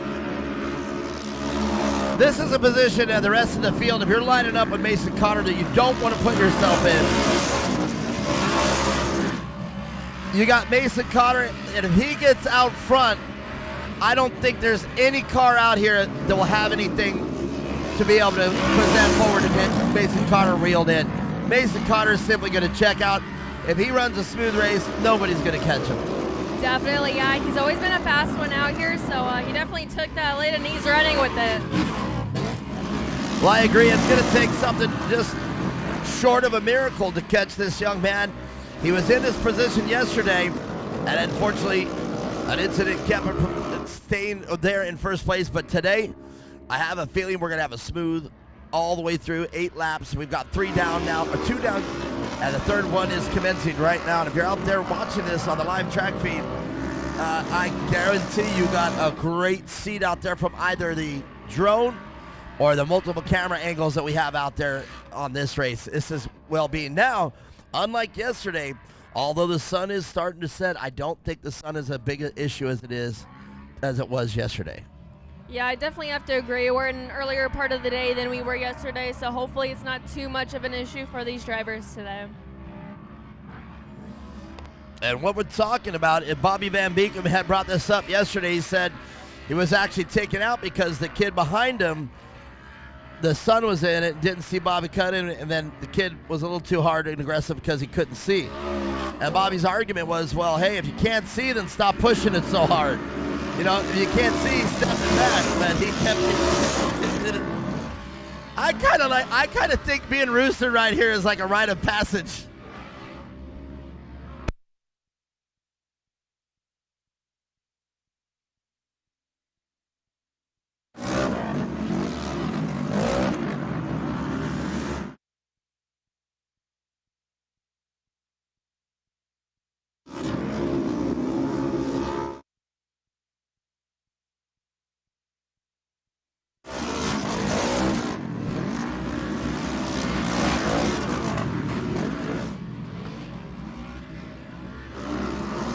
So Mia Chapman, every car out here in this youth naturally aspirated is based off the Polaris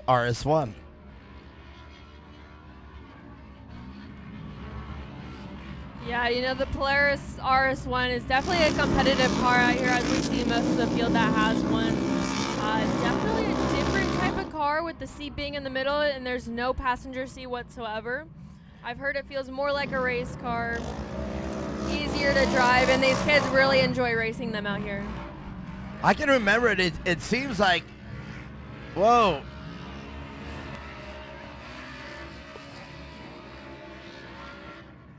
I don't know what's going on. We got cars doing donuts out in the... What's going on out here?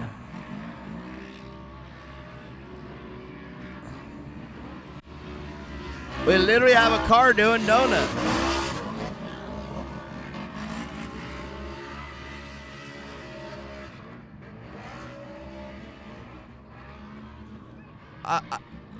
I'm a little confused right now.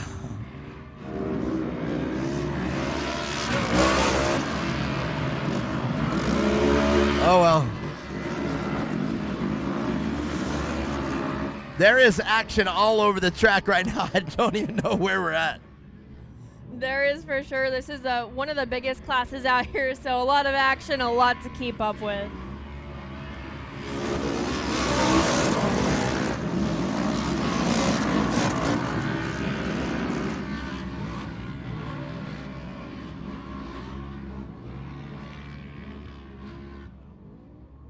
That was pretty weird, just a car randomly doing donuts in the middle of the track. Might have lost four-wheel drive. When you lose four-wheel drive, the car gets a lot looser, and especially if you don't know you lost it, can definitely cause something like that. All right, well, hopefully that car is either, I think that's it right there, the number 2 car. I'm not sure, but seems to be okay now. A little slower, though. But no harm, no foul. Back to racing. Well, here's the man checking out right now, Mason Cotter. Showing you what he wanted to do yesterday. Already finds himself in lap traffic. Now this is a big deal. Mason Cotter has got to pass lap traffic very clean right now and make sure he doesn't do anything to take himself out of contention. So on the chat, on the live track feed, we got Scorter39 saying, "Let's go, Stephanie Waraplus." So Stephanie Waraplus, she's in the 623 car. So if you're watching it live there, let's go, Stephanie. But right now, I don't think anybody in this field of 18 or 15 cars, 16 cars rather, is going to have anything for the man out front of Mason Cotter. He's just straight out checked out. Yeah, I think a lot of these drivers and their spotters definitely have their hands full throughout this whole race. Jeez. You know, that's awfully humbling out there if you're lining up and you remember yesterday him being out front and you get out here again. You got to tell yourself, what am I going to do? What am I going to have for him? What if I get behind him? What am I going to do? You really got to bring your A game if you think you're going to get around Mason Cotter here in this class. And this is the youth naturally aspirated limited class. So we got number 2 out of the race and in a very precarious position on the track. Oh, not out of the race yet, but definitely coming to a stop. That car is probably going to have to check out. And there you go, Mason Cotter coming right in front of us. But look at this, right behind him. The 808 car, unofficially in second place, Chase Crawford, and the 866 of Jackson Leeming. And Brian Willett now in 4th place. So Brian Willett watching the battle unfold in front of him for 2nd place.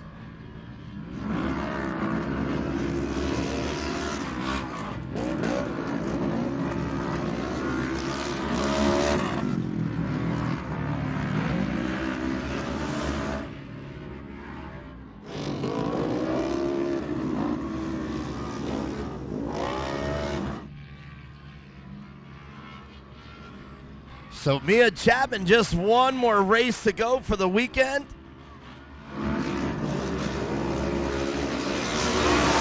And Shorty Sports Park and championship off-road racing is going to be in the history books for 2024.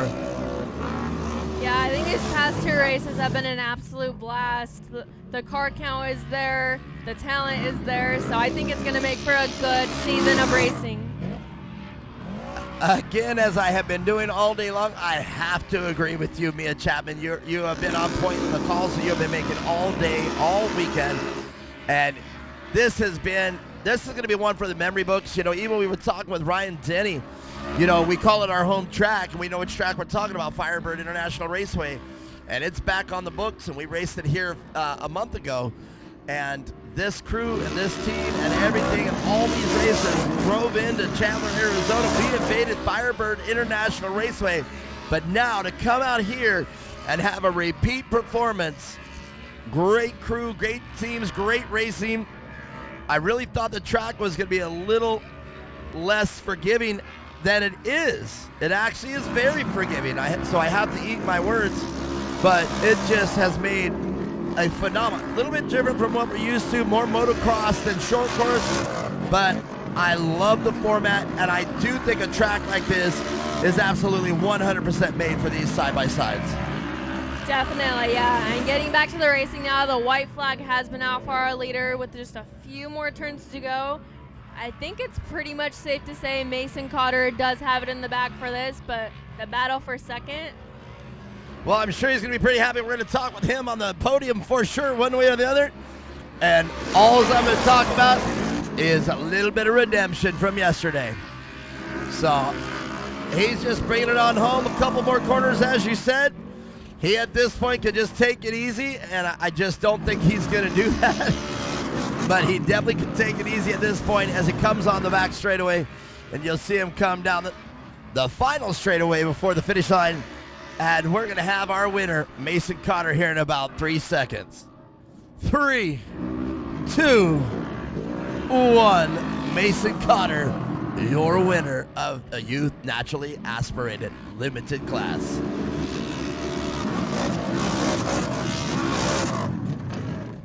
One, two, three, four. Brian Willett still's got to be very impressed with his finish. Brian Willett used to be in at least top 3 contenders. But it is bang, bang, bang, just like that. Mason Cotter, your winner. Chase Crawford and Jackson Leeming.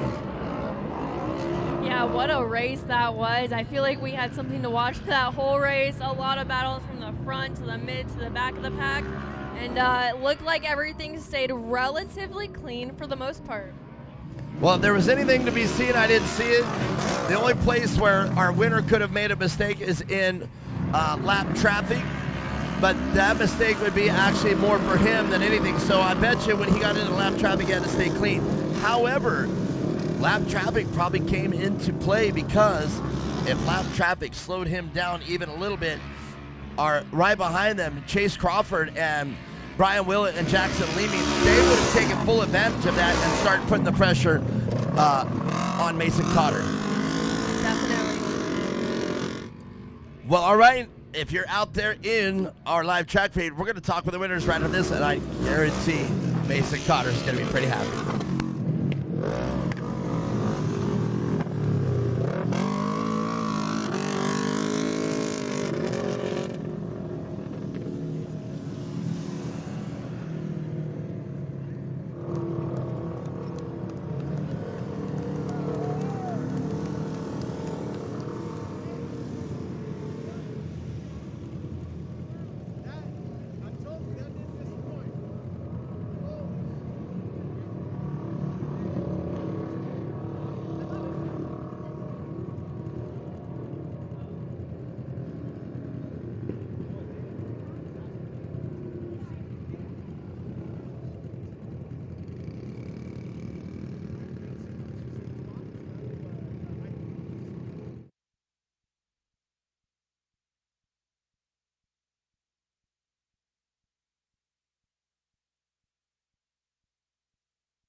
Well, what a race this has been today. A little bit of redemption from yesterday. And these guys, this is what they wanted yesterday. So let's talk with the winners. Mason Cotter, come on up here. Chase Crawford. Oh, we got to, okay. And Jackson Leeming, let's get you boys. I was just told from scoring just to, but let's get you guys up here.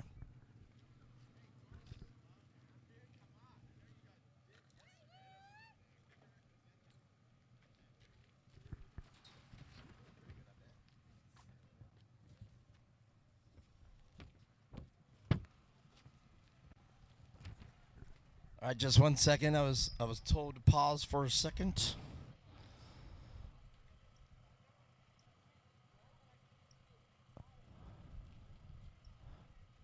Give me thumbs up from Central Command here.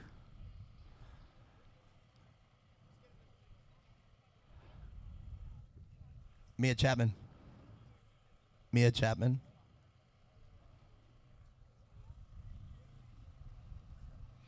All right, well, I'll tell you what. I'm probably going to do this with, hopefully with no regrets. Here's what we're going to do. If for any reason I'm making a mistake on this one, I will rescind what happens. But I don't think so. Let's just go for this. All right, man, let's talk about this.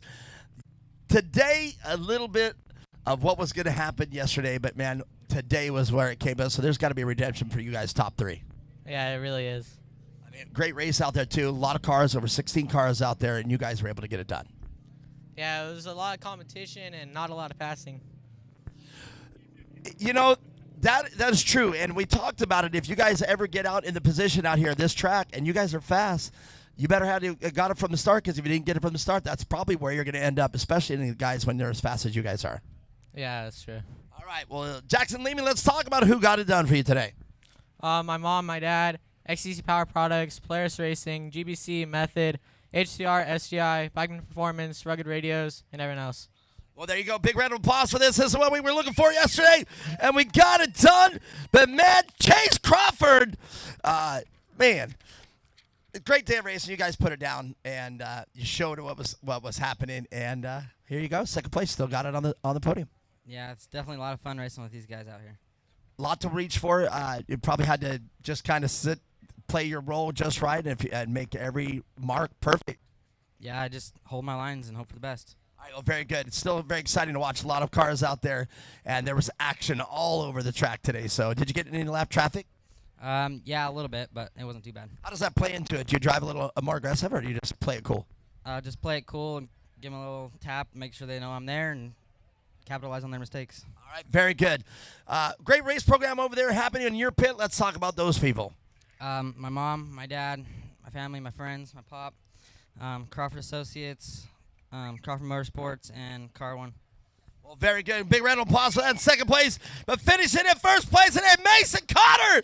Hey, man, I know this one. Yeah, it was a big breath you just took right there. I know this one says a little bit with what happened yesterday. Yeah, I knew I needed to capitalize on what happened yesterday. I mean, second and first, it's not that big of a points difference, I don't think. But when you know you're that close to P1, it just hurts a little bit. And like Jackson said, it's really hard to pass on this track. So I was really focused on that start. I wasn't even listening to my spotter off the start. I was just watching the flag guy. Right when he flinched, I just took off, and it paid off. Indeed, and that's a very important thing. Like we said, with over 16 competitors in this class, you really had to get that clean start, and you're the type of person that when you get that clean start, you're just checking out.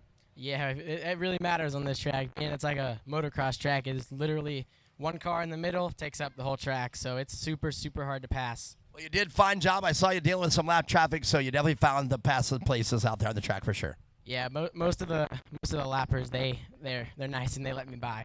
Very nice. All right, well, let's talk about the people that make it happen for you this weekend. And, man, I got to tell you, as an announcer being on here, I'm pretty proud of you. Let's talk about those people.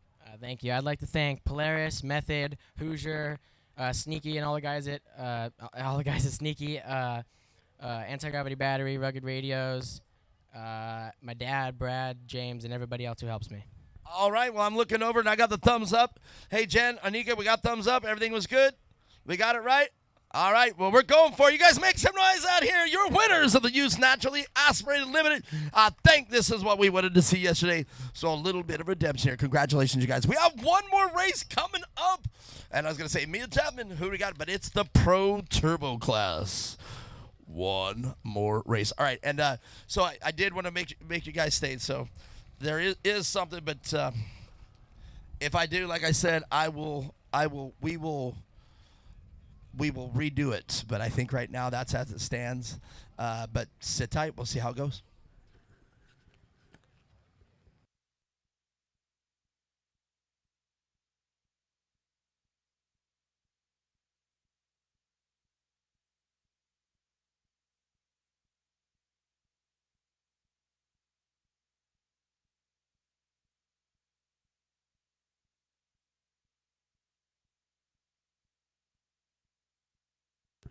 Well, I'll tell you, I just like the way this gentleman came up and talked to me. So, man, Core Racing out here, it's an honor to be part of this. And you were just here. Let's slide over this way. Come on, and we're gonna get the camera on us. So, let's first of all start off with your name. What's your name? My name's Terry McBroom, and I want to thank Core Racing and all the people that put all this together to make it happen. A lot of work, and I really like a lot of these people who are here. Great folks, and I'm real happy. Well, you know what? We're really happy, too. We love hearing stuff like that. We're not perfect. We do make mistakes. But the thing is, we have an organization. Everything is organized. It looks professional. It is professional. And we do the absolute best we can with the intent of making sure that everybody's racing experience is happy. And right now, what you telling us that feels pretty good. I need to get you guys some more sponsorship. I want to see if my company will put a little bit of sponsorship on this racing. DBA Construction, Apex Trucking and Cattle Company, and Renstrom Metal and Fab. You guys do a great job, and I greatly appreciate you, and thank you for having me out here. I'll tell you what, those are some kind words, and we here at Core, on behalf of Core, we thank you for people just like you. Guys, check that out, and hopefully new sponsors here and new paths coming up in the future. Stick around for that. More racing, one more to go. We got the pros. Stick around.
Yeah, indeed. Mia is almost OCD over here. Well, here we go. Our last race of the day.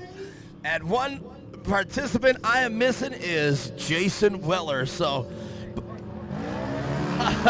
that's right.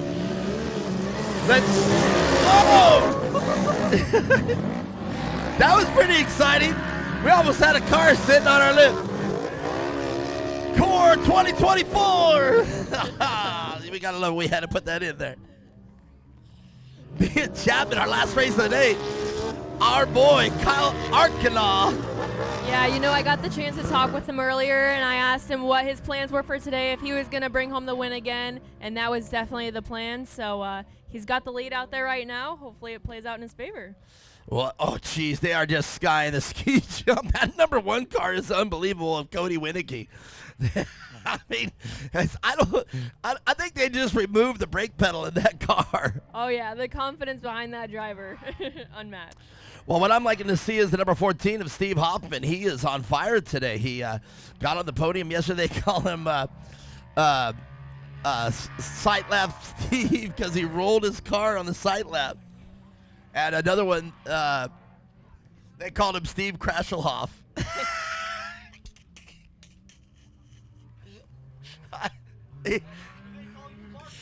That's, of course they do. They used to, I think my nickname was the Mouth. They used to just say, oh, the Mouth's here. Steve Krashelhoff holding on his views. He just got up on 2 wheels.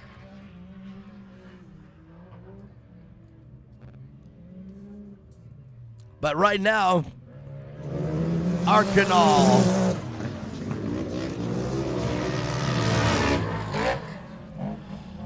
Kyle Arcanaugh. He's got to be pretty excited. Look at that. You know, if you were Steve Hoffman, you know that man is right behind you. And there you go, Robert Van Beekem there. In the 64 car, in the same car that his son just drove. And apparently 4-wheel drive's out again. So Bobby Van Beekem's just going to have to hope he can get that car, or hope for a mistake that... Yeah, you know, that's definitely a hard thing to adapt to out here on such a windy track. The car is already loose. And then having to deal with only having 2-wheel drive on top of that is definitely challenging. Yeah, 100% again. Your insight is spot on. I completely agree with that. But, you know, he's out here for the weekend, and this is a tight track, technical track, so I don't think he's really here to be competitive for this race. You know, 4 more races to go in this series, and just getting these very important finishing points can be important in case he has a flawless rest of the season. I definitely agree with that. Man, we've been talking about the Cotters all weekend. We've been talking about, you know, everybody that's just been dominating this weekend. But right now, this man right here, Kyle Arcanaugh, he made sure that we said his name correctly. Arcanaugh. That's why he said it. He came over here and got an interview. But look at him, just smooth as all can be right now. Just making sure. Oh no, I do not want to see a problem with car number 1. Cody Winicky.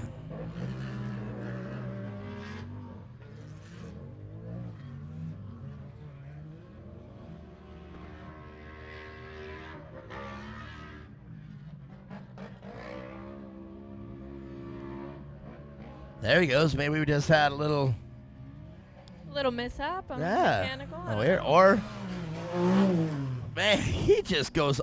He sends it off the ski jump.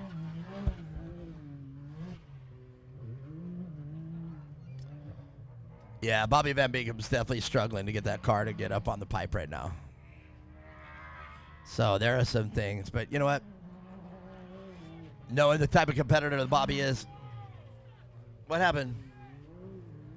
What is going on? Oh no. Our leader, Kyle Arcanaugh, he's rolled the car, hasn't he? We're out of our seat. What's going on? We hear people over here shouting. We can't see it, but Kyle Arcanaugh, wow. Right out of our sight. All right, they're going to have to. Wow, we're going to have to see how this transpires. The last two races. Yeah, I'm going to slide on in here, Mia, and we're going to see what's going on here from the drone view. And I got it here from camera 2. Tyler, our helicopter drone, our eye in the sky. And I just don't see Kyle here yet. Great bird's eye view here on the program side.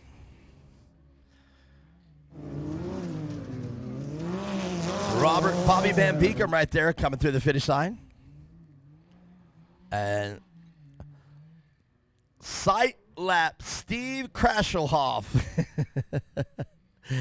That's what they're calling Steve Hoffman. And they call him sight lap Steve because he rolled and pretty much damaged his car on the sight lap. And now I'm just kind of announcing from in here right now to try to see what is happening. It is. Okay, so Kyle looking like he has a broken axle or something because he's roosting pretty heavily, and it would appear that his car is dragging on the front, so I'm imagining he's having front differential problems or a hub problem on the front, and he was just on the gas really heavy to get that car to even move forward. And there you can see it right there coming into camera 2.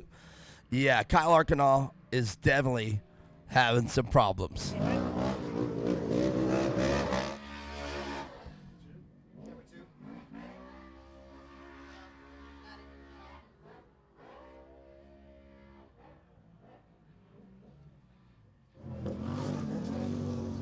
So me and Chapman, I'm in here in Race Central checking it out on the video monitor. Tell us what your view is from out there.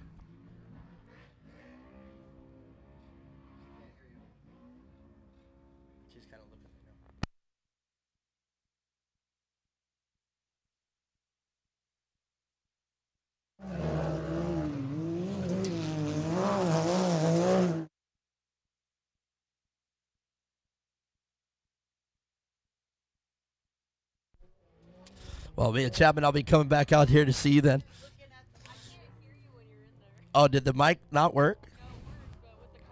Oh, got you. That may be the difference. Well, it looks like Kyle Arkinall, he is, what's that? Oh, the skid plate was dragging.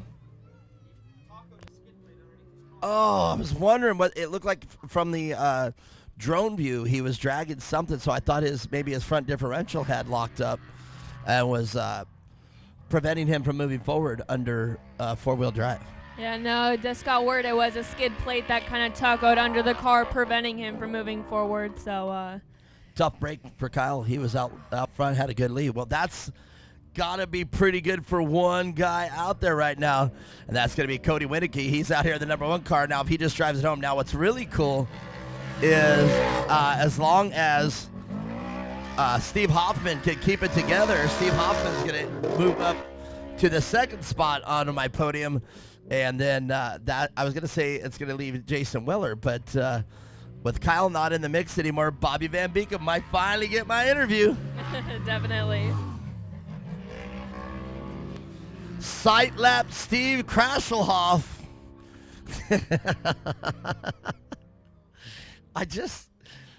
Sometimes in racing you hear stories and you just got to laugh at them. And everybody here at Core just has that term of endearment for Steve Hoffman.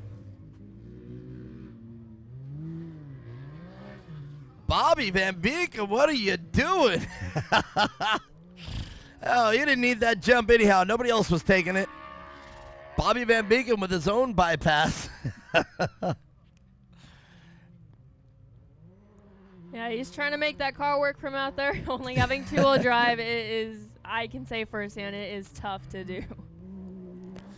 Well, as I was telling you, in my desert career, I raced nothing but four-wheel drive vehicles. I only built one that was two-wheel drive. What's crazy is the one that I built was two-wheel drive. I built it patterned after a a short course pro light truck, but mine had a frame, and I tried to keep it nice and low, big tires, because we had a race called Snowflake up in Snowflake, Arizona, and that racetrack was really flat, not a lot of jumps, not a lot of whoops. So I wanted to build a car nice and low, more like a rally car, and that truck was two-wheel drive, and that was the only two-wheel drive vehicle I had ever built. The rest of mine were four-wheel drive, but I kept them in two-wheel drive for the majority of the race until I got stuck or into things. So I didn't really drive them in four-wheel drive. So I actually don't mind a car coming out and stepping out from me in a two-wheel drive car. Yeah, it's definitely not a common thing in short course, so having four-wheel drive is crucial to be up front and be competitive for that matter. So, well, I again, your insight is just perfect on there. I have to agree with you, because I remember back as early as 1997, me coming to the Geyser Brothers and saying, you guys should start thinking about building a four-wheel drive trophy truck. And they were like, no, it's too many parts. And now look, the only trucks that are winning right now are all four-wheel drive. So, Mia Chapman, again, your insight to off-road racing is spot on. The top trucks are four-wheel drive. Top truck in our Legacy Racing Series, giving them a little props because they are a desert racing organization, so that there's no conflict of interest. But our current champion, Eric Husted, is an all-wheel drive truck. So, and he literally wins almost every one of our races. But kind of oddly, you know who overalls most of our races? Connor McMullen. Oh, wow.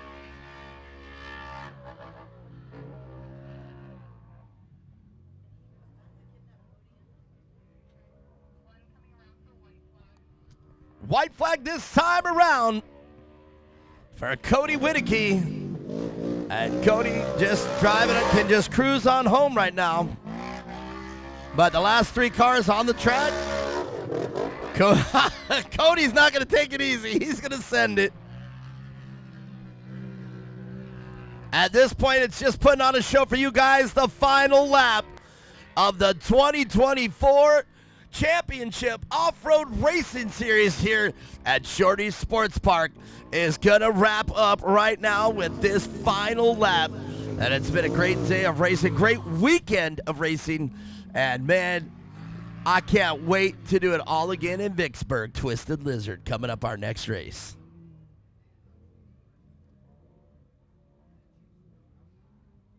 I get that voice, that Supercross voice every now and then. Twisted Lizard. Next up on the Core Championship Series, Twisted Lizard.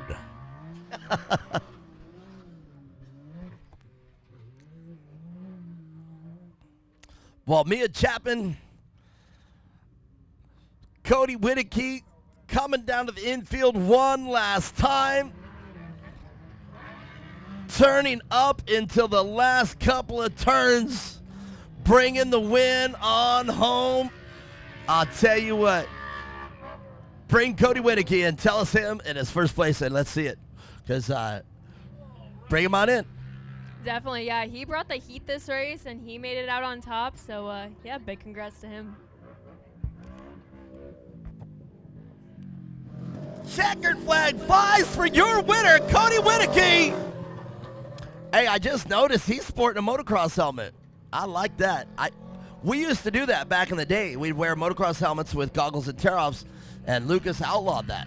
They said, no can do. Yeah, definitely different to see. Usually we see the race helmets with the O-rings on the sides and the neck harness attached.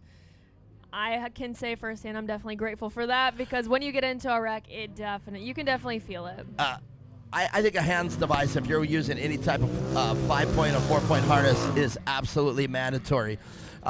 Somebody had made the point that even an old school 3-point harness, the ones that have 1, 2, and 3 that cross, is still better than a 4 to 5-point harness and no neck brace. And that's absolutely true, because you can have a spinal injury on any type of frontal impact. Well, there it is.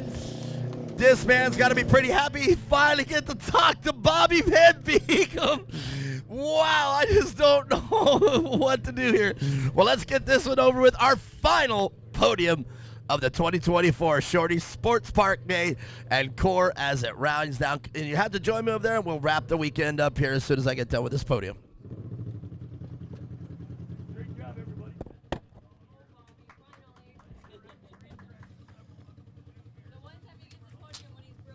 right.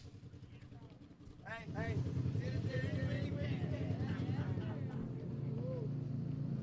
I know the Van Beekums are pretty happy right now. You heard Mia Chapman and I talking about it. I was in fear that I wasn't going to talk to Bobby Van Beekum this weekend, but break or win or crash out, I'm glad I get to talk to him. And then we know we know the car because Ryder was telling me the car is only running in two-wheel drive. So great testament to Bobby Van Beekum's experience to getting that car here for third place. We're going to talk to the driver, so stick around.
Sitting at the finish line, and I was sitting at the tabletop, and when they came, I would go against them, so they would fly over the drone, and then Bobby, he didn't throw it as far as I thought he would, so I'm inches from his tires. It was nuts. It was so sweet. I didn't see it on the camera footage. That would have been cool. That would have been cool to really see. You sure saw?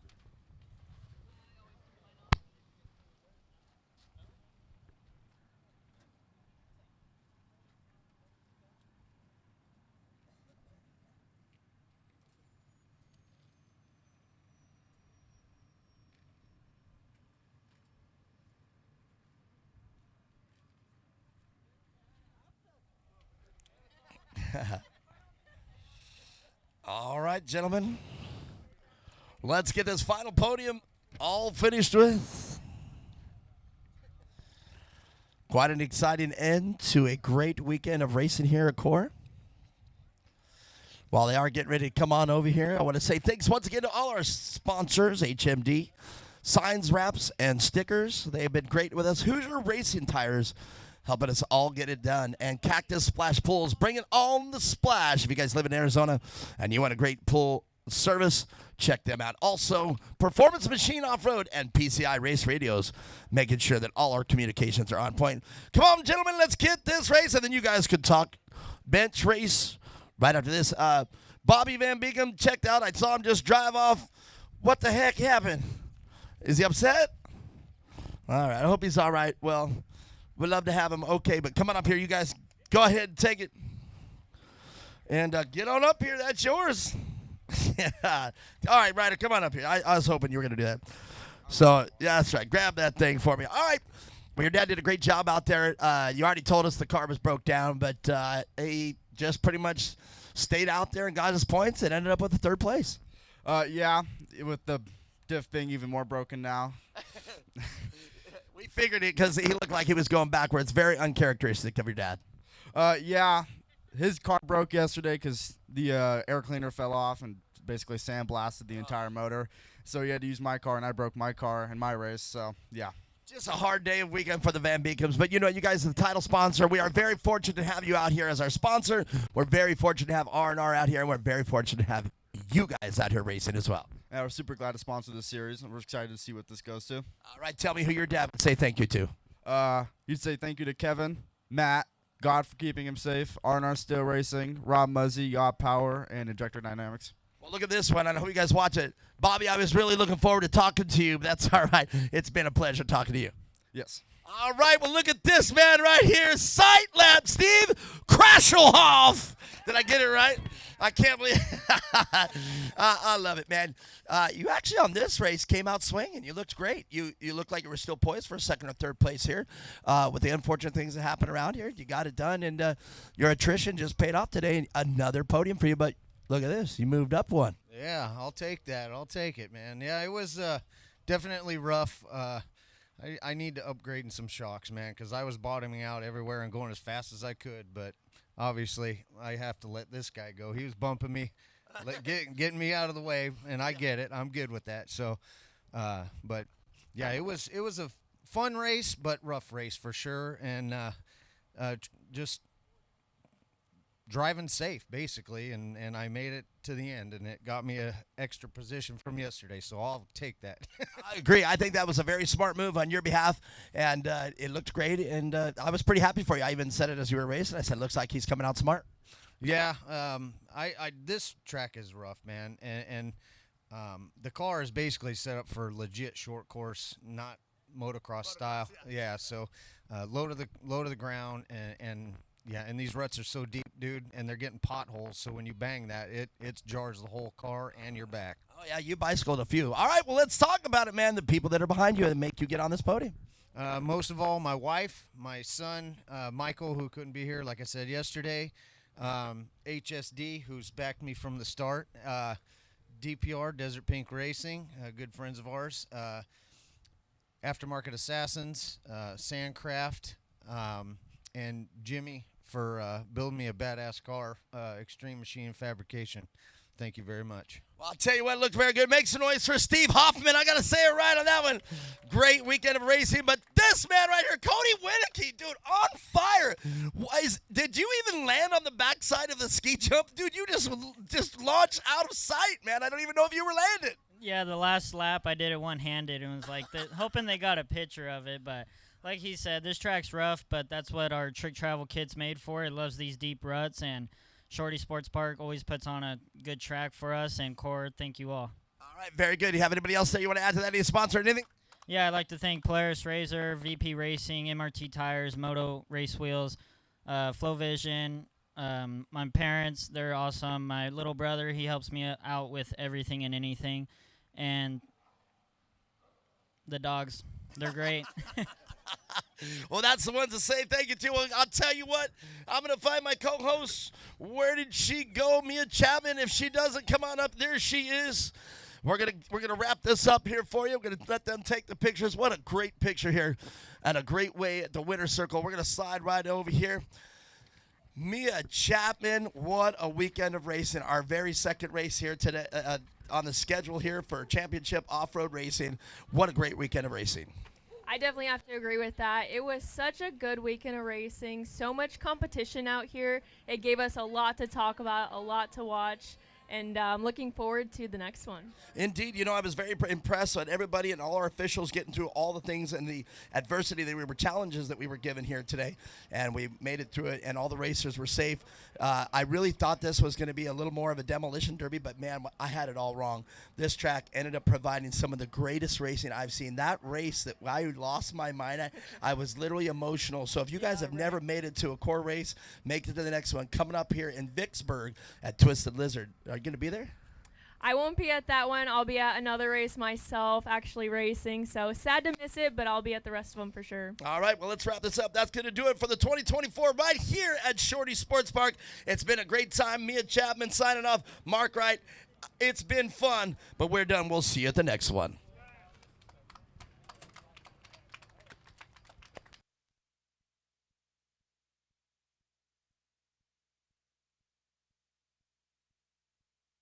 That's right. If it's still on one time, Core 2024. That's our saying right now. And what's another one? What's another one we said? It's gonna be spicy.